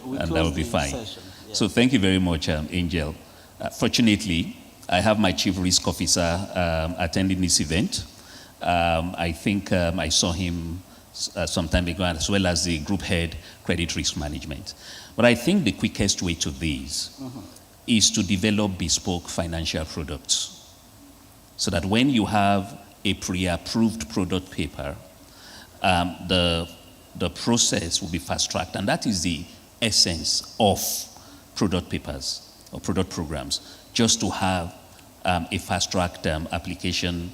If an application that is fast-tracked, so you call it, fast process. Most important here will be the continuous learning, because it has to be a continuum. And we have had the fortune of having experienced, well-profiled credit risk analysts that train and continue to train in the analysis of agricultural credit.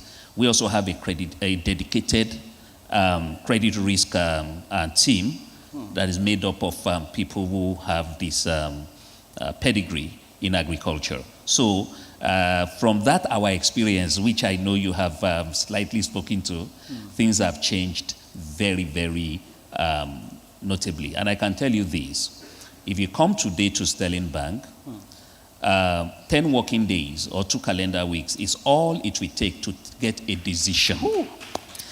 I said a decision, not an approval. 2 working days. 10 working days or 2 calendar weeks. Is important. We must come back to you on time, because we cannot afford to waste your time. It's seasonality that predates. So a decision will come to you in that. So if we are not dealing, we quickly let you know so that you can make alternative plans. Yeah. And if we are dealing, you'll have your offer to sign off within that window. Thank you. Union Bank. Okay, thank you. What Shola has just said, it's also universal. I'm sure it cuts across bespoke products. But one thing that we're doing, which we've just started, is co-creating products. So there are instances where there are specificities, and if we sit down with you to understand those specificities and needs, we'll bring our risk people involved and we'll co-create a product. And that product is, plug and play. That's one. On the second aspect, which talks to training, the truth about it is that the day you stop learning is the day you die. So for Union Bank, we are open, even for people that provide, international organizations that provide programs. We are open to go into those partnerships, and our risk people will accept that training. The way I am structured is that I have analysts that treat agribusiness transactions before we push it out to risk. And then our opinion is actually what drives the decisioning. Yeah, thank you. Thanks. Thank you. I mean, that makes a lot of sense to me. Okay, thank you. So, as you rightly said, it's critical that decisions are given to farmers quickly, on time, so that if it's a no, you've got to find alternative ways of doing a business. If it's your yes, then you are able to prepare for the season on time. As a bank, as my colleague said, one of the easiest and quickest ways to do that is to create products which you can just be ticking, okay, the client has got 1, 2, 3, 4, 5, and it's approved. The other thing is digital platforms. I think that's the agri-finance of the future. Farmers, if you continue to be banking and your transactions are there on the banking platforms, the future is coming where you should be able to apply for a loan on a digital platform and your loan is granted. It's currently happening. Of course, the money and the cost is not really favorable for the farmer, but it's now happening. So I think as farmers, you also need to be able to create that history on the banking platform so that you can apply loans digitally.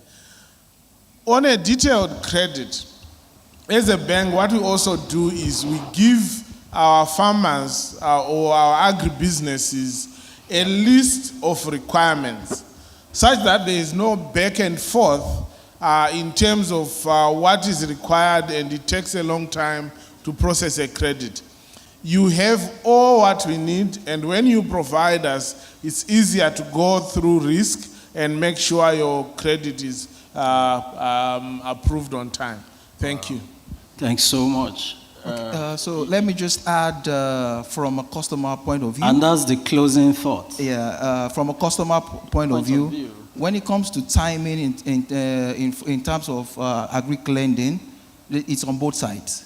It depends on what time as a customer are you putting in your request. The bank is never going to rush their process just because you have to get things done quickly. So if you're planning for wet season, you need to start putting in your application right now. You need to plan on time to ensure that you don't get in the middle of the ocean and then you don't know whether to cross to the other side or go back to where you're coming from. True. So for timing, for all business people, entrepreneurs and agripreneurs like me, try as much as possible to start engaging on time and ensure that you're speaking with the right person. And the bank is an open door policy. If one person or your account officer is not doing the right thing, make sure you go find the next level person to talk to, and then I've done this many times and I've gotten results. And if I've gotten results, that tells you that it is doable. The only place I'm just going to tell the bank to also look into when they are talking about bespoke agri lending is for agriculture to grow in Nigeria, we need patient capital. In terms of repayment schedule, the time frame for you to really be able to get the result is not there. So if we're talking of short-term loans for agriculture, I don't know where they offer short-term loans anywhere in the world and they're able to grow to self-sufficiency. Thank you very much, Aziki Noma. I like it as we're closing on that note because you're balancing both sides. We shouldn't always put the blame on the side of the supply, but also on the side of the demand. We hand over back to you, Uti. We spent roughly 1 hour, 10 minutes instead of 1 hour, 20 minutes. We deserve an applause as well. A huge round of applause for our panelists for thoroughly dissecting, facilitating finance in Africa's food and agricultural transformation. Please allow me to call on Banjo Alimi, the group head for transport and renewables, to present the gifts and acknowledge our panel. Thank you.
Thank you very much to our panel.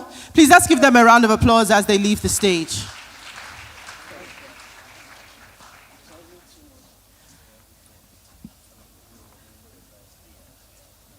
Distinguished ladies and gentlemen, honored guests, we have come to the break in our session for today. It's time for lunch. Lunch today will be served in the Oriental Room. For the purpose of order and to ensure that everybody is well taken care of, I'd like to ask everyone to wait in their seats.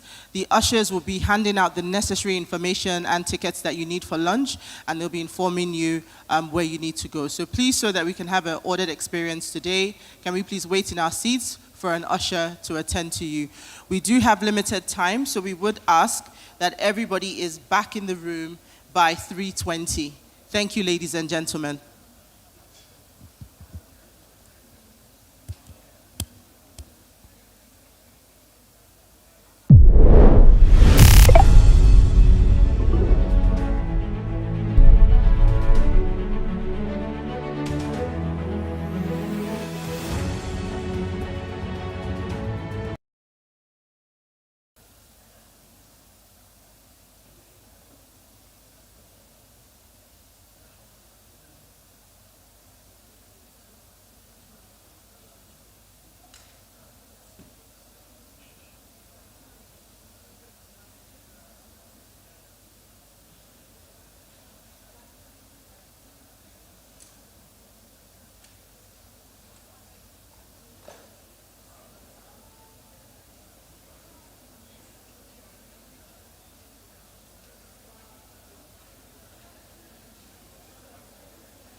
Once upon a time, on the rich, vibrant lands of Africa, the struggle against scarcity echoed through fields and communities. But today, we stand on the cusp of transformation, a journey from hardship to abundance. Innovators, farmers, and leaders are uniting to rewrite this story, harnessing the strength of collaboration and the wisdom of generations. Together, we will explore how to turn challenges into opportunities using cutting-edge technologies and sustainable practices to cultivate not just crops, but hope. From drought to harvest, from uncertainty to security, we are here to chart a bold new course. So let us embark on this inspiring journey together. Ladies and gentlemen, welcome to the Agriculture Summit Africa 2024.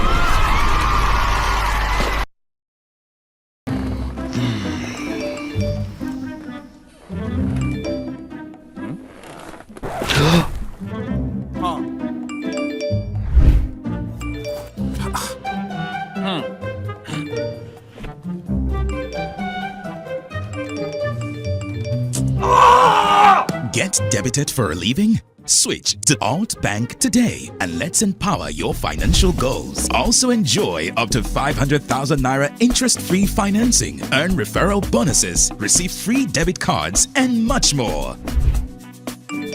Guy, calm down. That was your interest-free cash advance. Download Alt Bank today to live different.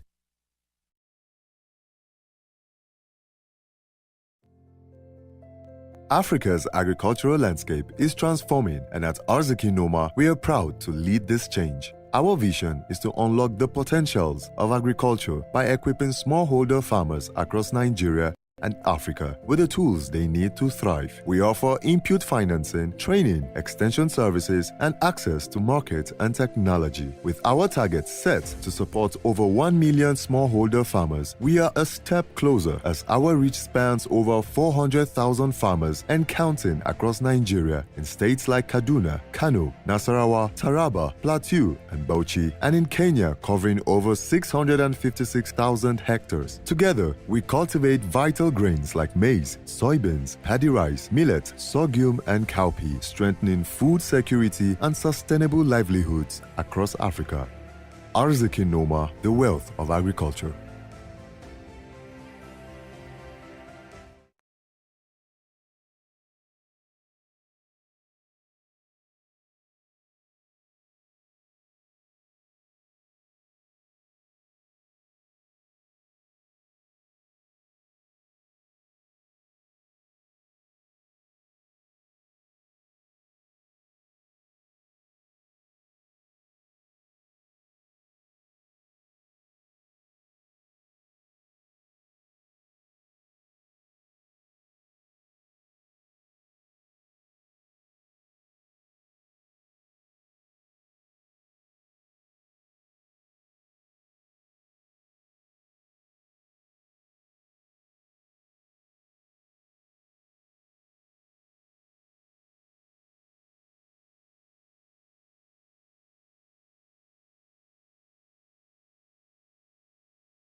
Located in the arable land of north-central Nigeria, Benue is an agrarian state with an estimated population of over 7 million people. Created in 1976, Benue has a massive landmass of over 34,000 square kilometers, with a rich cultural heritage and agriculture as the mainstay of its economy, engaging over 75% of the state's workforce. Known for its unique and outstanding farm produce, the food basket of the nation is prominent for fruits, grains, tubers, and vegetables. Prominent among the fruits are oranges, mangoes, pineapples, watermelons, and bananas. Grains like rice, beans, maize, guinea corn, sorghum, and soya beans are in abundance in the Benue Valley. One of the most outstanding features of the state that is unequaled by any is its massive production of tubers such as yams, sweet potatoes, cassava, and water yams. It is worthy of note that the Zaki Biam yam market is the largest of its kind worldwide. Benue is also blessed with River Benue, the second largest in Nigeria, and rivers Buruku and Katsinala and other tributaries, which provide adequate water for irrigation with a great potency for dry season farming. Benue also has a dedicated piece of land located in Beragbum, spanning over 28,000 hectares and 7 square kilometers of dams to support all year-round farming. Benue State is indeed the food basket of the nation. And with our amiable governor, Reverend Father Dr. Hyacinth Umemelia in the driver's seat, armed with his agricultural programs and policies, Benue is sure to feed the world.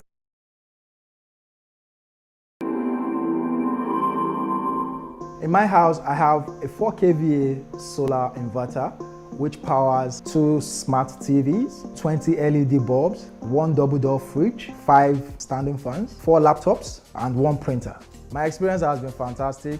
Just imagine going downstairs at 1 a.m.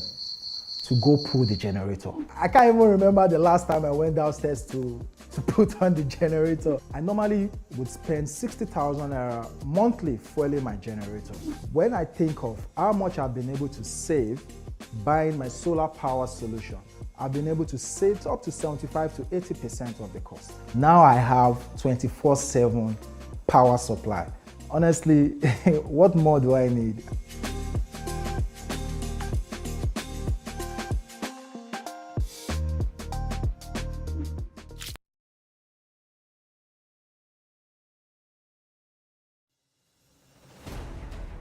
We know the problem, we know the solution, so what do? That's where the Made by Nigerians initiative, MBN, comes in. We're not just promoting products, we're building a movement, a community around our local brands. MBN is a movement that says Nigeria made means quality, innovation, and pride. MBN harnesses the power of collective action to strengthen the Naira and enhance our national economy. We're campaigning through strategic partnerships with local businesses, community engagement programs, and nationwide awareness campaigns to highlight the value and potential of products made by Nigerians.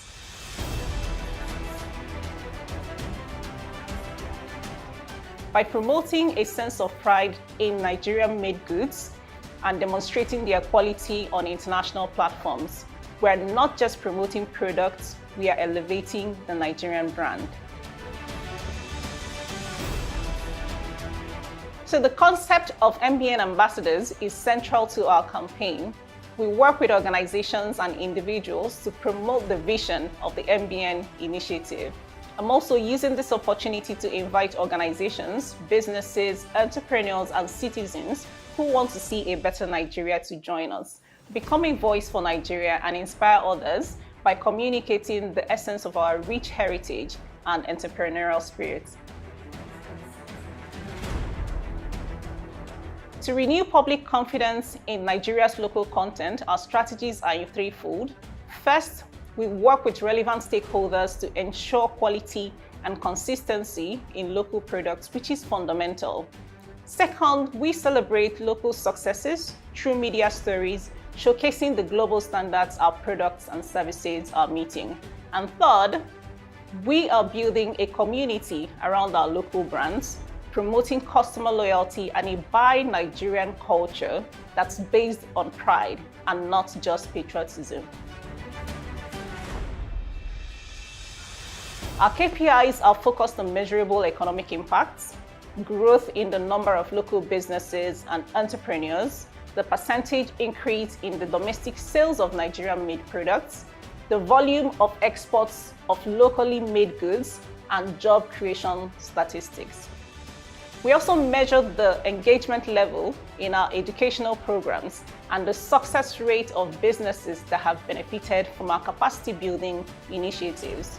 These indicators will help us understand and quantify how the MBN initiative is directly contributing to the broader Nigerian economy. Visit mbn.ng to discover how you can be a part of this change.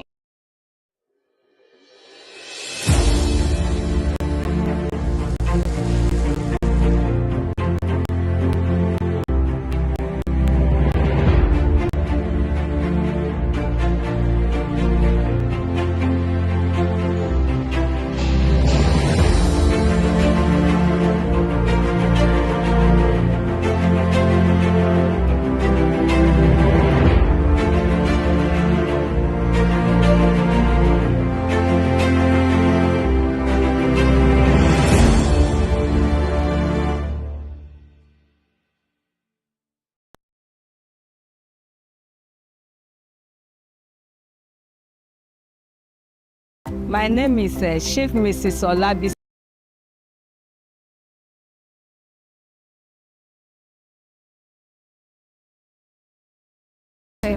I'm a trader. The way Stanley Bank introduced one woman saver to me, I really appreciate it and I like it. They encourage women to save and to help them in their business.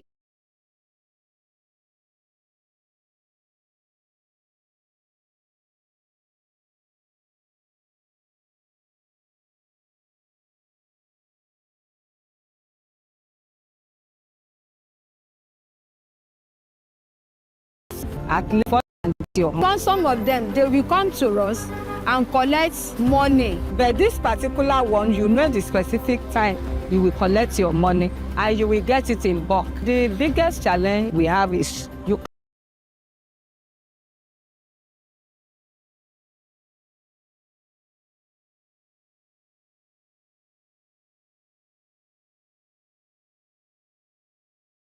money for achieve my fat because they normally come for the money every day. That if the money is okay a bit, they can loan me more so that my market will improve. It's as if they force me to save my money and I'm saving it every day.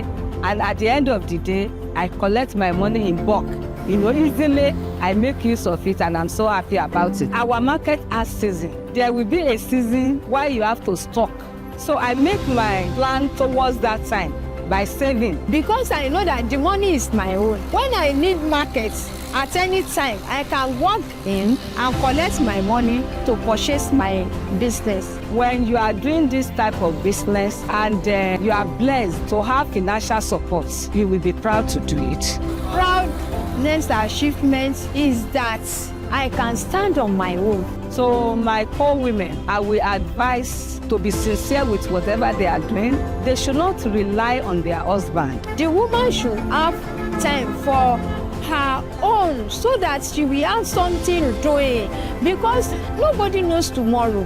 And moreover, when you have money to take care of your children, tomorrow you are going to enjoy those children. One woman saver is the saving that will improve woman to do whatever she wants to do. Because this program, the way I believe it and what I was told, right, there will be like hospital program among it. In health challenges, Stanley Bank will also help. Whereby you can choose any hospital you like. Financially, you are backed by Stanley Bank. And your business too, they are ready to support you. They will not put everything on your shoulder. I know they really have an interest of a women. I like dealing with Stanley Bank. They are the best bank I know. Maybe the director of Stanley Bank is a woman. Maybe that is why she's now trying to favor women better than men.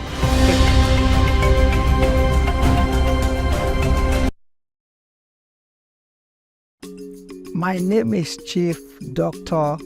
Nike Okundaye. I'm a fifth generation textile artist from my family. My name is Yemi Obi. I'm the proprietress of Platform Schools, Lagos. I'm also a born teacher My name is Abimbola Adebakin. I'm the founder and the CEO of Advantage Health Africa. I'm an artist. I do textile and I do painting. And the way the knowledge is, they pass education to kids in those days. That is how the knowledge of art was passed on to me. Platform schools actually started about 15 years ago with my 2 boys in my sitting room at home. And that's the journey.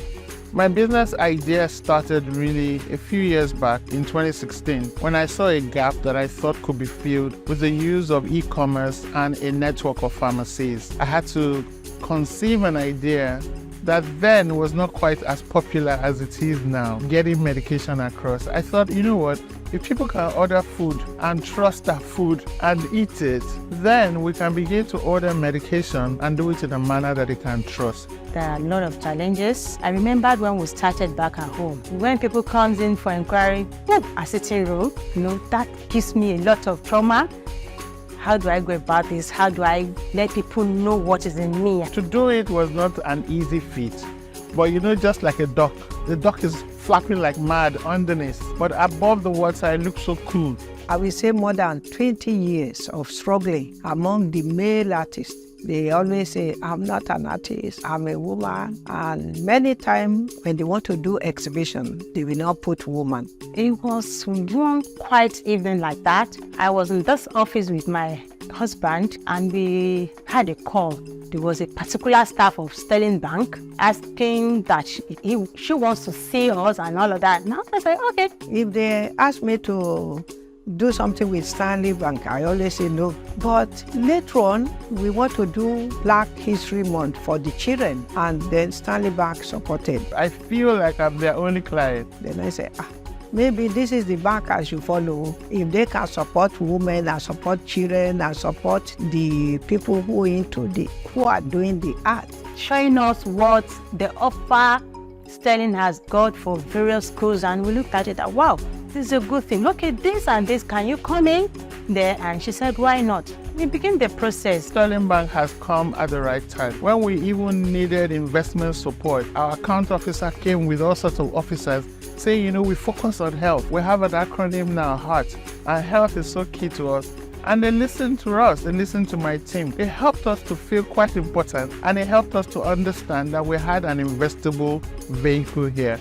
Recent, about 2 weeks ago, came into the major project that the school is embarking on, and they have solved that problem for us. Without Stanley Bank, there will be no gallery now. Because when I open this gallery, you can see the whole place is dark. So Stanley Bank said, they said, what can we do for you, Mama? I said, we are a sort of electricity, and the price of the fuel has not even gone this bad by then. So they now said, okay, what if we give you solar? So Stanley Bank has brought the light through the Imperial, and since then we have been enjoying the light. For an organization like this, believes so much in us and can back up their talk with their work, then we've got to be serious. Stanley Bank has put light into our art, into our wall, so everybody can see the creativity now. They are great motivator. They encourage every business, both existing and non-existing business, to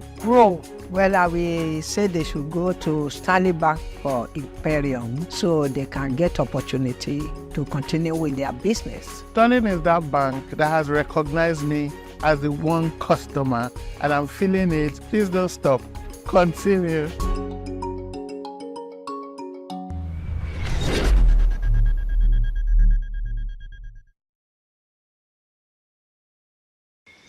Africa's story is one of unwavering resilience, a spirit that endures, a land teeming with life, rising from adversity where hope remains a constant ember.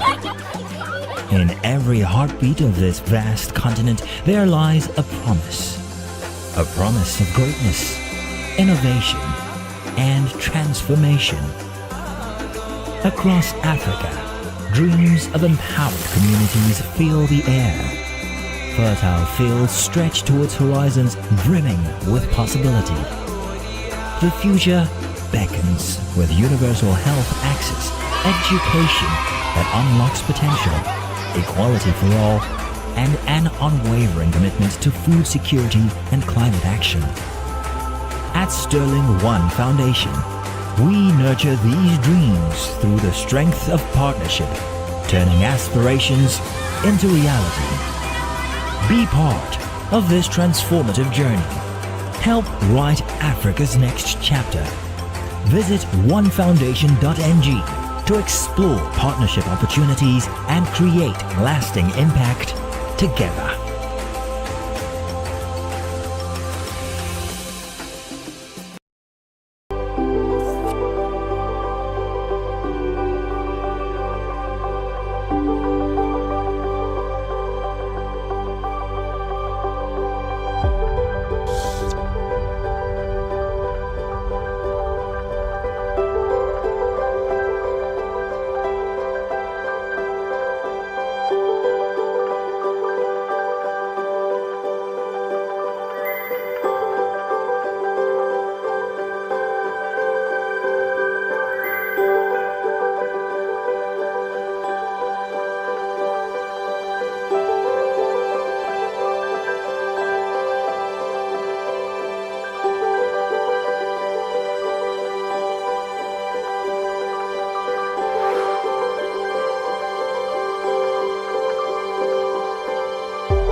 The climate of banking is shifting, stirring up fresh innovations.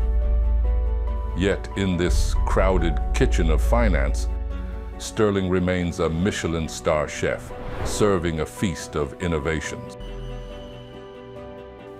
From the revolutionary alt bank, the non-interest bank with groundbreaking initiatives, to the community-driven Cafe One, a unique blend of coffee shop, co-working space, and banking on the go. Sterling proves that finance doesn't mean boring. The heart pumps vitality into crucial industries, while Waste Bank turns trash into treasure. Africa's Social Impact Summit, ASIS, co-convened with the United Nations, unites stakeholders to tackle Africa's development issues. Always agile, Sterling was ahead of the curve on remote work, implementing it pre-COVID. When lockdown hit, it was a smooth transition. 5 consecutive years certified as a great place to work, and 3 consecutive years as the #1 best place to work in Nigeria. That's not just success, that's domination. With CBAS, we're cooking up something extraordinary, a domestic technology stack that will revolutionize how African institutions compete globally in the age of digitization. But this is only just the beginning. One thing is clear for sure. At Sterling, innovation is served fresh. Visit www.sterling.ng to learn more.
For our online audience, we hope you've also had a great time.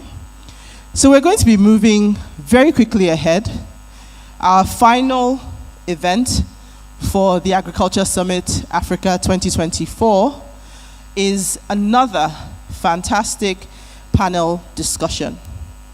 This panel is led by the able moderator, Mr. John Isemede, and the panel is titled Charting a Course Towards Sustainable Food Systems, Economic Prosperity and Empowerment for Tomorrow. I think this is a wonderful way to end the summit because it talks about the future and going forward. So to introduce our moderator, John Isemede, he's a public and private sector trade expert, is the immediate past DG and CEO of the Apex Chamber of Commerce in Nigeria, NASIMA, from 2010 to 2015. A one-time consultant to UNIDO on export value chain matters in Nigeria and a consultant in ECOWAS. A member of the Institute of Export and International Trade, Peterborough, UK. A member of the Institute of Export and Shipping Management, Ghana, and a fellow in Nigeria. Please, ladies, with a warm round of applause, please welcome our moderator for this panel, Mr. John Isemede, as he comes upstage.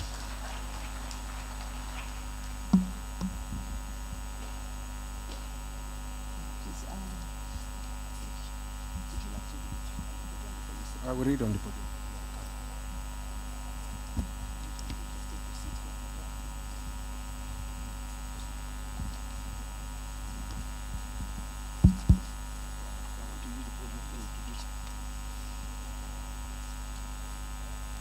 Good afternoon, ladies and gentlemen.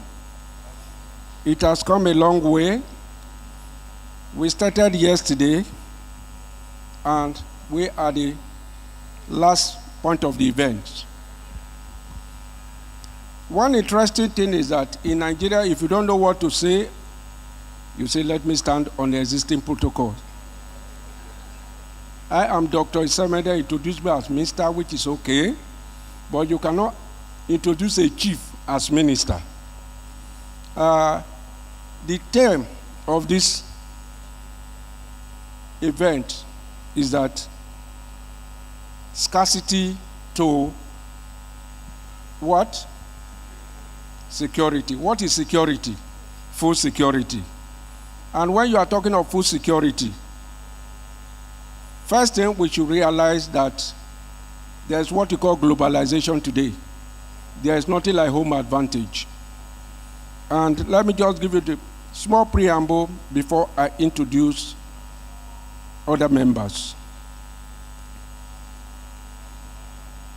Africa has 55 countries, and there is no information about ourselves. That is why we are having the issue of scarcity. That is why we are having the problem of insecurity. What we are discussing today is not only in Nigeria or Sterling Bank, but how Sterling Bank has extended their status quo, so also this is Africa, which is the new frontier. And look at the entire scenario. There is scarcity because of our import culture. What has destroyed this economy is nothing but petroleum. Because before petroleum was introduced, we were not importing food. And just last week, Chief Adesina made a statement that non-inclusion is the major problem of scarcity and insecurity. And if you look at Nigeria, we have no reason whatsoever to import food. I am standing here. I have moved around the continent of Africa. Africa is divided into 5, where the problem is in sub-Saharan Africa, not in Southern Africa. Morocco is very comfortable. Egypt is okay, but with the Nile issue, it will be a different story. So right now, let me introduce other members of the panel.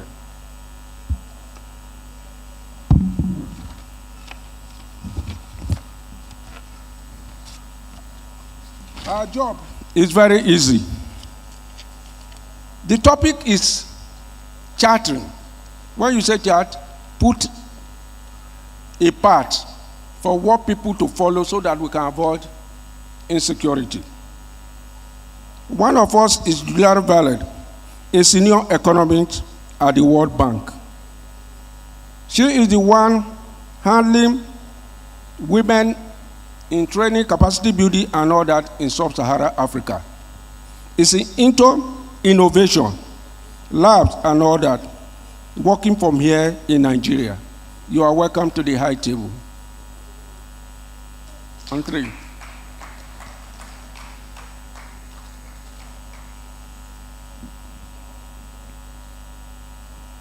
Second member of the parliament is Caleb Uso, head of business department of OCP Africa.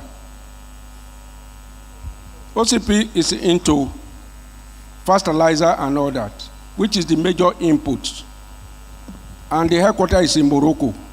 Now we are talking about Africa Continental Free Trade Payments and all that. And what they are doing in Nigeria, you'll be able to speak. You are welcome.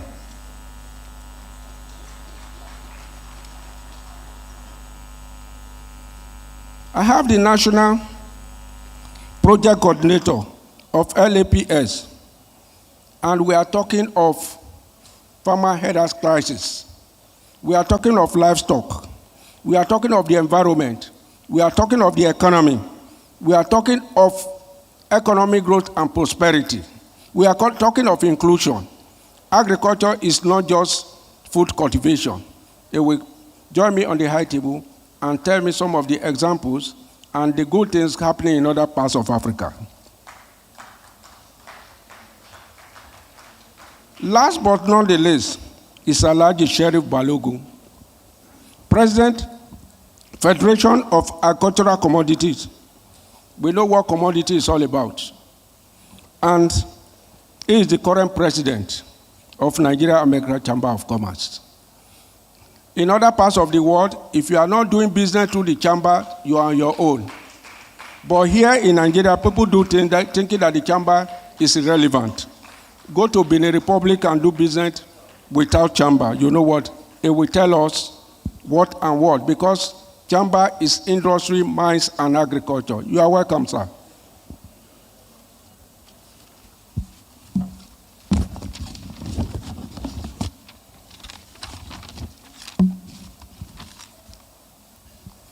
Thank you. To set the ball rolling.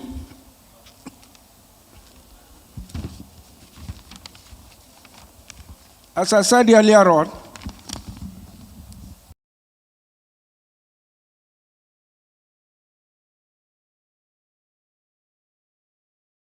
our job is just, when you are talking of sustainability, you are talking of economic drive, you are talking of empowerment and all that, you hear from the experts.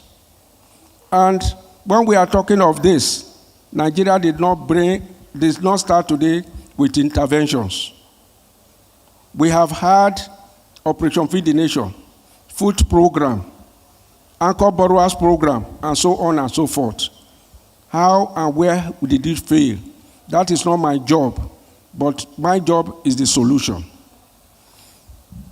Where are the silos? Where are the warehouses? Why are we still importing wheat to the tune of over 600,000, average of $2,000, billion per day?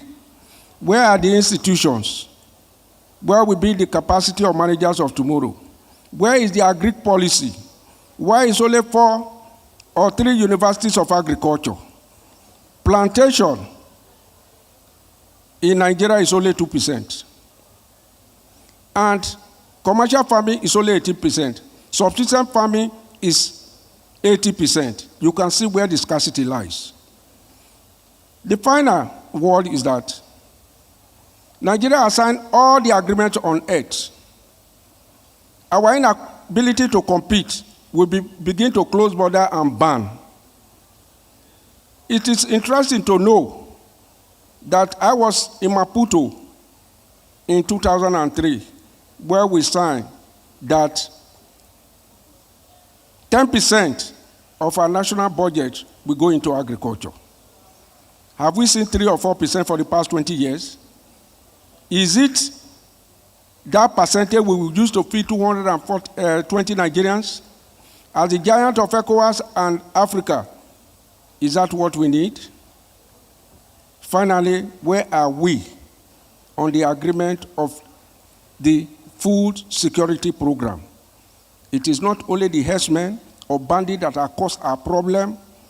We have left agriculture focusing on oil. Where are the refineries? Where are we today? I leave the floor. The first question goes to Julia. How is the pursuit of gender equality in agriculture likely to contribute to the sustainable food system? We have food systems all over the world. We have in Nigeria. So with the gender, you are looking at that because you are specialized from the World Bank. And you are bridging the gap and parting ways for us to survive this insecurity, and we have to move from scarcity to prosperity. Over to you, thank you. Thank you. Thank you, John. Good afternoon, everyone. Thank you very much for being here. Thank you for inviting me. I'm actually really happy that you asked me the first question because we can start this conversation talking about one topic that's really important, which is gender inequalities in agriculture. So all farmers face constraints, all of them. Smallholder farmers in Nigeria and outside of Nigeria face many constraints to their productivity, and it's been really a challenge to lift their productivity and lift them out of poverty.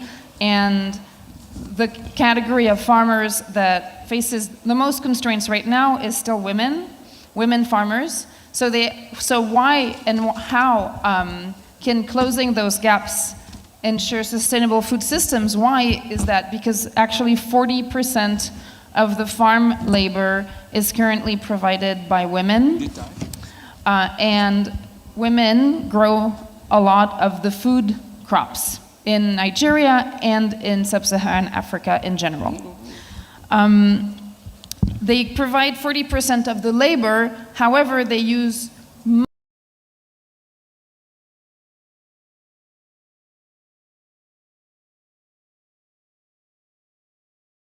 herbicides, even on plots that they themselves manage. I'm not talking about women working on their husband's plots. I'm talking about women working their own plots. When they work on their own plots, for example, in Nigeria, men use 80% more fertilizer than women on their plots.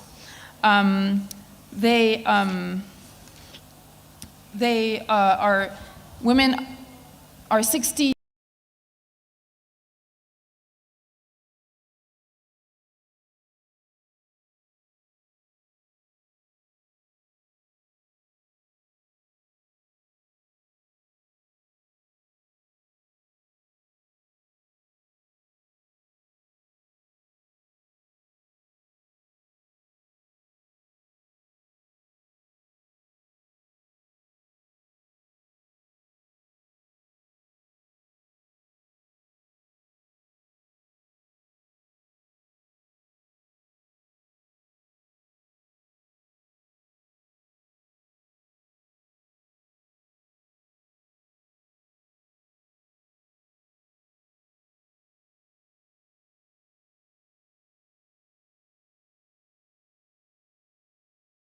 What are these constraints?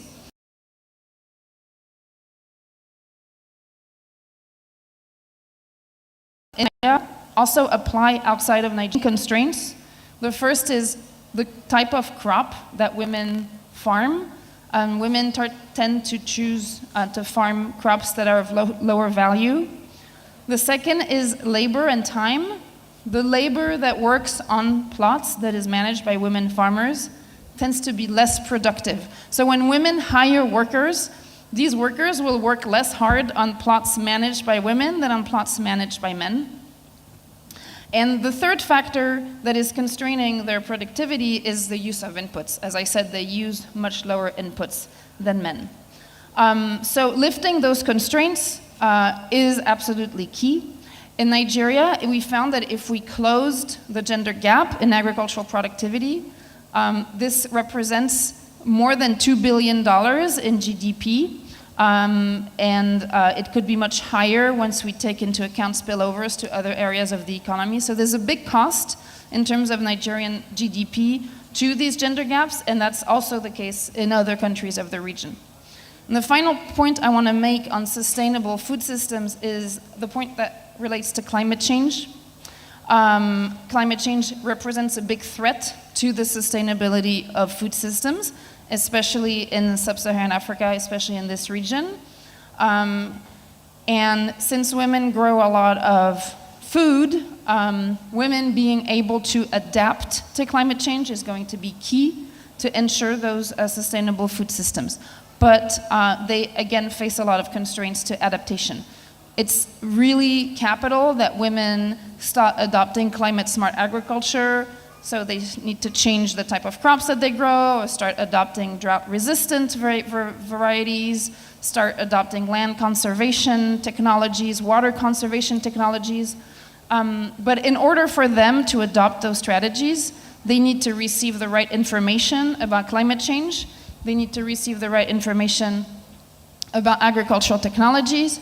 They need to have access to capital in order to invest in their land, which means they also need to have formal land ownership in order to invest in those lands.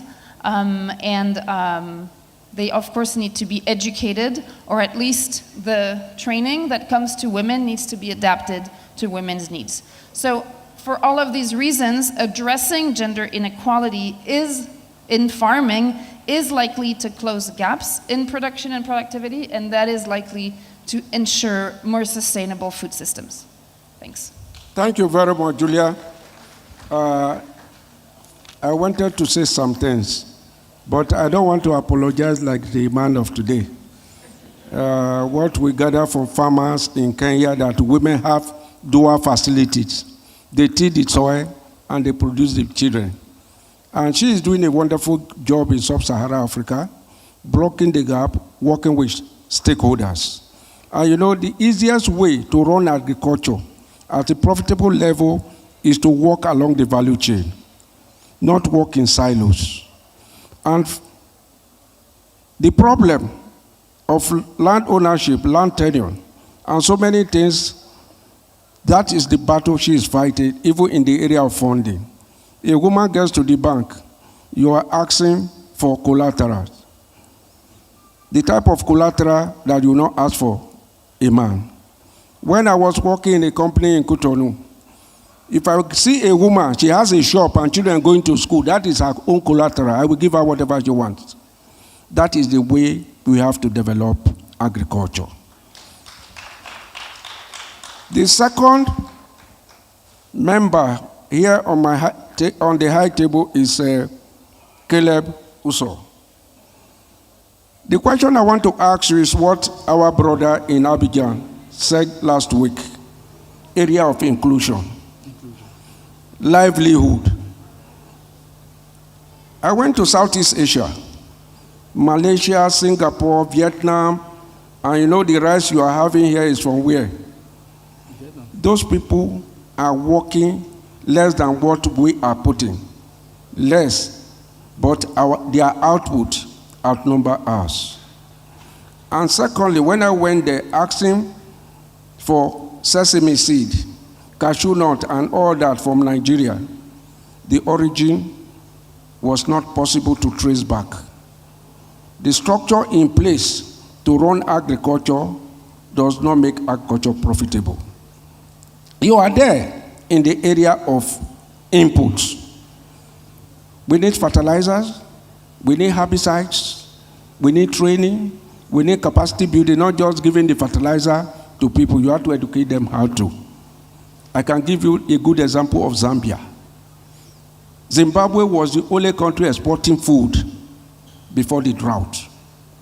Now we don't know what will happen in Egypt over the Blue Nile. And I have sent a letter to the UN. Let them channel from the Red Sea through the border with Ethiopia before Sudan, get it to Khartoum. Otherwise, if they start fighting there, it will affect the whole of Africa. In the sense that Egypt is already selling ammunition to Somalia. And you know the issue of Eritrea. So your question, are smallholder farmer still key to robust food system in Africa? Because the area I've given the example is Africa. And what happens in sub-Saharan Africa, in North Africa, in Central Africa, Nigeria is the center of the universe. So what do we do? How do we navigate and handle these smallholders in Africa? Thank you. All right, thank you very much, John. Whether the smallholder farmers are the key to agriculture in Africa in the future, yes, they are. Currently, they are the key. They are the ones providing all the food, basically almost all of the food that we have in Africa. So I can tell you that, taking Nigeria as an example, that about 90% of the food that you have, either those that are traded within the country or exported, are produced by smallholder farmers. Now, these farmers have over the years been toiling without a lot of support, all right? We know countries are designing programs and to address farmers. But how much inclusion of the smallholders, the real farmers, do we get to, all right? So whatever value we've created over years is from the smallholder farmers. So we can't discard their relevance to agriculture in Africa. And mind you, agriculture is not just about food production. It's a tool for social inclusion. It's a tool for economic empowerment, all right? And it has ripple effects where this is not done. So thinking about migrating the value creation in agriculture more towards large-scale farmers is going to it's going to put a lot of people at risk and create security challenges, physical security challenges. We're trying to run away from food security. We will be getting to physical security challenges. So the solution doesn't lie in saying, do we move from either this, from one aspect to the other? No. The solution is still to empower the smallholder farmers to produce more optimally, to access markets. And I'm excited to know that, recently, the markets have been enhanced, all right? I guess because of the economic restructuring of the government and all of that is making it quite interesting and exciting for farmers to produce and sell out. So when there is clear-cut markets that is more enhanced, farmers can produce more. They produce more because there is a clear investment opportunity that will attract funding to that space. The bankers, Sterling Bank will be happy to do more, and I'm happy they are doing a lot in agriculture. Other banks will be happy to support. Individuals like you and I that are in the cities will be happy to invest back home in our communities, our villages, in agriculture. So where there is value to be created, financing moves that way. And over years now, probably in the past 2-3 years, we've been seeing a lot more productivity of the smallholder farmers. I was just catching up notes with my friend here, and he was telling me that average yields now, a friend that does a farm aggregation program with Sterling Banks. Average yield now on this program is about 3.5 metric tons per hectare of farmland. It may not sound big, but I know that we were struggling a couple of years ago with as low as 1.5 metric ton per farmland. And this is done without so much support for these smallholder farmers that are aggregated to farm. Access to funding is still a big challenge for farmers. The issue of rights input use is still a major challenge. So organizations need to start structuring towards providing this support to the smallholder farmers to do a lot more. For where I work, for example, in OCP, we've got a lot of programs designed with focus on smallholder farmers. These are distribution-related programs, farmers in cluster program like OCP Agri Booster. And we've worked with a lot of partners here to see that through. So I think organizations just need to focus a lot more to work with these farmers, provide financing, provide market linkages, and of course the infrastructure, which is largely the call of the government at different levels to enhance the productivity of our farmers. The market is coming up quite big now. A lot of processing is happening in the country. You go to shelves in supermarkets in Nigeria, there are food brands owned by Nigerians. The production is coming from your farmers. And this is a viable market to grow the space. So I wouldn't want to talk so much about the problems of the past. I'm talking about the future, and I'm excited that a lot more is happening now to change the fortunes of agriculture, even with the vehicle being smallholder farmers. Thank you very much. You are in charge of Embu. The areas where agriculture is viable, you talk of agribusiness and profitability, is area where they operate in clusters or they operate in association. It will be very easy for tobacco farmers, palm produce and all that to come together. It will be easier to assess and to trace them. And a country cannot talk of agriculture where there is no commodity exchange. We once had commodity boards. The Western State Commodity Board was from 1946 to 1986. And for that 30 years, the whole world saw what Chief Obafemi Awolowo did in Western region. Today, the whole thing is so disjointed. We are not here to cry. We are here to tell you there is light at the end of the tunnel. But the light and to locate the tunnel is the issue.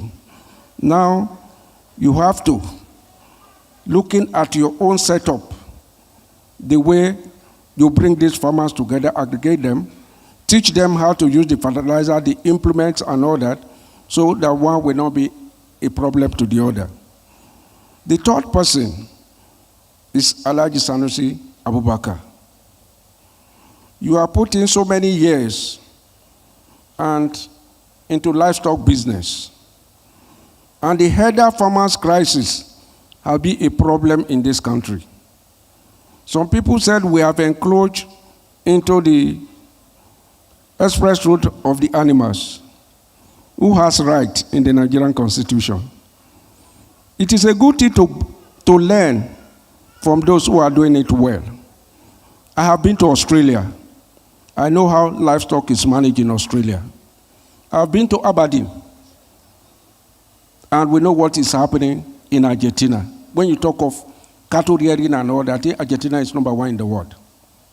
Let's come closer home. What of Kenya? The Maasai are able to carry their animals all over. They operate in 8 countries. It's the weather that determines their nationality. If you see them in Uganda in January, they are Ugandans. If you see them in Kenya in February, they are Ugandans. But the only issue we have in East Africa is the issue of Kalamajos between Uganda and Kenya. What of Chad? They carry their livestock from Chad. When I was working in Chad, Tuesdays and Thursdays, I don't cross from Chibok into that area because Tuesday, Thursdays, designated for livestock. From there into Nigeria, to Cameroon, to Gabon. Why can't we do that here? The question, what will a sustainable food system, looking at the Nigerian system, considering the nomadic nature, how we rear our animals, even in our local villages, goats, sheep, chicken, they are rich. They live in people's houses. They cause one havoc or the other. I want it to go to continue from where our great-grandfather left it. Thank you. Okay, thank you very much for this very important question. I will speak on behalf of LPRES. LPRES is Livestock Productivity and Resilience Support Project. It's a World Bank project. And it's aimed to improve productivity, commercialization, and the resilience of livestock value chain. Okay, excellent. You talk about nomads. But let's ask a question. Why are they nomads? Why are they nomads? Okay, no. They are nomads because of some factors. Number one, culture. Culture is very important to look at it. Then, very important aspect is they are searching for water and pasture. I can tell you that's the most important aspect. Water and pasture is the most important aspect why they are moving up and down. Then also you look at the Land Use Act, or Land Use Act of 1976, the one being used by the states, is also a critical aspect. Okay, as a project, what we are doing is we are concentrating on the sedentarized pasture. We are concentrating on the sedentarized nomads, those that are living in one place. We provide them with the basic necessity. We provide them with the basic water, pasture demonstration, and we show them. We are in 20 states, and we have done about 95 sedentarized pasture pilot schemes around the country in about 6 states now, presently. And I can tell you where we have such pasture scheme, we encourage them not to move around, and they are abiding by that because they have water and they have pasture. That one is critical. I give you an example with a community in Bauchi. They call it Sulubawa community, just by the Bauchi barracks there. They bought their land, 230 hectares. They are permanently there. They moved before, but now they have a land, and government, because they have a land, we can invest. World Bank can invest, LPRES can invest. We have pasture scheme, we have a veterinary hospital, and the women around sells milk, off-take milk to for all these country yogurt and all these yogurt companies that are in Jos and Bauchi. And they made a lot of money. Now, what we are even facing in Sulubawa community is not about moving with cattle. We are having serious issue how to even resolve the bragging right between the women and the men, because the women are making my money. That's what we are having in Sulubawa. That means because you have given them what they need. You have given them pasture, you have given them water.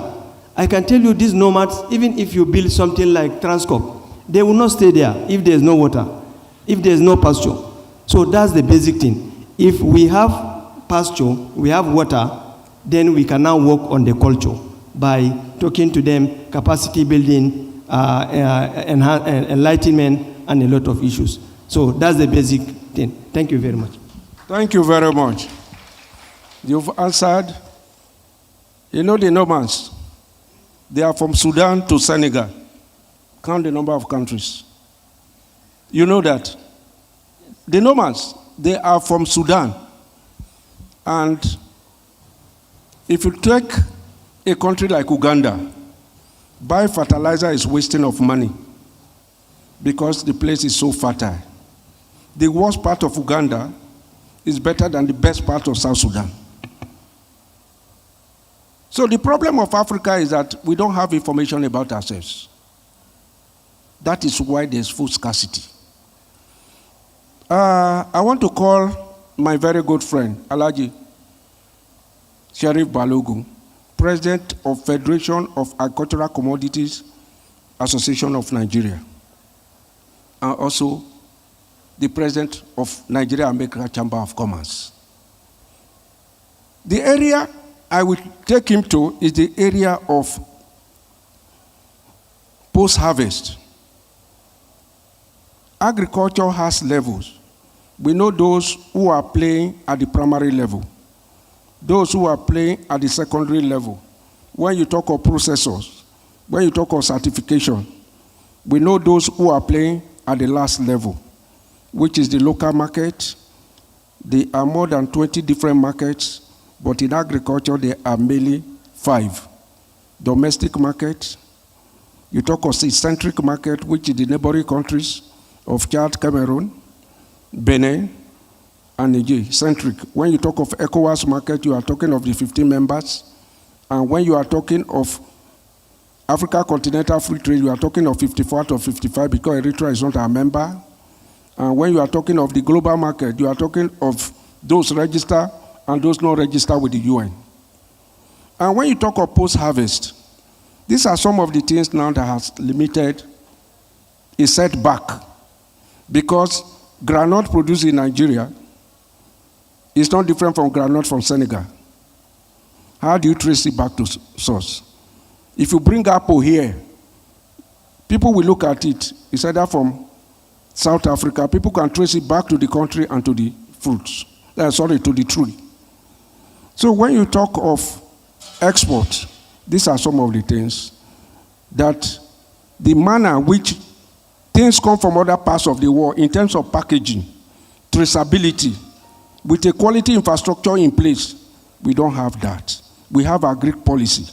The agric policy is for the private sector and the public sector, and we are working in silos. How can we eradicate, reduce? Because some countries don't even boast of 1%. Go to Wuse Market and see the rot. Go to my 12 in Lagos, more than half. So, is the farmer actually making money? Or they just want to remain there because there's no other job in the city? Please, assist us because we are looking for a solution. Our job is find a way for what people are suffering for us to move to the next level. Thank you.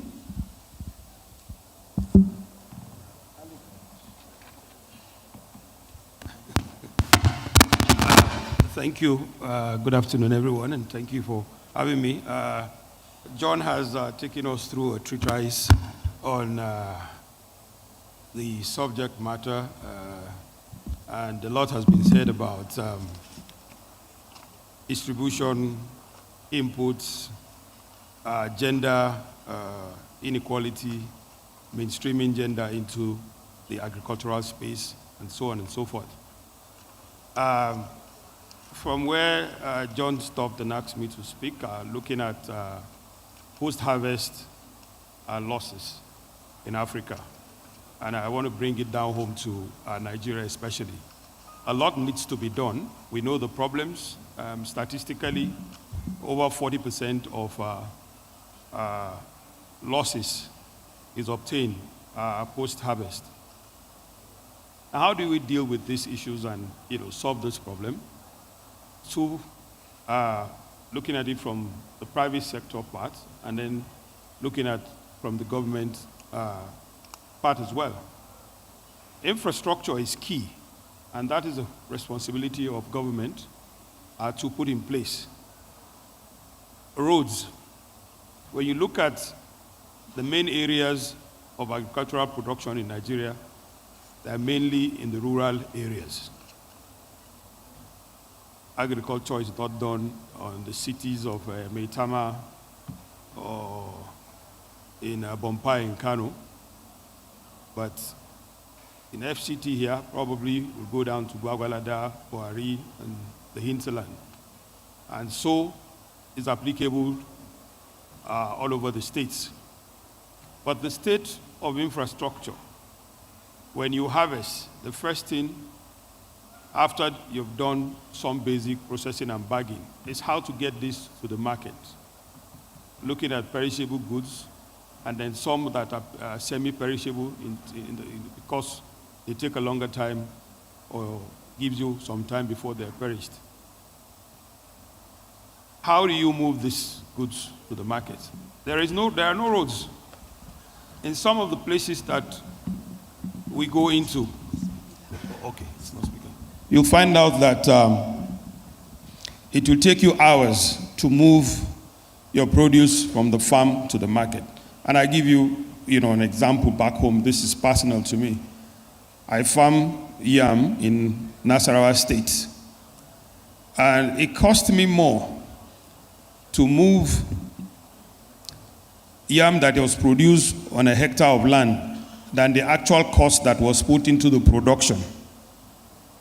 And that's because there is no road from where I'm producing this yam, and you have to get dilapidated vehicles that have been, remanufactured in Nigeria. Their springs strengthened and toughened in many different ways to be able to go to those sites where you produce, and then you're paying exorbitant charges. So infrastructure in terms of road is one. Then we come to talk about storage. Government needs to invest in storage across the producing areas so that When farmers produce, there's an intermediate place where they can store these goods until they are able to sell, or until we find aggregators coming into this space to offtake what the farmers have produced. Thirdly, and this is to government and also to private sector players, we need to encourage small-scale processing facilities in those production areas. There are products, dry products that needs to be cleaned and bagged. There are fresh products that needs to be processed immediately to an intermediate product. Otherwise, within a few hours, you begin to experience losses, especially if you look at things like tomato, vegetables, plantain, and so on and so forth. Those needs to be quickly processed to a semi-processed state where they can stay or where they can hold until you are able to move them to a secondary buyer who needs it for his own production.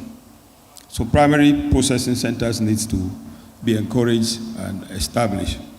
Then education, and that's where the association comes in, where we try to, organize capacity building for the farmers that are members of the association. Tell them best practices, introduce small and very effective, cheap ways of handling some of the products, using natural sciences. Those practices will help to ensure that the products stay for a longer period. As simple as even the packaging materials that you use, the use of jute bags instead of polypropylene bags, the use of airtight bags instead of propylene bags, instead of the usage of harmful and dangerous chemicals that are used to preserve these products that are detrimental to our health, and in fact, in many cases, are the results that people end up at the morgue because of consumption of food process that have been treated with harmful chemicals. It's such a sad situation where you see food process being, chemicals like sniper being used on food products. So capacity building of the farmers, it's very important, and that's part of what the association does to change their mindset, teach them new techniques, and tell them safer ways of processing. Now, having said this, for everybody who is in the ecosystem, who is a player, and I was having a discussion with one of the panelists just before we came in that most players want to come into the space, the agri space, and are interested in only uptaking produce or processing. And I said, how can you produce, or what will you have to produce, to buy and trade in or process if there's no production?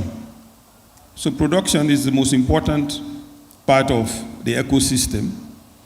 And so if you're a player in the produce buying, or you're an aggregator or you're a processor, you need to backward integrate. You need to go into the production space by giving back something one way or the other, either through getting involved in capacity building, input supply, or provision of inputs at good terms, either as loan or as incentive in one way or the other.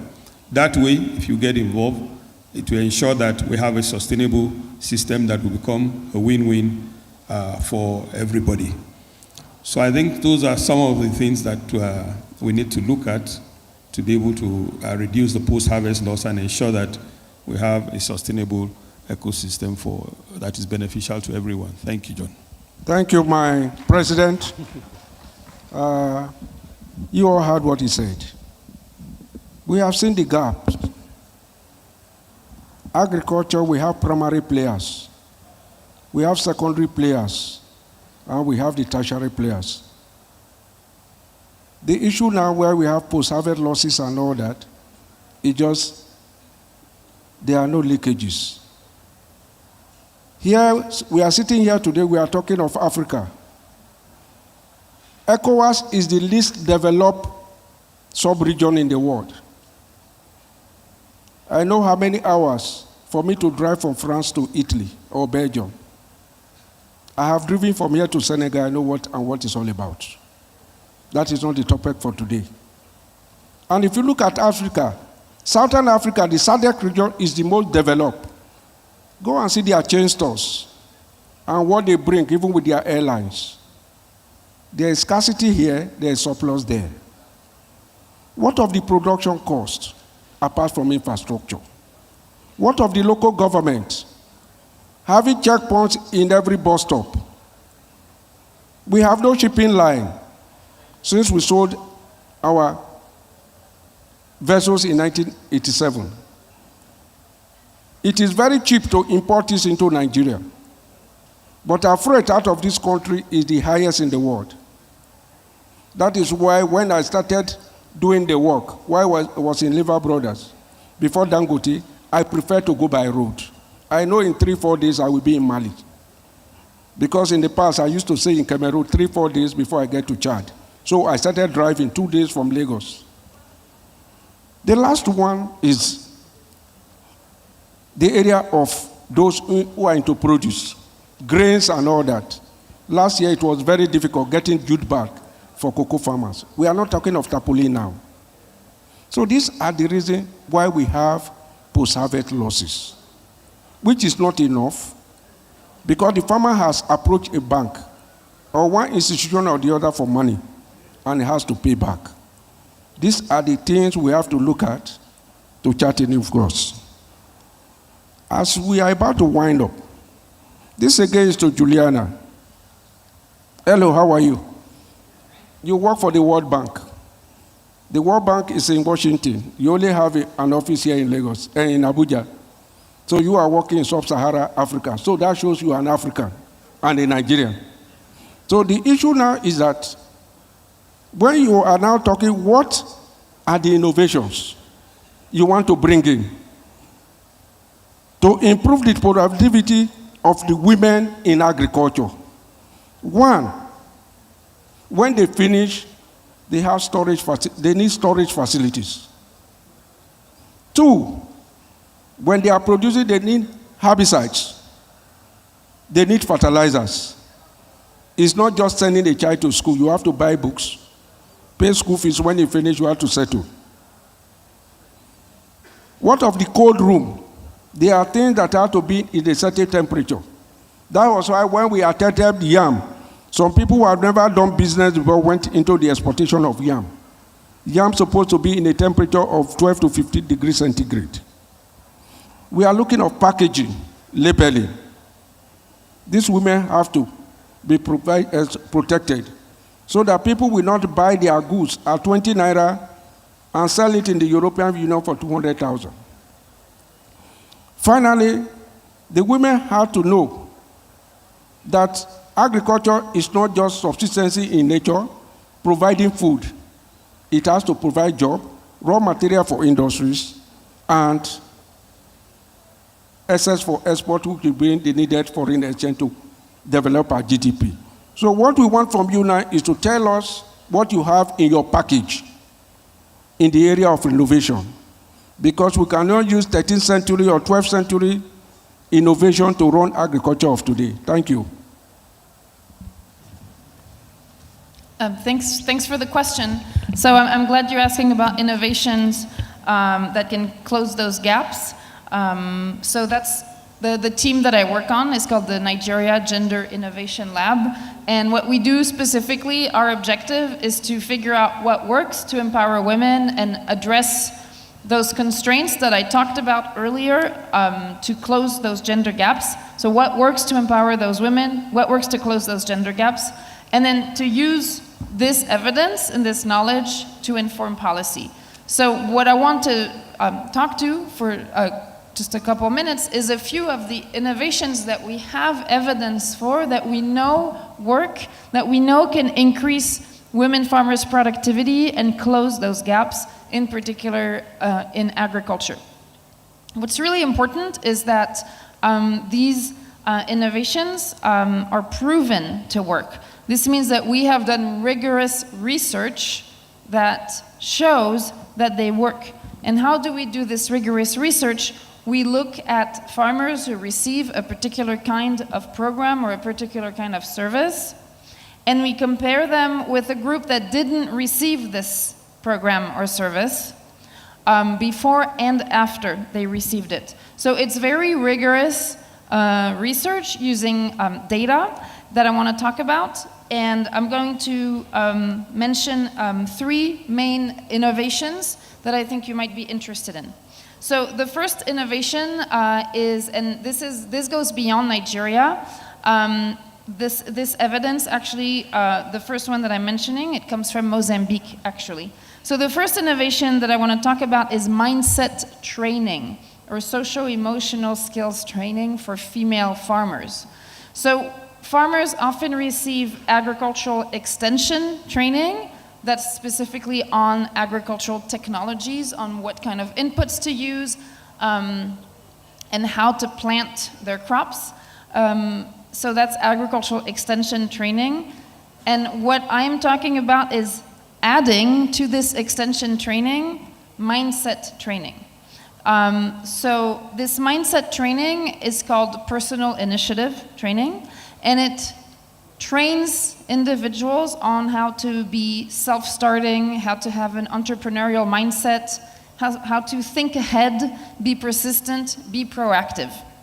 And it was shown with entrepreneurs in Togo to increase their profits by 30%.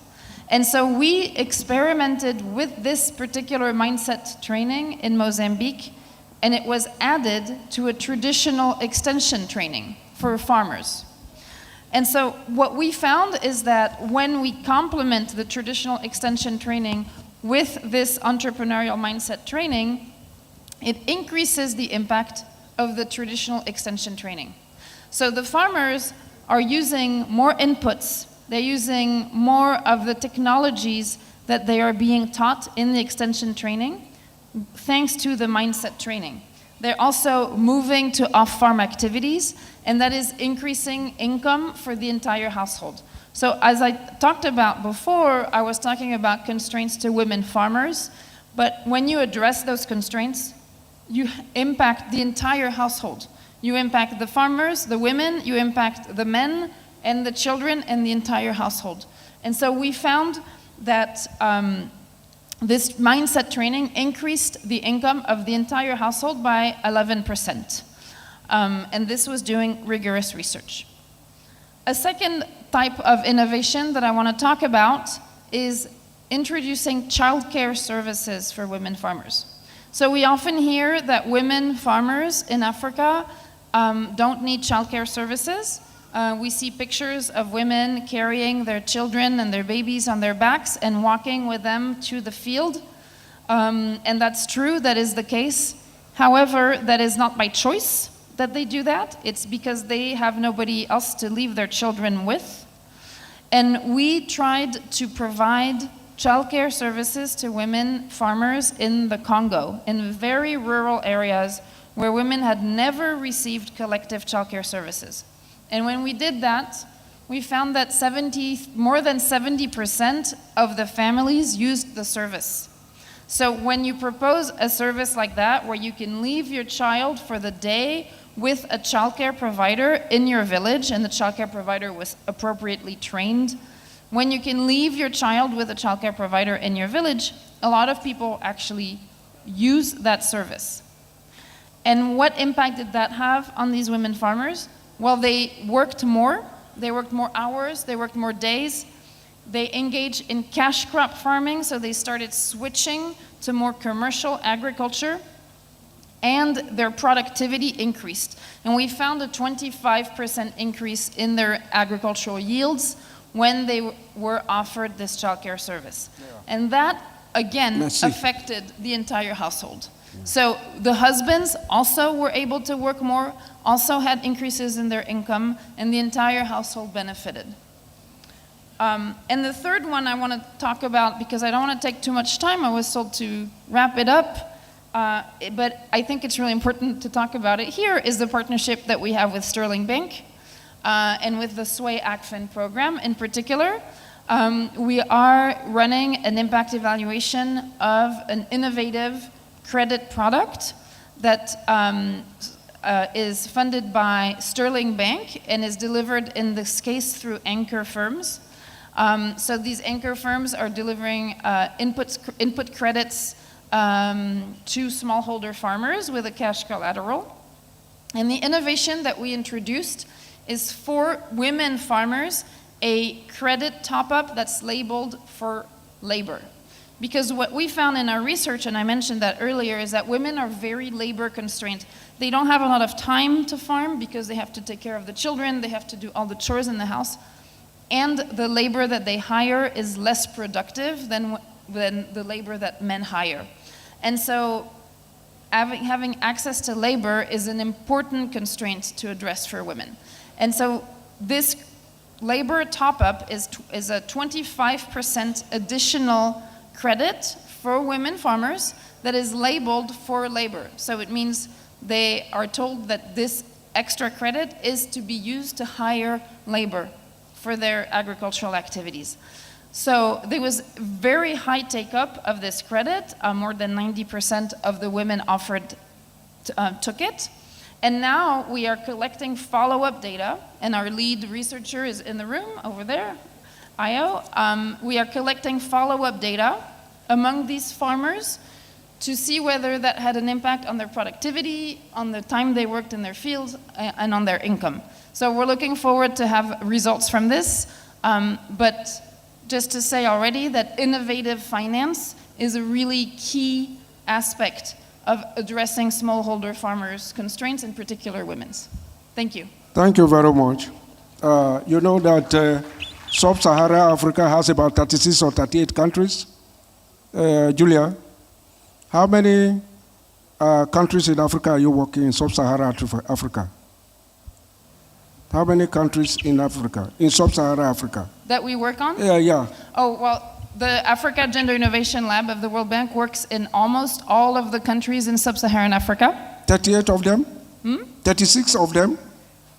Not all of them, but at least 15 to 18 of them. All right. Most of them. What of the mystery? Because in Africa we have 3 or 4 major languages. English, French, Portuguese. Anglophone, Francophone, Lusophone, Mozambique, Senegal, Mauritania, Congo, Nigeria, Kenya, Tanzania, Ethiopia. Thank you. I can list them all if you want. Thank you. You will soon be like me. Yes. All right. How was your experience in Mozambique? How was your experience in Mozambique? So the experience that I mentioned on the mindset training, that was in Mozambique. All right. Thank you. Uso, I'm throwing the same question to you. When you are talking of post-harvest losses, it's not only foodstuff.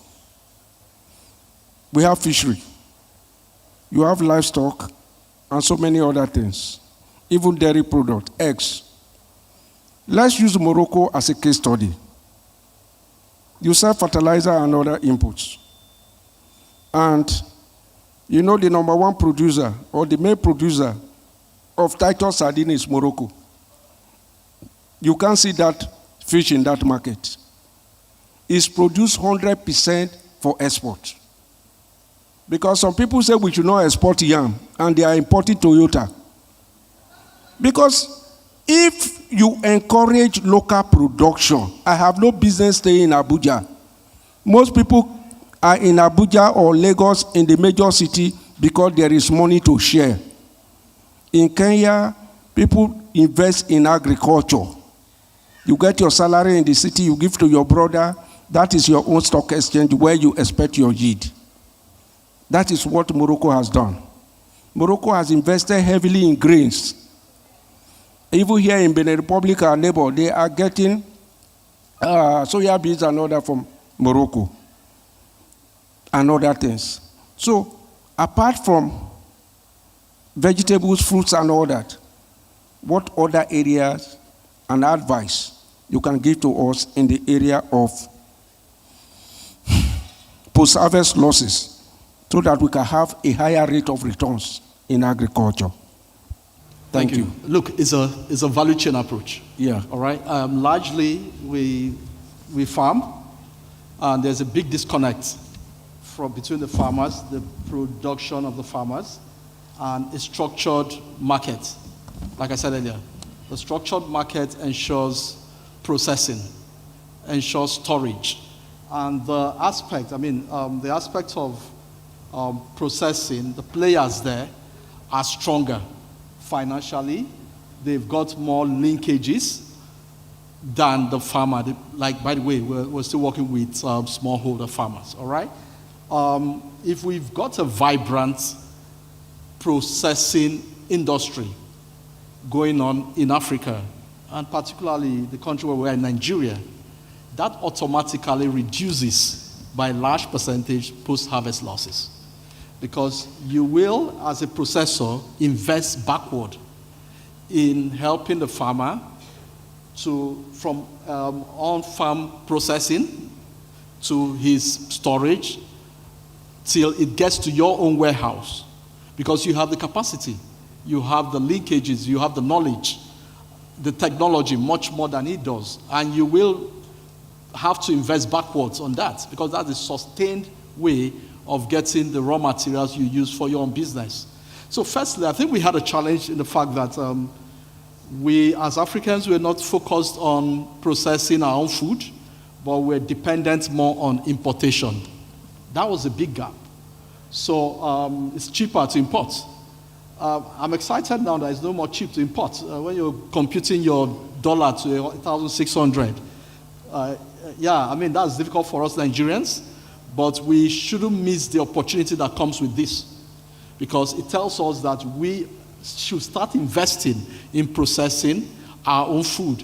And the processing helps in the storage because when we process, well, it has a longer shelf life. This helps the farmer to also know that there is somebody working directly with him to help him produce more that will offtake from him and reduce any post-harvest losses that he's been exposed to. So many organizations, especially the big corporates, need to work on value chain approach, not just, this man is providing raw materials for me, but you need to help him to be better off in his business. That's how we ensure sustainability. Otherwise, you will stay in the business, but the man feeding you runs out of steam to exist and serve you. So investments in processing will help the space. I don't want to talk too much about government. We've been talking about government for too long in Africa. It doesn't matter how much we talk. There's so much they can do in terms of infrastructure and all of that. But big corporates, big organizations, farm groups should work on the small technologies that will help farmers to preserve better and probably process their produce. Thank you. Thank you very much. We are telling them the problem, and so also we are preparing the solutions. That is it. Agriculture is no longer work, little or no returns. This morning we were looking at the livestock business. Covered it in Netherlands. I saw cows. When you see cows, we can raise such in Mambila. Tea we can raise in Mambila. When you see cow in Netherlands, you think that it's a baby elephant, and it can produce about 60 liters of milk per day. But the manner we raise us here cannot produce 2 liters. By the time you flog from Sokoto, Maiduguri, Lagos, it's a different. You are talking of storage. I was a baby in this country when they were bringing meat from the north in refrigerator containers with the Nigerian railways. Was there abattoir in Lagos? But today the whole thing has changed. That is why things are so expensive that we cannot even compete locally. Thank you. Alhaji Abubakar. Yes. Yours is on climate change. Okay.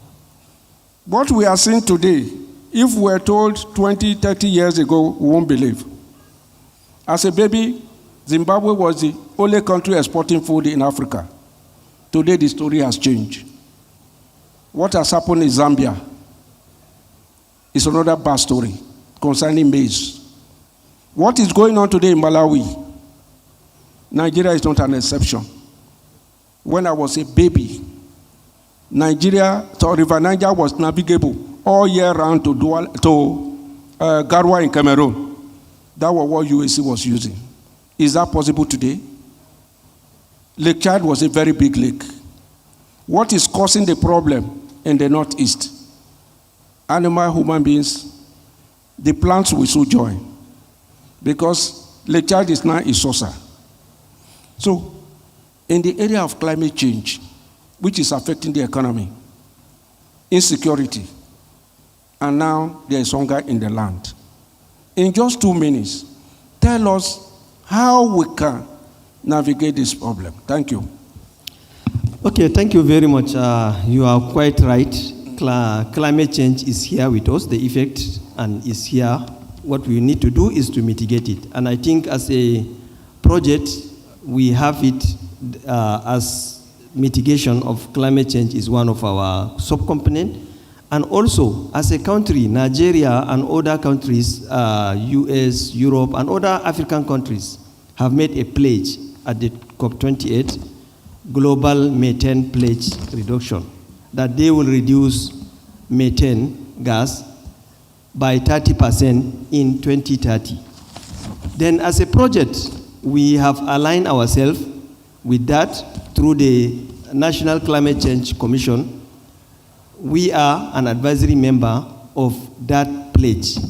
What we need to do is how can we align our activities in order to reduce that methane gas reduction by 2030 by 30%. Okay, what are we doing in our states? We have 20 states that we are operating as a project. What we do is that we have introduced good animal husbandry and animal health to do that. Then also, we have an integrated waste management system that we introduce to all our states. For instance, you cannot rehabilitate an abattoir or build a new abattoir without properly taking care of the waste. What I mean by properly, hygienically, sustainable way of handling waste. Integrated one. You take care of it. The one you need to use the biogas for the usage of the abattoir, you use it. The one you need to convert to manure, because you know the waste is of different kind. We also have that in the integrated waste management. So that is what we are doing to sustain that pledge, and we are doing it in all the 20 states. Thank you very much. Thank you. We're about to round up. My president of Nigeria American Chamber of Commerce. There is no way there's nowhere in the world where we don't have small-scale farmers. There is nowhere in the world we don't talk of robust food service security and all that. Just in 2 minutes, how can we in Nigeria work with the small-scale holders? Thank you. Thank you, John. This has been discussed. How do we work with small-scale farmers? Provide them with the necessary wherewithal, training, ensure there's infrastructure in areas where they operate, provide inputs, put innovative financing system in place so that they can access this funding. Whether we like it or not, 95% of our production in agriculture is done by small-scale farmers, those who till less than 1 hectare of land. So you cannot ignore that and say, okay, you want to scale up to large-scale farmers. This is what we have. This is what we have to live with. So it's in providing all the necessary wherewithal that we have been discussing so that they're able to thrive, they improve their efficiency, improve the yield, improve the time they spend, less time that they spend on the field, but more product and more yield from their farms. I think this is what we need to do, and it's the only way forward. Thank you. Thank you very much. We're about rounding up, and there is nowhere in the world they run agriculture, just intervention. Nowhere in the world you run it through donor agencies. In Nigeria, we have more than 250 universities, and those universities have they have faculties of agriculture. We have more than 20 research centers. Why are we still importing food? As far back as 1996, Nigeria discovered that we are among the 86 least or hunger-stricken countries in the world. So the world of scarcity to security did not start today. Federal government under General Olusegun Obasanjo intervened in 2000 during the Fatherman 2 program. And from there we work. I was a special expert on export value chain. We work on the food security program for this country. The records to Access Bank, to participant, is available at Mambushi, Ministry of Agric, Food Reserve Agency. Thank you all.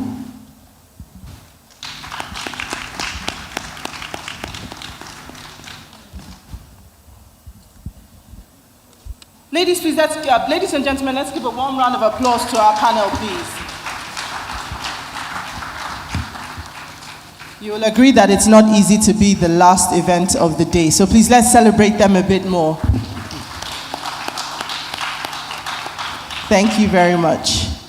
To thank our panel and present them with our gifts, please welcome the Chief Product Officer of Sterling Bank, Mustafa Otaru. Please let's welcome him as he comes on stage.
Distinguished ladies and gentlemen, we are very quickly coming to the end of ASA 24.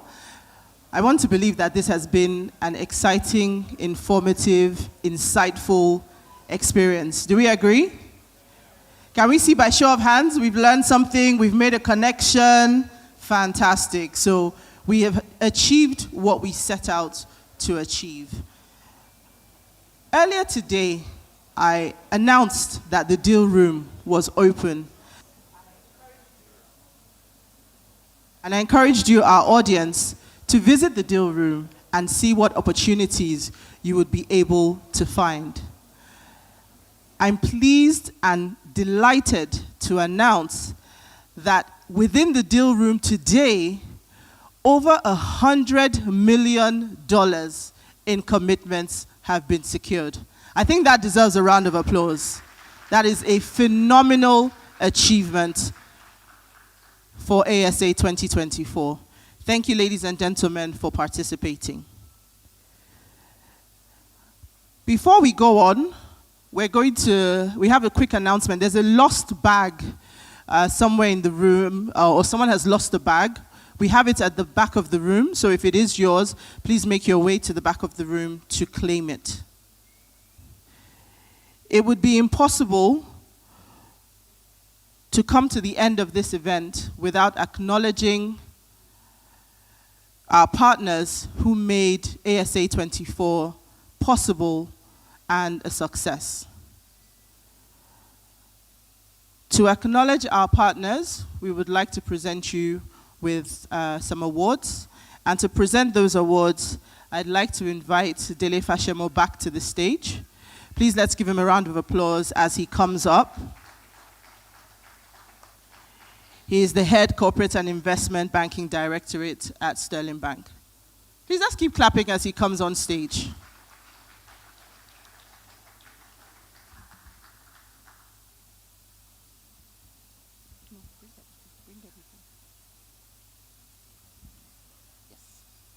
The first partner that we would like to acknowledge today is the Benue State Government. Please let's give them a round of applause as a representative of Benue State comes up to receive their award.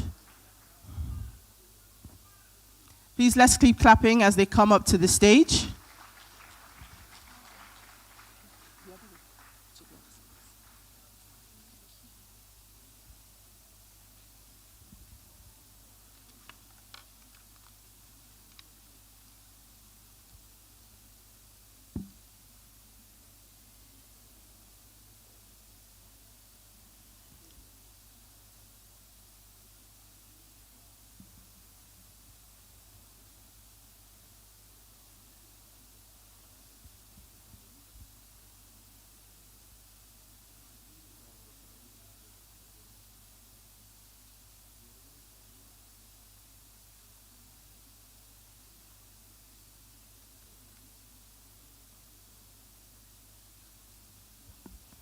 A round of applause for the Benue State Government. The next is a representative of Sway Agfin. Please make your way up to the stage.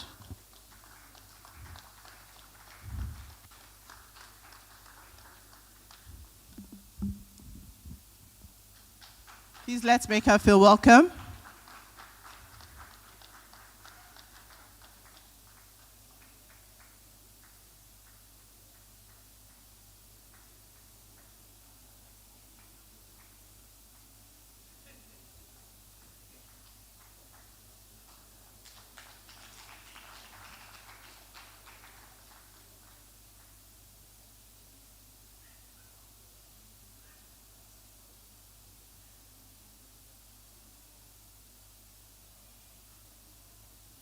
Next, we have a representative from Leadway Assurance.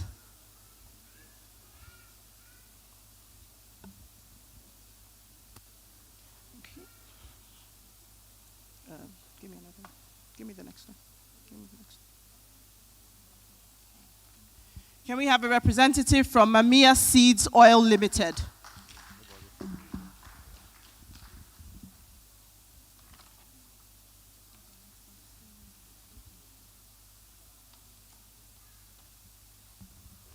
Let's please give him a round of applause as he comes on stage.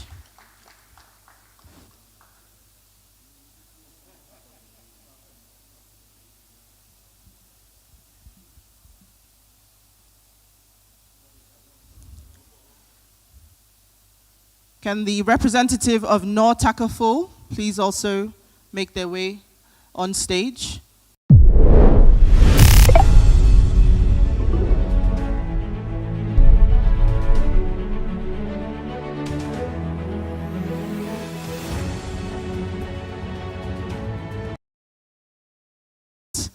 A success. Can we have a representative of Veriv Africa? Veriv Africa? No? Let's call on the representative of One Foundation. Let's keep clapping. Let's keep clapping. Thank you so much.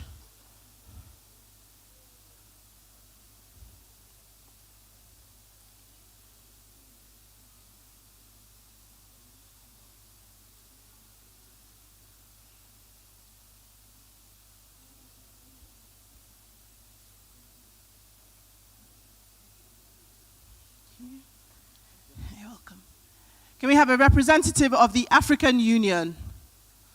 African Union, Let's please keep clapping as he comes on stage.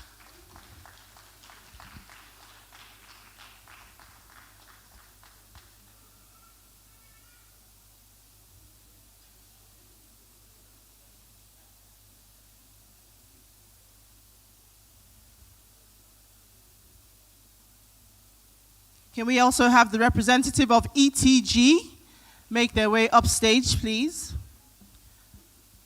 ETG.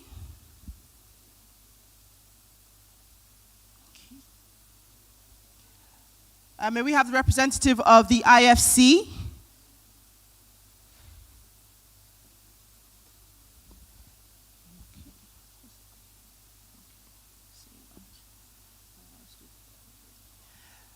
May we have a representative of Thrive Agric?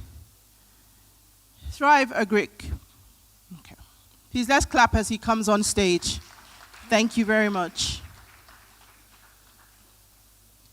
And if we can have the representative of Palm Valley Nigeria Limited also start to make their way forward.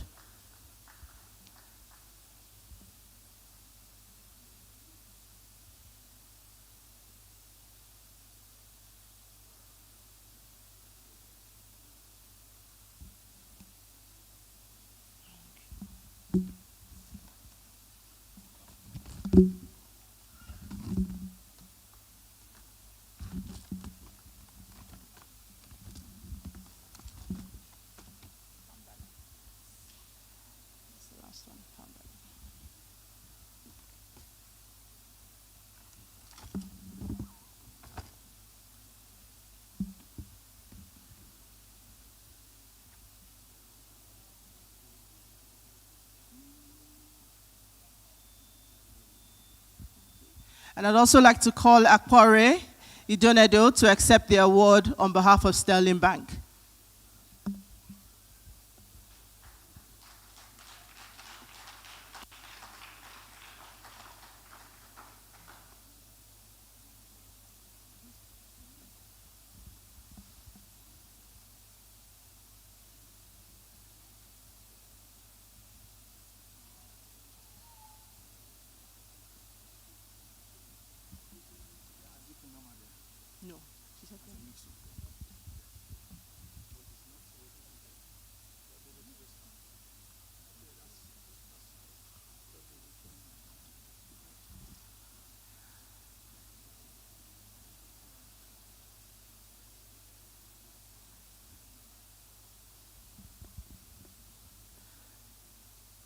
So we'd also like to acknowledge the partnership of Azikin Noma.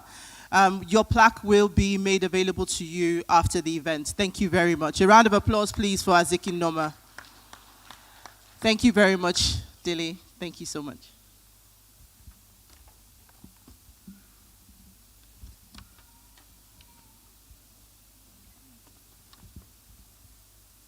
Ladies and gentlemen, we have come to the end of the Agriculture Summit Africa 2024. And to give the closing remarks, I'd like to invite back up stage Dr. Olushola Obikonye for the closing remarks. A round of applause for him, please, as he comes up stage. Let's keep clapping, let's keep clapping. If we know that we've enjoyed the event, let's encourage him. Thank you very much.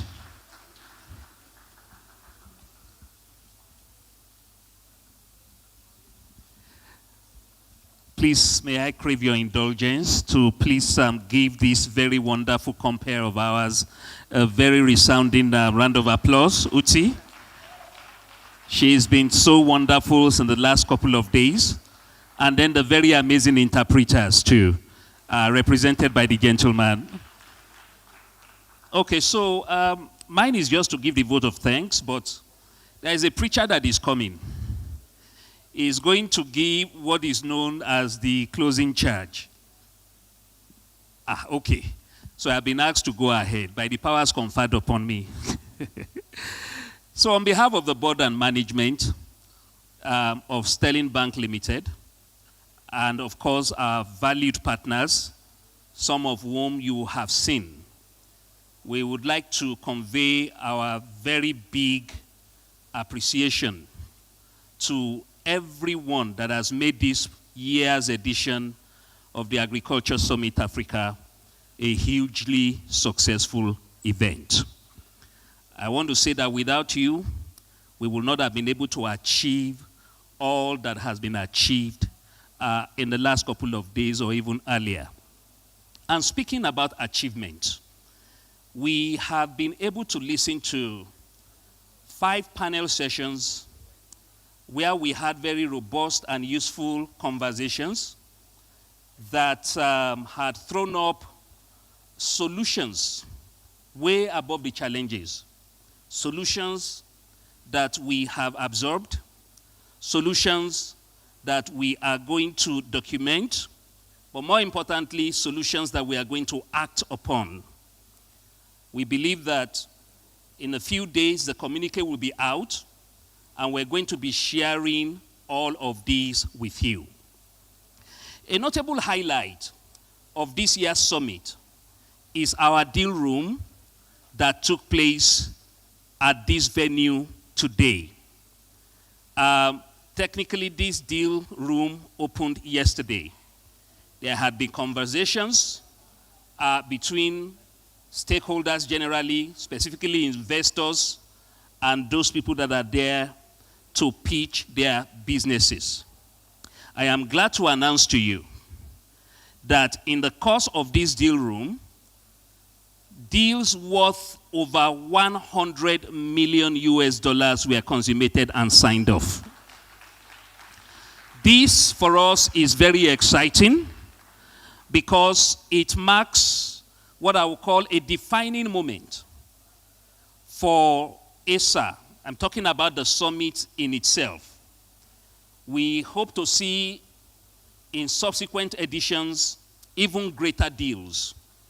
We will want to encourage the ambience where investors will come in and meet with business owners, businessmen, and other stakeholders to be able to have access to all the resources that they will need for growth, especially finance.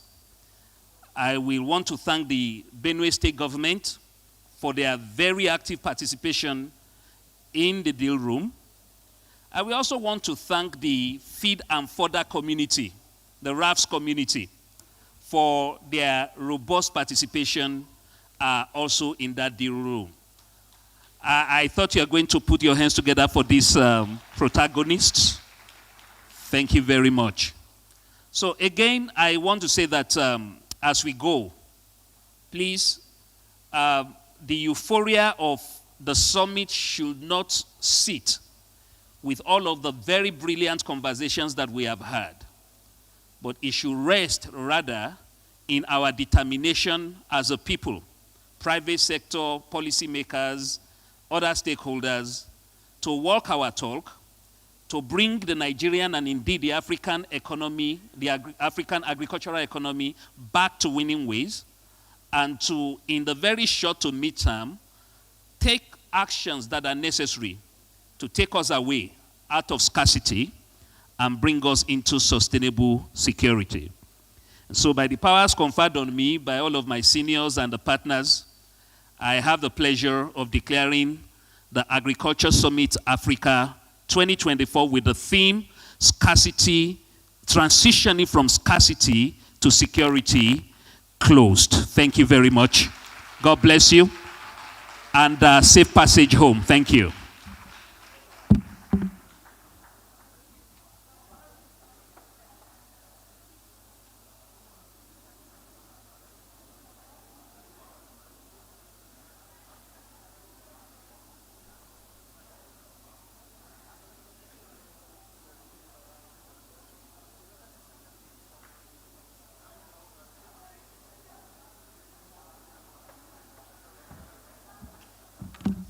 All right, thank you very much, ladies and gentlemen, as we come to the end of ASA 2024.